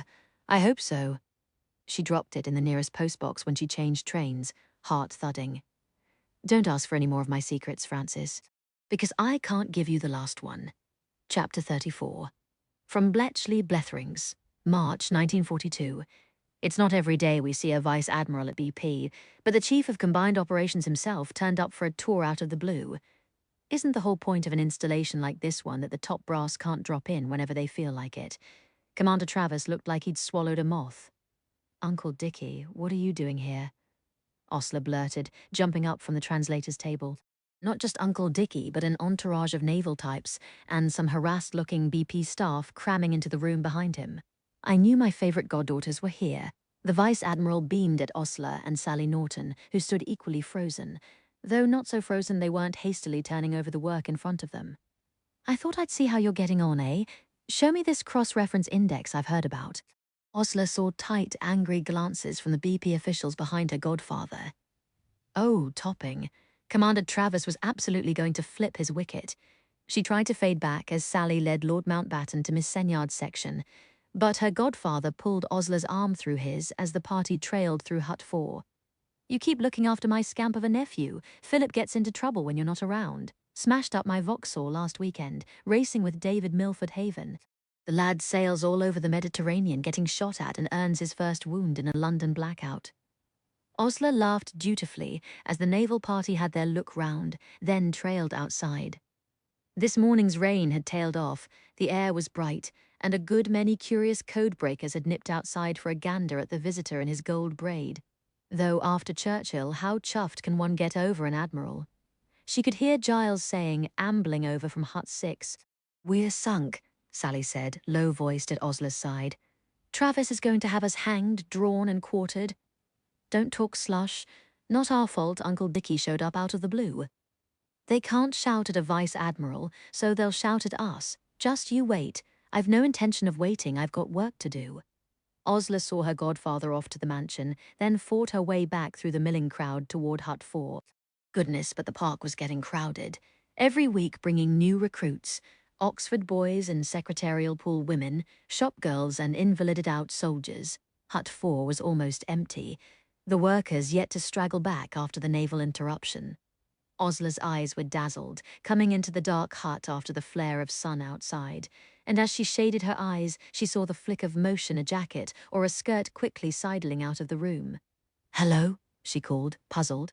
There were people coming and going in hut all the time, but generally muttering and juggling mugs of tea, making no secret of their exit, not furtively slinking out as if trying to remain unseen. Osler followed the whisk of motion, coming into what was laughingly called the debutante's den. Miss Senyard's neat shelves of box files had become a proper index room. Boxes stacked on boxes, everything filed and cross-correlated within an inch of its life. And two lids sat crooked on boxes of indexed reports, as if someone had been rummaging in a hurry. Probably someone who made a request for information, she told herself, but she went and poked her head into each of the other rooms. Nothing out of place at her own section. Mr. Birch's office was still locked. She thought she heard another footstep, a quiet creak of shoe leather on lino, and reversed back across the hut. The door to the outside was still swinging. Osler pushed through, coming to a halt. The path between Hut 4 and the mansion was still thronged with people. Not just codebreakers, but aides from Uncle Dickie's entourage. Whoever had slipped out just ahead of Osler could be anywhere in this crush, and she had no idea what she was looking for. If that furtive whisk of a hem had been a skirted woman or a man in a jacket, it likely wasn't anything sinister, Osler thought with a little mental shake. Just a filing girl hurrying for a look at the top brass, leaving a few boxes open in her haste. Slowly, Osler went back inside, going through the 2 boxes with the lids askew, hundreds of note cards, impossible to tell if anything was missing. Surely nothing was. But she heard her own voice just a matter of weeks ago arguing to Travis how simple it would be to smuggle messages out of BP. It's the simplest thing in the world to tuck a slip of paper in your brassiere when everyone's yawning on night shift or distracted by an admiralty's worth of distinguished visitors. Someone had been in here. Osler drew a deep breath to steady herself, and the back of her neck prickled. She smelled something that teased her memory, something tantalizingly familiar, a cologne or perfume hanging on the air. She inhaled again, but the room was heavy with a fugue of coke stoves, overlaid by the morning's rain, and the eau de Rhône some woman had dabbed under her arms this morning. Whatever that smell was that had prickled Osler's skin, it was gone. You're imagining things, she told herself. But she went to see Commander Travis anyway, as soon as Uncle Dickie's staff car had purred away, only to find Sally in tears before his desk, swearing that she had never peeped a word to her godfather about the naval section. Before Osler could say a thing about rifled file boxes, she was coming in for a rating too. Lord Mountbatten may be privy to a certain amount of information about Bletchley Park, but if you or Miss Norton have given him specific details about your work, we have not. For a long moment, Osler could feel her job hanging in the balance. The job she had worked so hard for. Sally was sobbing. Osler managed just barely to keep the tears out of her own eyes. All right. Travis sounded gruff, but he offered Sally a handkerchief. I believe you, young ladies. Mop up now. Sir, if I could report one more thing. Osler began and trailed off. What had she seen really? A whisk of skirt hem or jacket, a box left open, a familiar scent. And Travis was already in a flap. Do you want to look like a champagne Shirley having the vapors? Miss Kendall? Never mind, sir. Nothing important. Chapter 35. From Bletchley Bletherings, April 1942. Hut 8. What on earth is wrong? You all look like you haven't slept since the Yanks were those bloody colonials rather than allies. BB has no idea what's going on in there, obviously. But get some sunshine and some gin before you all keel over. The Mad Hatters had been holding their monthly tea party for nearly 2 years, but it was the first time Beth could remember anyone coming to blows. Gone with the Wind is a lousy book, Harry snapped. How dare you, Osler laughed. It is an absolutely topping book. It's too long, Giles complained, lounging under the over-adorned top hat. 800 pages. April had come in silky and fresh, and they'd taken the meeting to the lawn outside the mansion, the women sitting on their coats, the men leaning on their elbows in the grass. Beth arrived late, coming from a visit to Dilly, and now she wished she hadn't come. Harry was snappish, and his irritation was spreading. It's rubbish. He tossed Gone with the Wind to the center of the circle. All that guff about the slaves being happy and grateful, does anyone believe that? Scarlett does, because it's what she's been taught, Mab pointed out. It's mostly her point of view. We can't see things she doesn't. Harry yanked a slice of bread off the plate. He was thinner, Beth thought, and his big hands had a fine tremor. She was trying to be more observant of her friends, since realizing how colossally she'd failed to notice Dilly's deterioration. Scarlett doesn't deserve to be the heroine, Harry went on. She's a selfish cow. Agreed, Giles yawned. She's hard as a fistful of nails. Mab rolled her eyes. God forbid women in books be any harder than a powder puff. God forbid women in life be harder than a powder puff. Osler's dark curls ruffled in the breeze. Living in a war zone isn't all fizz and bobbery. All of us have harder edges than we did a few years ago, and we don't have Germans actually setting fire to our homes like the Yankees with Tara. Why shouldn't Scarlett be hard? She supposedly adores Mammy but never once calls her by name or even seems to know if she has one, Harry began. Taking it a bit personally, aren't you? Giles drawled. Maybe if your father-in-law asked you to your face if you had Negro blood, you'd take it a bit personally too, Harry said shortly. It's a flawed book. Beth tried to steer a middle course. But I like Scarlett. I can't remember the last time the heroine of a book was good at maths or numbers. But Harry and Giles were still going at each other, ignoring the discussion. Bit touchy, aren't you? Giles said. Learn to laugh, Harry. No need to be thin-skinned as well as dark-skinned. In an eye blink, Harry grabbed Giles by the collar and levered him halfway off the grass. Beth froze, seeing his fingers ball into a fist, but Mab grabbed his elbow before the blow could fly. Not where Commander Travers can see you, she said sharply. He's cracking down on everything since those Hut 3 decrypts got misplaced. He sacked 2 decoding room women just for trading BP gossip at the station, and you're going to start brawling within view of his office. Harry's arm dropped. His face was set and furious. Giles looked contrite. Sorry, old boy, didn't mean anything by it. He proffered his pack of gitans. Peace. Go fuck yourself, Harry said very clearly. He rose in a fluid, angry motion and stalked off down the bank. Clearly we need a less controversial book next month, Osler said, trying to lighten the mood. How do we all feel about a little princess? Mab spun on Giles and started giving him hell.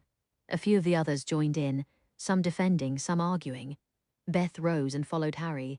He'd gone down to the lake, sitting with his elbows resting on his drawn-up knees. He looked at Beth briefly as she sat beside him, then looked away. I wish I'd hit him, Harry said. I know this isn't only about what Giles said, Beth answered. She wasn't any good at comforting people, but she understood Harry a bit better than the others did, so she felt obligated to try. Share a desk for 48 hours decrypting battle plans, and you get to know someone. Is it work or something at home? 64 days, Harry said. What? 64 fucking days we've been locked out of the U-boat traffic. Harry looked at her, eyes sunken. Admiral Dinitz set the submarine codes to a different key than the surface naval vessels, and he snapped his fingers. We're out. You can't tell me that. She couldn't help flinching. You don't know the name of the key. You don't know the details. Besides, half of BP has probably guessed. One look at the bloody papers, and anyone could see the number of sunk ships in the last 64 days. Harry was ripping up grass by savage handfuls. We're locked out, and I have no idea how we'll get back in. You'll do it. She remembered banging her head on the spy Enigma all those months. It took me 6 months to get my most recent break, but we haven't got any cribs. The key's been changed on us and we've got nothing.